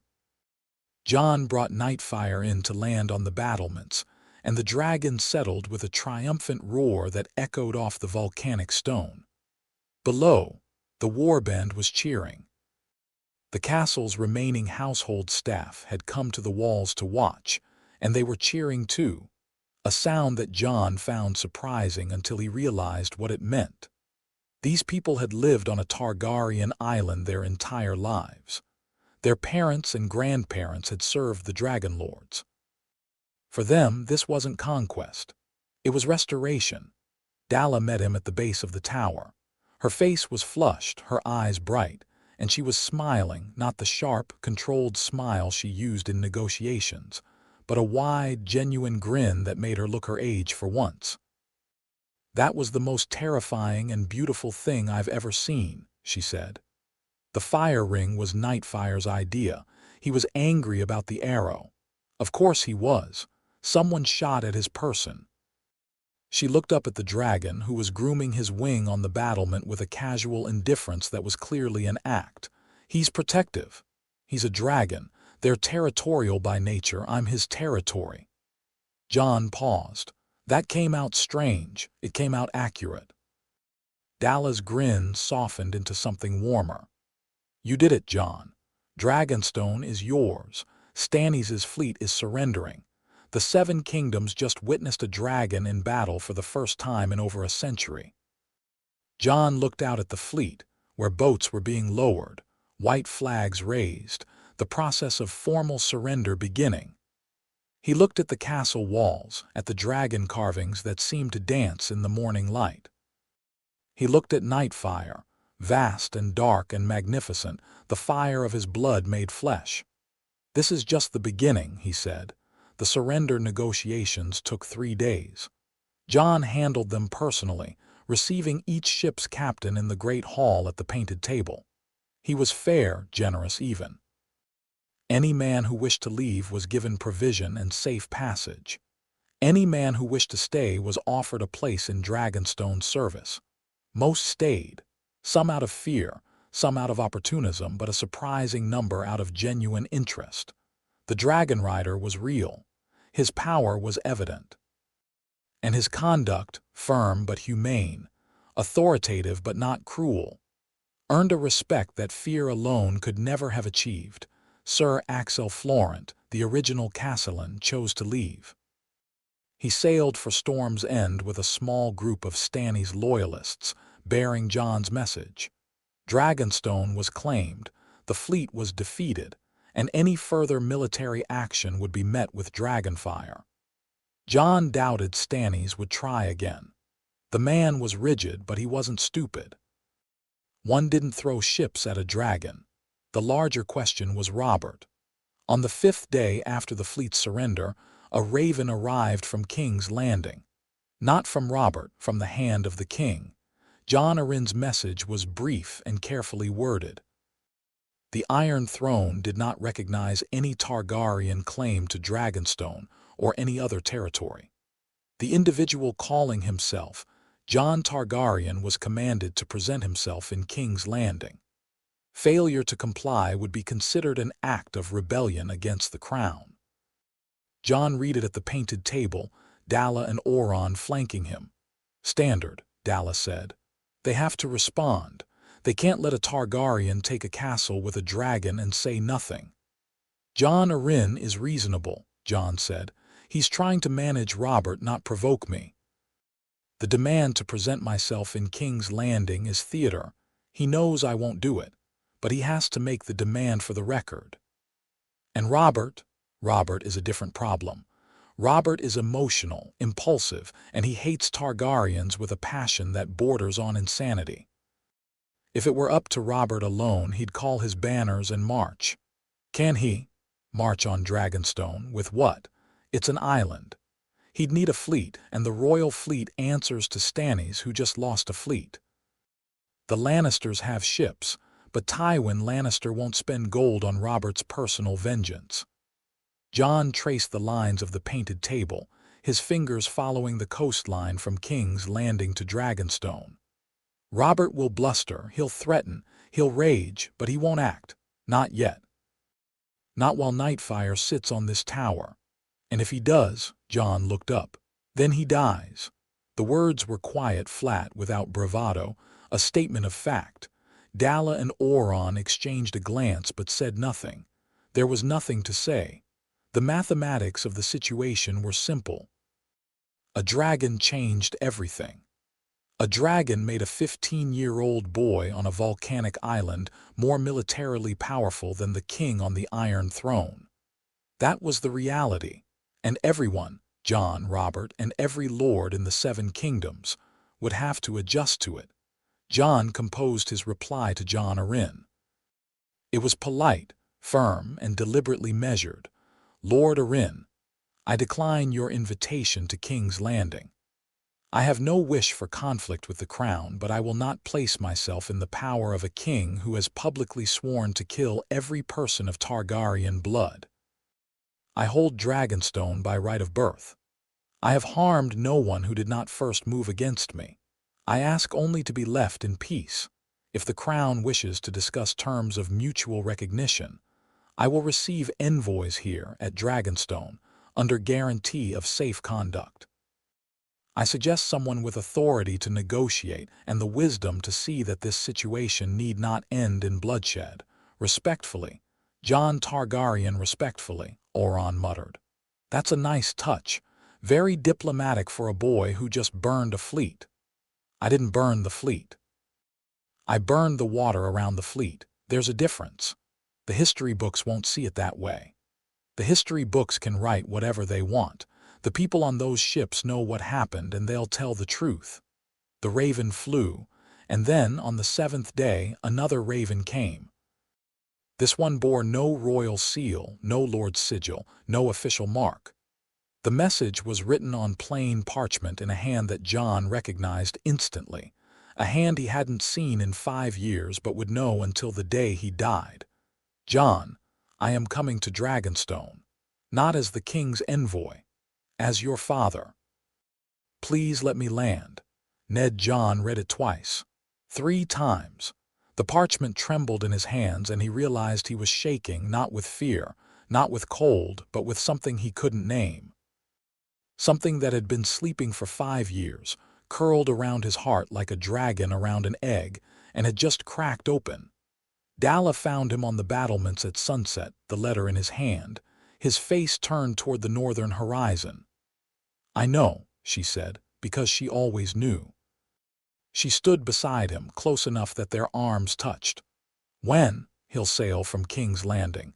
3 days, maybe 4, depending on the wind. Are you ready? Jon looked at the letter, at Ned's handwriting, at the word father, which wasn't true and had never been true, but which carried a weight that no truth could diminish. No, he said. But I wasn't ready for any of this. I wasn't ready to find the egg or hatch the dragon or flee Winterfell or cross the sea or take this castle. I did it all anyway. He folded the letter and tucked it inside his shirt against his skin next to Rhaegar's letter, which he still carried everywhere. 2 letters, 2 fathers, 2 sets of lies. I'll be ready when he gets here, Jon said. I'll be ready because I have to be. Dalla took his hand. The gesture was simple, natural, the touch of someone who had been at his side for 5 years and intended to be at his side for 50 more. Jon held on, and the sun set over Dragonstone, and the dragon on the tower sang to the evening sky, and the world held its breath. Ned Stark was coming. Chapter 6. The Wolf and the Dragon. The ship came from the north on a gray morning, cutting through fog so thick that Dragonstone's watchtowers didn't spot it until it was already inside the bay. A single vessel, lean and fast, flying the direwolf banner of House Stark. No escort, no warships. Just one ship, bearing one man, sailing toward the most dangerous castle in the known world. Jon watched from the battlements and felt nothing. That was a lie. He felt everything. He just couldn't separate the feelings into anything recognizable. They crashed through him in waves, contradictory and enormous. Love and rage and grief and a desperate, aching need that he thought he'd buried years ago. The need to be seen. The need to be claimed. The need to hear his father say I'm sorry and mean it, and for that to be enough. It wouldn't be enough. Jon knew that, but the need was there anyway, stubborn as a northern winter. One ship, Oron said, standing at Jon's left shoulder. He came alone. He would. That's who Ned is. He faces things himself. Jon's voice was steady, which surprised him. He'll have a small household guard, maybe Jory Castle, no one important. Should I meet him at the harbor? No, I'll meet him alone. Oron opened his mouth, clearly ready to argue. Dalla, standing at Jon's right, shook her head minutely. The Ironborn closed his mouth, jaw tight. I'll be on the wall, Oron said. If anything, nothing will happen. It's Ned Stark. He didn't come here to fight. People don't always come somewhere to fight. Sometimes the fight finds them anyway. Oron. Jon looked at his teacher, his protector, the man who'd spent 5 years turning a desperate boy into something formidable. I need to do this alone. You know why? Oron held his gaze for a long moment. Then he nodded once, turned and walked away to take his position on the wall. Dalla lingered. I'll be in the Great Hall, she said. If you need me. I know. She reached out and squeezed his arm, a brief, fierce grip that said more than words. Then she was gone too, and Jon was alone on the battlements with Ghost at his side and Nightfire overhead, and the Stark ship growing larger on the water with each passing minute. Jon descended the castle stairs to the harbor. His boots echoed on the volcanic stone, a steady rhythm that grounded him against the chaos in his chest. He was dressed deliberately. Black leather, the Valyrian dagger at his hip, the dragon scale sword belt Dalla had given him. His hair was pulled back, his posture straight. He looked, he knew, like a young lord receiving a visitor. That was the point. Whatever happened in the next hour, Ned Stark needed to see what his secret had become. The harbor was quiet. Jon had ordered his warband to stand down to clear the quay to give him space. They'd obeyed, though several had positioned themselves on nearby rooftops with crossbows, just in case. Jon didn't argue. Let them watch. This was his fight, but there was no shame in having people who cared enough to stand guard. Ghost pressed against his leg as he walked onto the stone quay. The direwolf was massive now, as large as a small horse, pure white, with red eyes that held a preternatural intelligence. Ghost had grown alongside Nightfire, as if the dragon's supernatural vitality had leaked through the bond and into the wolf. He was no ordinary direwolf, just as Nightfire was no ordinary dragon. The three of them, boy, wolf, dragon, were something the world hadn't seen before and might never see again. The Stark ship dropped anchor in the harbor. A boat was lowered and a single figure climbed down into it. Two rowers, household guards probably, pulled for the key. Jon stood at the water's edge and waited. The boat bumped against the stone.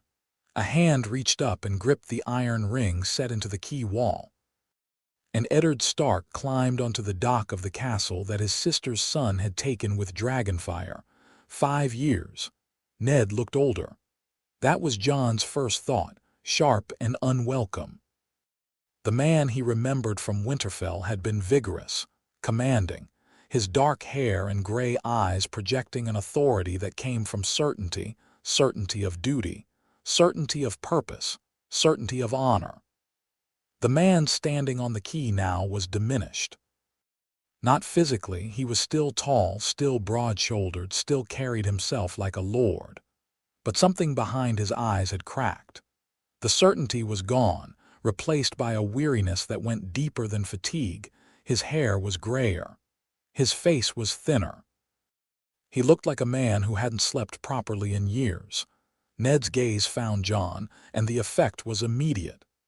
His entire body went rigid, his breath catching audibly, his eyes widening.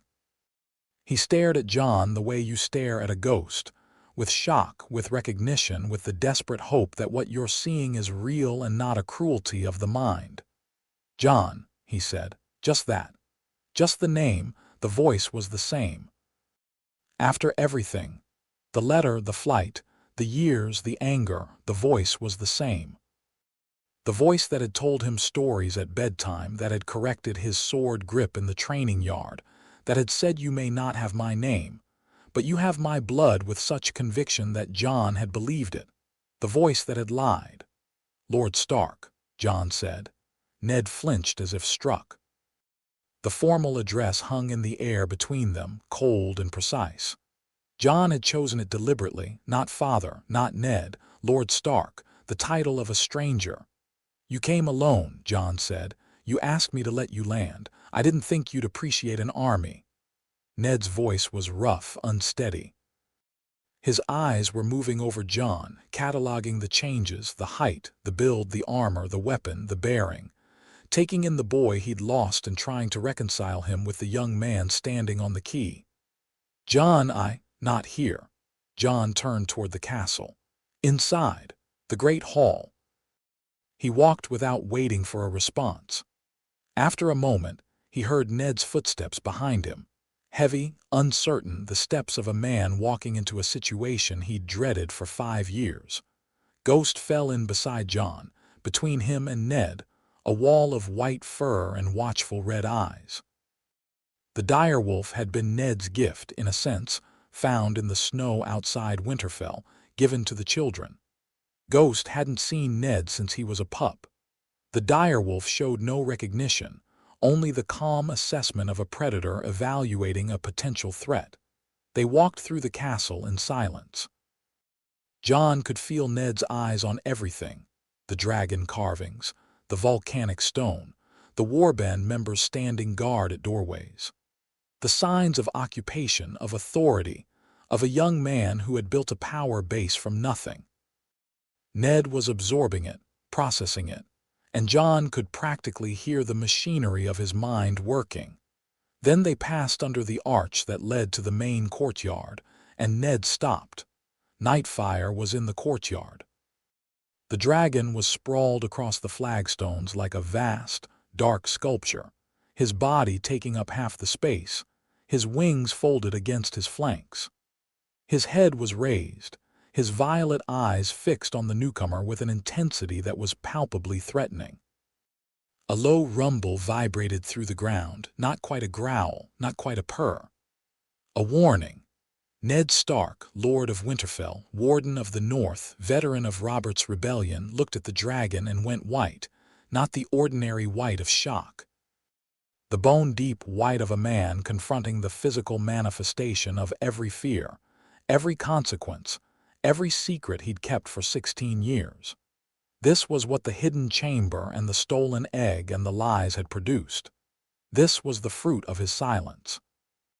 A living dragon, 60 feet of death and fire, staring at him from the courtyard of the castle he'd helped steal from its rightful owners.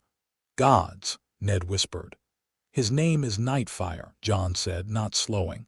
He won't hurt you unless I ask him to. I'm not going to ask. He walked past the dragon. Nightfire's head swiveled to track Ned as the Lord followed, and another rumble vibrated through the stones. Ned walked through the dragon's shadow with his jaw clenched and his hands fisted at his sides, and Jon saw something he'd never seen before on Ned Stark's face: fear.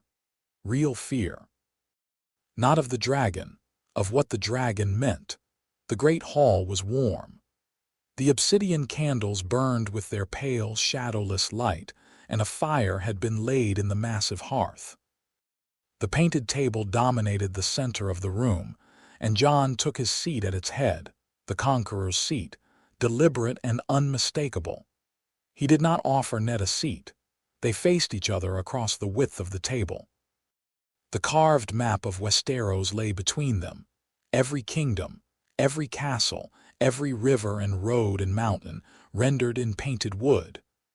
Winterfell was there at the center of the north. King's Landing was there at the mouth of the Blackwater. And Dragonstone was there, the island where they stood, the place where everything was about to be settled. Ned stood across the table, his hands gripping its edge. He looked like a man before a headsman, resigned, anguished, waiting for the blade. "Say what you came to say," Jon said. Ned opened his mouth, closed it, opened it again. For the first time in Jon's memory, the Lord of Winterfell, the man who always knew the right words and the proper course, couldn't speak. "I'm sorry," he managed finally. 2 words, cracked and rough, pulled from somewhere deep. "Jon, I'm so sorry." For what? The question was a blade. Ned heard it, understood it, knew that "I'm sorry" without specifics was worthless. "For all of it," Ned said. "For the lies, for the silence, for letting you believe you were something you weren't, for letting Catelyn—" His voice broke. He pressed his knuckles against the table and breathed.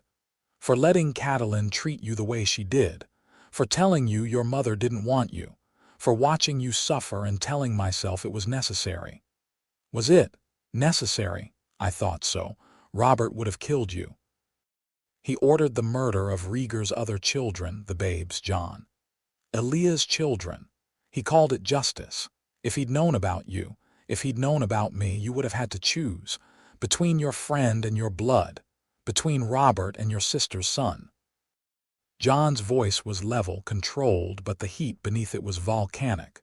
"And you were afraid. You were afraid to make that choice, so instead you made no choice at all. You just held still for 15 years. You held still and let the world grind me down, and you called it protection. I kept you alive. You kept me existing. There's a difference between being alive and existing, and you made damn sure I knew it every single day." Jon stood. He couldn't sit anymore. The anger was too big, too physical. He paced along his side of the table, and Ghost moved with him, a white shadow. "Do you know what it does to a child, to be told he's lesser, not by strangers, by the people who are supposed to be his family? Every meal at the low table, every whisper in the corridor. Every time Catelyn looked at me like I was dirt on her floor. Every time I asked about my mother and you shut me down. I was trying to. You were trying to keep your promise to a dead woman, and you sacrificed a living boy to do it. My mother said protect him. She didn't say break him." The words hit Ned like arrows, and Jon could see each one land. The man's face was a ruin, gray, haggard, wet with tears he wasn't bothering to hide. Lord Eddard Stark, the most stoic man in the north, was crying in the great hall of Dragonstone, and Jon felt the savage satisfaction of it and the sickness of it simultaneously. "You could have told Catelyn," Jon said. "Just Catelyn. That one truth would have changed everything." You didn't have to reveal Rhaegar, just tell her I wasn't yours, that I was Lyanna's. She would have understood. She would have protected me herself because that's who she is when she's not poisoned by a lie. I know. Ned's voice was a whisper. I've known that for years. I knew it within a year of bringing you home and I didn't do it, and I have no excuse that isn't cowardice. The word hung in the air. Cowardice. From the mouth of Ned Stark, the man whose honor was legendary, whose courage was the stuff of stories. Cowardice. Jon stopped pacing. He stood at the table's edge, hands flat on the painted surface of the north, and looked at this man, this broken, weeping, impossibly human man, and felt the anger shift. It didn't disappear. It didn't transform into forgiveness or understanding or any of the clean, simple emotions that songs and stories prescribed. It just shifted, like a great weight settling into a new position, still heavy but differently balanced. Tell me about her, Jon said. My mother, not the story. Not the politics. Tell me about Lyanna. Ned blinked. The question caught him off guard, a turn he hadn't expected. He wiped his face with the back of his hand and was quiet for a moment, and when he spoke, his voice was different, softer, younger, the voice of a brother, not a lord. She was wild. Ned said. Wilder than Arya even, and that's saying something. She rode better than any of us, better than Brandon, who was the best horseman in the north. She laughed louder than anyone in Winterfell. She picked flowers and pressed them in books, and then used those same books to hit anyone who made her angry. A ghost of a smile. She had your stubbornness, that steel in the spine that doesn't bend, doesn't break, just holds. Our father used to say she had wolf blood. He meant it as a warning. She took it as a compliment. Jon sat down again, slowly. The anger was still there, but it had moved aside to make room for something else, a hunger for this, for the stories he'd never been told, for the mother he'd never known. She loved Rhaegar, Ned continued, truly loved him. I didn't understand it at the time, none of us did. We thought he'd taken her by force. That's the story Robert told, the story the realm believed, the story I let stand because it was easier than the truth. He paused. The truth was that my sister fell in love with the crown prince at the tournament of Harrenhal, and he fell in love with her, and they ran away together and married under a weirwood tree, and the whole bloody realm went to war over a love story. And she died. And she died. Ned's voice was barely audible. In a tower in Dorne, in a bed of blood holding you, she was singing a lullaby, and she looked at me and she said, "Promise me, Ned," and I promised.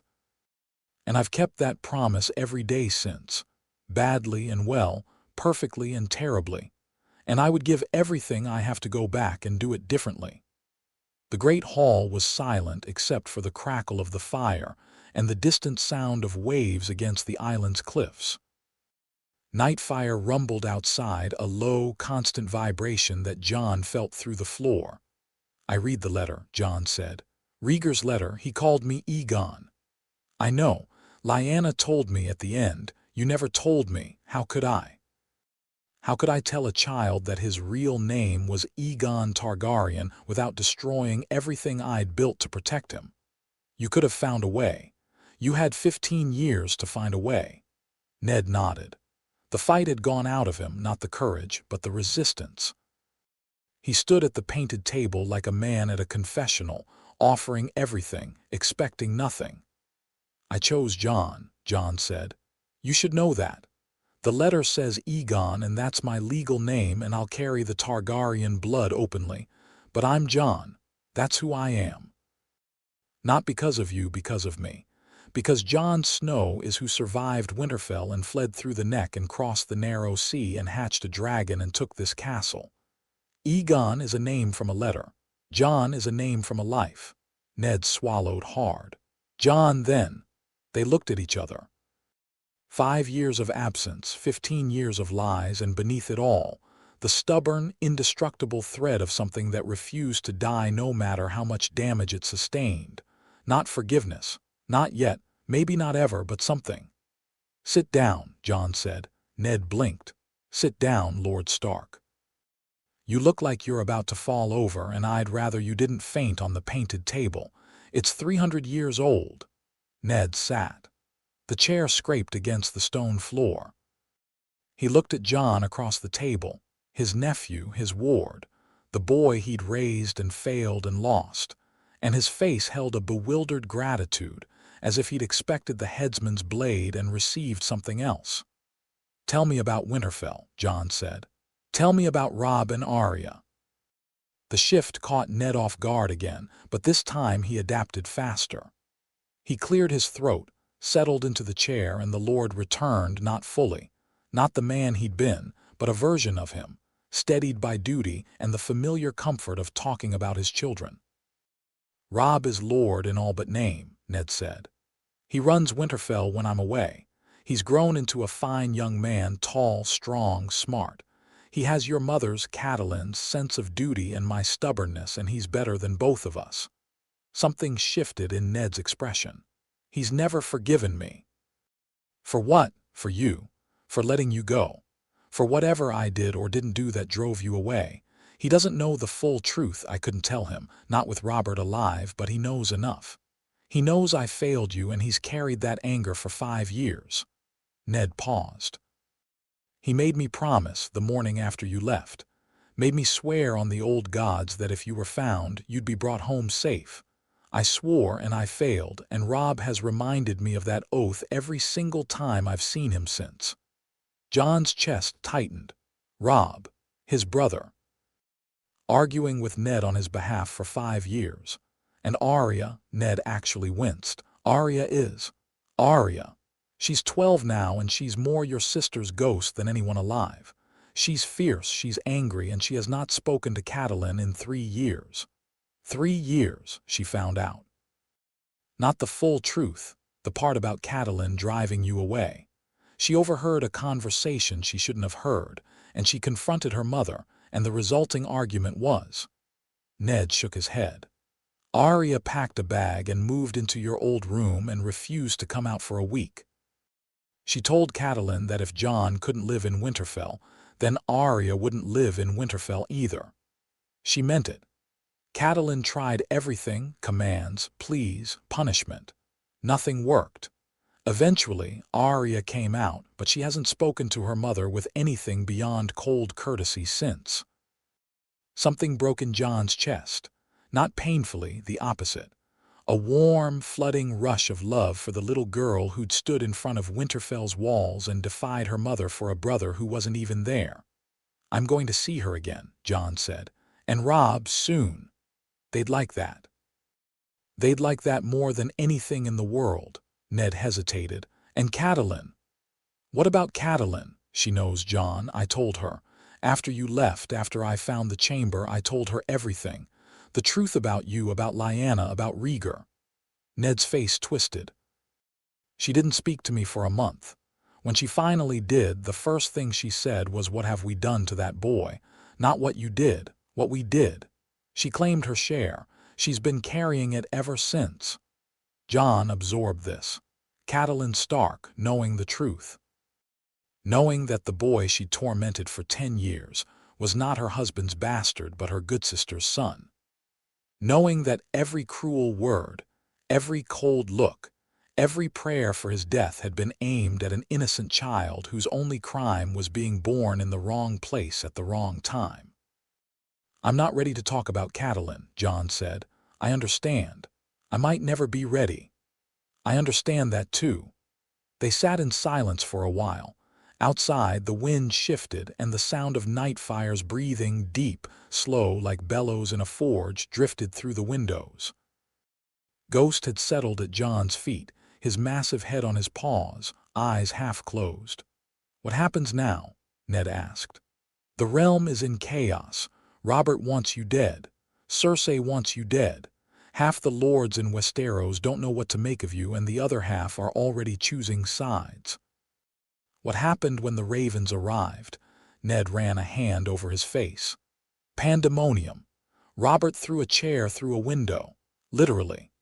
He screamed about Dragonspawn and usurpers and swore to mount your head on a spike beside Rhaegar's." Cersei encouraged him, because Cersei encourages anything that creates chaos she can exploit. Jon Arryn tried to be the voice of reason. The small council was split. Varys argued for diplomacy. Littlefinger argued for assassination. Renly argued for ignoring you and hoping you'd go away. And you? I told Robert the truth. The words landed like a stone in still water. Jon stared. You told him. Not everything. Not at first. When the Raven arrived, Robert turned to me and demanded to know if it was true, if I'd been hiding a Targaryen. Ned's voice was hollow. I couldn't lie to him anymore. Not after lying for 15 years. Not with your letter being read in every lord's hall from the Wall to Dorne. So I told him. I told him you were Lyanna's son. I told him she'd gone willingly, that they'd married, that you were born in the Tower of Joy. And he hit me. Jon blinked, knocked me off my chair, split my lip. Then he stood over me and screamed for 10 minutes about betrayal and treason and how he'd trusted me and I'd been harboring Dragonspawn in his realm for 15 years. Ned touched his mouth, unconsciously. Then he wept.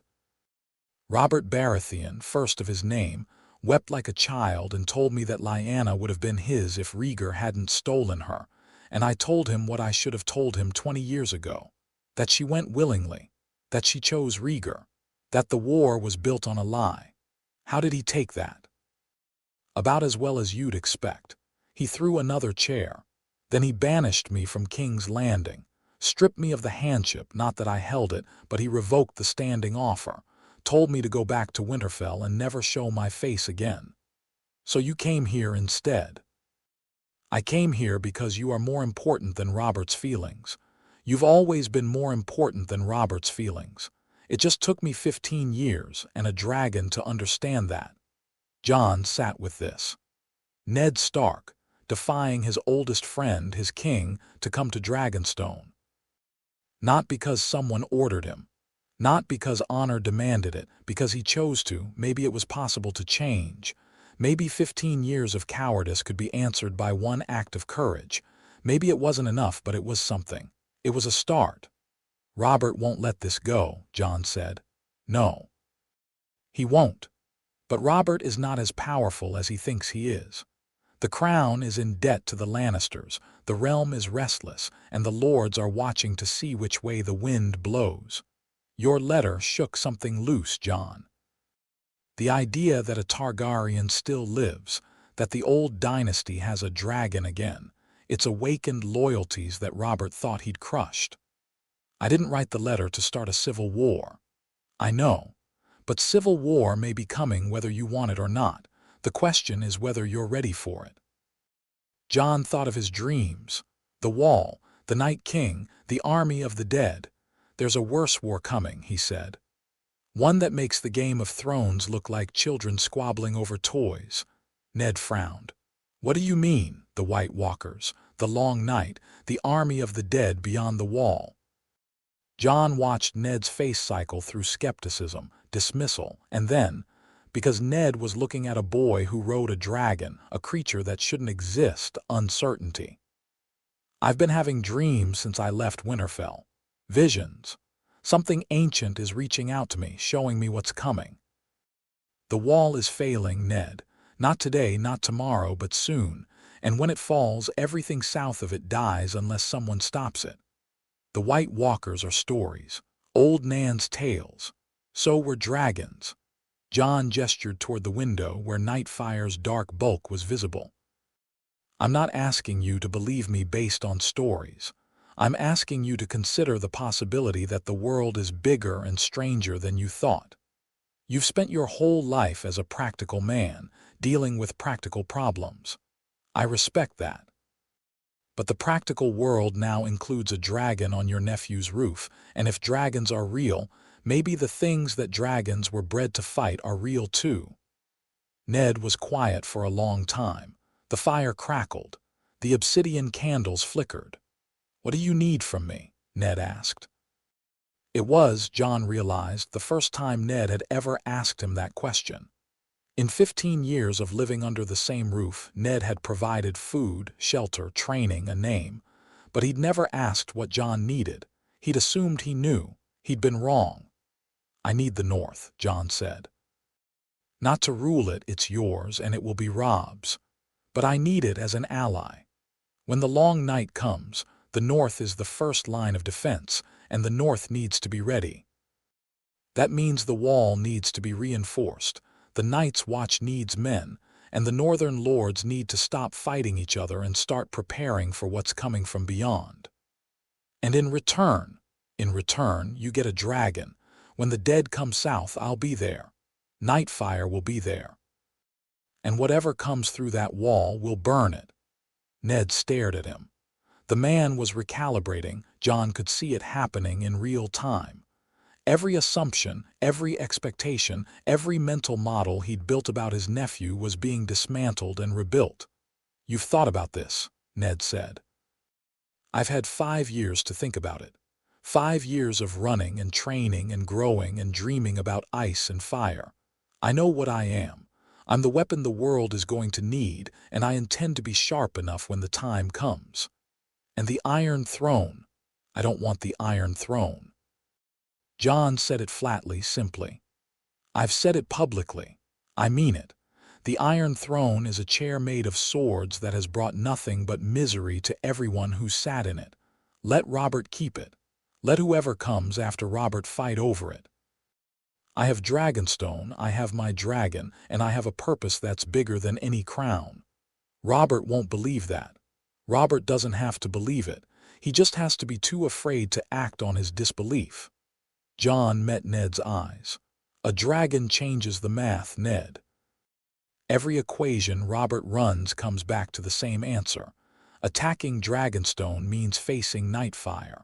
And no army in the world, no fleet in the world can survive a dragon. Robert knows this. Tywin Lannister knows this. Every lord in the 7 Kingdoms knows this.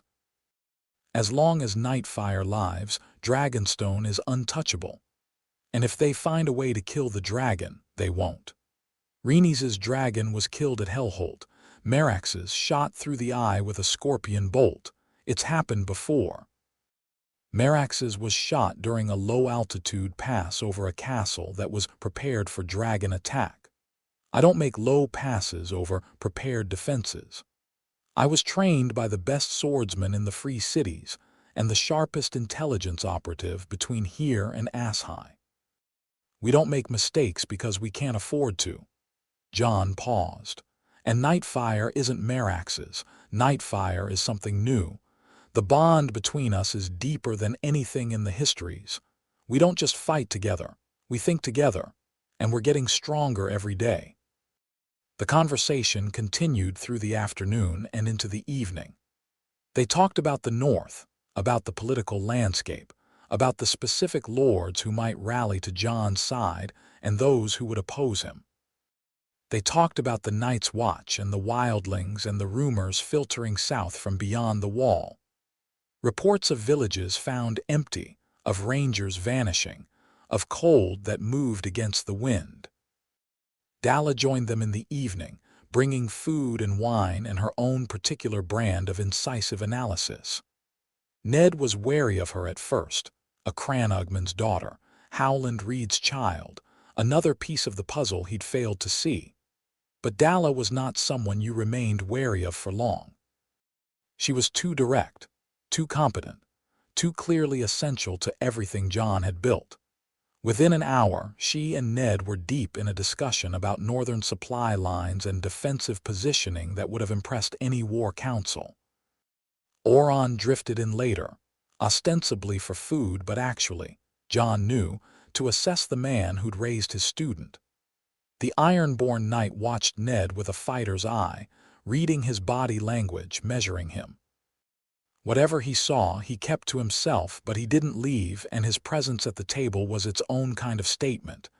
"You've built something here," Ned said, looking around the table. "A family." "I built what I needed," Jon said, "what I didn't have." The words weren't meant to wound. They were simply true, but Ned received them like a blade anyway, flinching slightly, his gray eyes bright with unshed pain. "I have something for you," Ned said. He reached beneath his cloak and produced a bundle wrapped in oiled cloth. He set it on the table and unwrapped it with careful hands. A sword. A bastard sword, no, a hand-and-a-half sword, longer than a standard arming sword but shorter than a greatsword. The blade was dark, smoky, rippled with the distinctive pattern of Valyrian steel. The crossguard was worked in the shape of two wolves' heads, their eyes set with chips of deep red garnet. The pommel was a dragon's head, its mouth open, its own eyes set with amethyst that caught the candlelight and burned violet. Jon stared. "I had it made," Ned said, "after you left. I melted down ice." The silence that followed was absolute ice. The Valyrian steel greatsword of House Stark, the ancestral weapon that had been in the family for 400 years. The symbol of northern power, of Stark authority, of everything Ned held dear. He'd melted it down. Ice was too large for a single combat weapon, Ned continued, his voice thick. It was ceremonial, really a headsman's blade, not a fighter's tool. I had a Valentine Smith reforge it into two swords. The smaller one I left at Winterfell for Arya. She doesn't know yet. He pushed the larger sword across the table toward Jon. "This one is yours." Jon reached out and touched the blade. The Valyrian steel was warm under his fingers, warm the way Nightfire's scales were warm, as if the dragon blood in Jon's veins resonated with the dragonfire that had forged the metal thousands of years ago. "I had the design made before I knew about the dragon," Ned said. "The wolves are for your mother. The dragon was added after your letter arrived." He swallowed. "I called it Dark Sister, but that name is taken. You can name it whatever you want." Jon lifted the sword. It was perfect, the weight, the balance, the length. It fit his hand like it had been made for him, which it had. He turned it, and the Valyrian steel rippled in the candlelight, dark and light, ice and fire. "Winterfire," Jon said. The name came from nowhere, from everywhere, from the place where his Stark blood met his Targaryen fire and became something new. Ned nodded. There were tears on his face again, but these were different, not the tears of guilt and grief he'd shed earlier, but something quieter, more complex. Pride, maybe, and loss. The pride of seeing what his nephew had become, and the loss of knowing he'd had no part in it. Jon stood, crossed to Ned's side of the table, and did something he hadn't planned. He didn't think about it, didn't analyze it, didn't weigh the strategic implications. He just moved. He put his hand on Ned's shoulder. Not a hug, not a declaration of forgiveness. Just a hand, firm and steady, resting on the shoulder of a man who had tried to do good and done great harm and come across the sea to face the consequences. "Thank you," Jon said, "for the sword. And for coming." Ned looked up at him. The raw hope in his eyes was almost too much to bear. "I haven't forgiven you," Jon said. "I don't know if I ever will, but you're here, you showed up, that matters. It's not enough. No, but it's a start." Ned covered Jon's hand with his own, and for a moment, just a moment, they were what they should have been all along. Not lord and bastard. Not protector and secret. Just two people, bound by blood and history and love that had survived everything, bent and battered but unbroken. Then Jon stepped back, and the moment passed, and they were themselves again, the Lord of Winterfell and the Lord of Dragonstone, facing a world that was about to become very complicated. Ned stayed 3 days. They spent the time in intense planning, mapping out northern defenses, identifying allies, establishing lines of communication between Dragonstone and Winterfell. Dalla integrated Ned's knowledge of northern politics into her intelligence network. And by the second day, she and Ned were collaborating with an efficiency that surprised everyone, including themselves. Euron sparred with Ned once, at Jon's request. The bout lasted 4 minutes, which was longer than Euron expected. "He's good," Euron said afterward, rubbing his ribs where Ned's practiced sword had caught him. "Old-style northern, Predictable but powerful, I can see where you got your foundation. He trained alongside Sir Roderick. It shows. Solid fundamentals, no creativity but solid. Oron paused. He loves you, you know that, I know. It's not enough. I know that too. On the third morning, Ned prepared to leave. His ship was provisioned, his crew ready. He would sail north to White Harbor and then overland to Winterfell, carrying Jon's message to the northern lords. Dragonstone was claimed, the dragon was real, and the heir of both ice and fire was offering alliance, not conquest. Jon walked him to the harbor. This time the walk was different, not the tense, silent approach of 3 days ago, but something easier. Not comfortable exactly, but the bleeding had stopped and the wound was beginning to close. At the quay, Ned turned to Jon one final time. "Robb will want to come," Ned said. "When he hears. He'll want to sail here immediately. Tell him to wait. I'll come to Winterfell myself before winter. I'll fly." "You'll fly?" Ned shook his head, a wondering, almost helpless gesture. "My nephew flying a dragon to Winterfell. Your mother would have loved it. She was the rider in the family." "I know. Howland told me." Ned nodded, swallowed, extended his hand. Jon took it. They gripped hard, the handshake of men who have fought and bled and aren't finished yet. "Be careful," Ned said. "I'm done being careful. Careful is what got us here." Ned almost smiled. Then he climbed into the boat, and the rowers pulled for the ship, and Jon stood on the quay and watched the Stark banner recede into the morning mist. Ghost sat beside him, warm and solid. Above, Nightfire circled the island, his shadow sweeping across the water like a dark benediction. Ned's ship cleared the harbor and caught the wind, heading north. Jon watched until it disappeared. 2 weeks passed. The ravens multiplied. Dragonstone became the center of the world's attention, and Jon met it head-on. He received envoys from a dozen houses, tentative, curious, some openly opportunistic. The Tyrells sent a charming young man named Loras who spent 3 days on the island and left looking dazed. The Martells sent a letter that was carefully worded and throbbing with suppressed rage against the Lannisters, which Jon read as a future alliance waiting for the right moment. Even the Iron Bank of Bravos sent a representative, interested in the financial implications of a new power on Dragonstone. Jon handled each interaction with the same approach: direct, honest, strategic. He didn't promise what he couldn't deliver. He didn't threaten what he wasn't willing to execute. He treated every envoy with respect and sent them home knowing exactly 2 things: that Jon Targaryen was not to be trifled with, and that he was not interested in conquering anyone. The second message was harder to sell than the first. "They don't believe you," Dalla told him one evening, reviewing the latest reports. "About the throne. Every lord in Westeros assumes you're playing a long game, that the 'I don't want the Iron Throne' line is a tactic.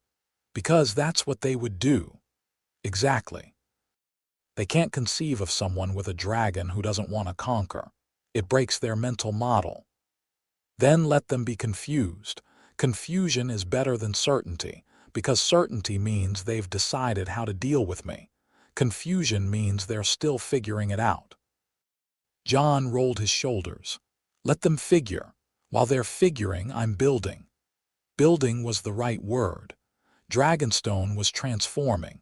Jon's warband had grown, not dramatically but steadily, as word spread that the dragonrider was recruiting. Skilled fighters, sailors, craftsmen, people with useful talents and no particular loyalty to the existing order. Dalla screened every recruit personally, her network running background checks that would have impressed the Spider himself. The island's population was growing too. Fishermen and their families, attracted by the protection a dragon offered. Small traders, looking to establish the first commercial ties with the new lord. Meisters, drawn by curiosity.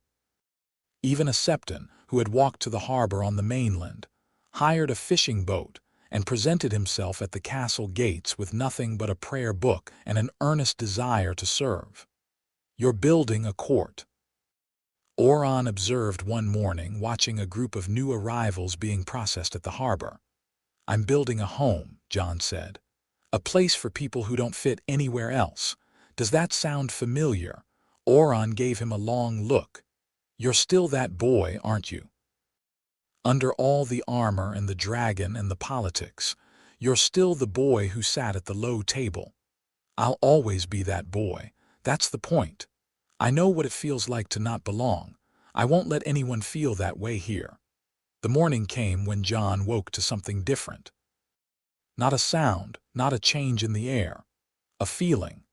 A pull deep in his chest, as if a thread had been sewn through his ribs and someone was tugging it northward. He climbed to the battlement. The sky was gray, heavy with clouds that seemed lower than usual, pressing down on the island like a hand. The air tasted of iron and cold, a northern cold, sharp and ancient, wrong for a volcanic island in the southern sea. Nightfire felt it too. The dragon was restless on his tower, wings half spread, head swiveling to the north.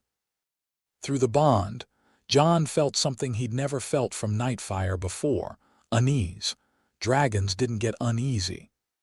Dragons were apex predators, the pinnacle of the natural world, afraid of nothing.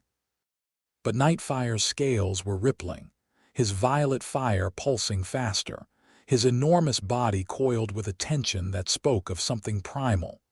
Jon closed his eyes and reached for the bond. Deeper than usual, past the surface layer of shared emotion, down into the bedrock of their connection. And there, in the deep, he felt it. Cold, not physical cold. Something else. A cold that was aware, that was intelligent, that was vast and patient and impossibly ancient.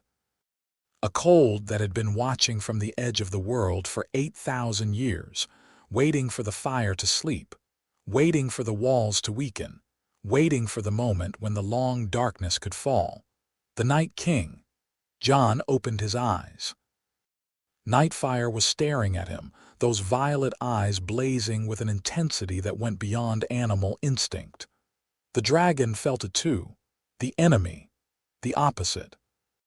The cold to their fire, the death to their life, the eternal darkness that had been held at bay by ice and magic and the fading memory of dragons. It was moving. The cold was moving. Not today, not tomorrow, but soon, the kind of soon that measured itself in seasons, not days. Winter was coming. The real winter. The one the Starks had warned about for 8,000 years. Jon stood on the battlement and looked north. Past the bay, past the mainland, past King's Landing and the Riverlands and the Neck and Winterfell, past the wall itself, to the frozen wastes beyond where something was gathering its strength. Dalla found him there, as she always did when something was wrong. "What is it?" she asked. "It's starting," Jon said. "The real war, the one everything else has been preparation for." "How do you know?" "I can feel it. Nightfire can feel it. The cold is waking up." Dalla stood beside him, her shoulder against his, steady and unafraid. She looked north too, though she couldn't feel what Jon felt. She trusted him enough to look anyway. "Then we'd better be ready," she said. We have to be." Jon turned to her. "Send ravens, to Winterfell, to the Wall, to every northern lord. Tell them the Lord of Dragonstone requests a summit, not a council of war, not yet. A meeting. Everyone who's willing to listen.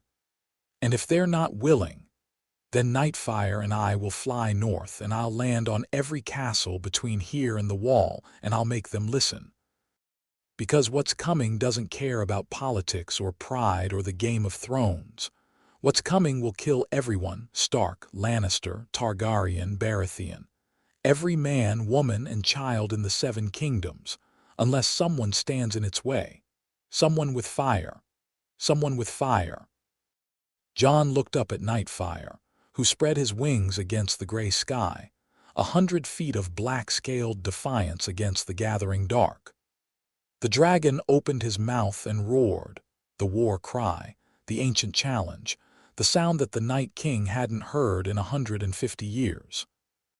Violet fire split the sky. The clouds boiled and parted, and for a moment sunlight broke through, golden and warm, painting the castle in light. Then the clouds closed again, and the gray returned, but the fire's afterimage lingered, burning against the inside of Jon's eyes like a promise. The ravens flew that day, 30 of them, winging north from the rookery of Dragonstone, carrying the message that the world was about to change. Some would be believed, some would be ignored. Some would be read and dismissed by lords who thought they knew better. It didn't matter. Jon had spent 5 years preparing for this moment. A lifetime, really.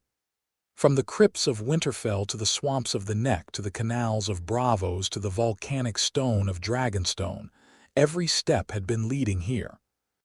He stood on the balcony of the great hall, looking out over his island, his castle, his home. Dalla stood at his right, arms crossed, already composing the intelligence briefings in her head. Oron stood at his left, hand on his sword, ready as always. Ghost sat at his feet, red eyes watching the horizon. And above them all, Nightfire circled, vast and dark and magnificent, the fire of old Valyria reborn, the weapon that would break the long night when it came. The ravens flew. The world held its breath.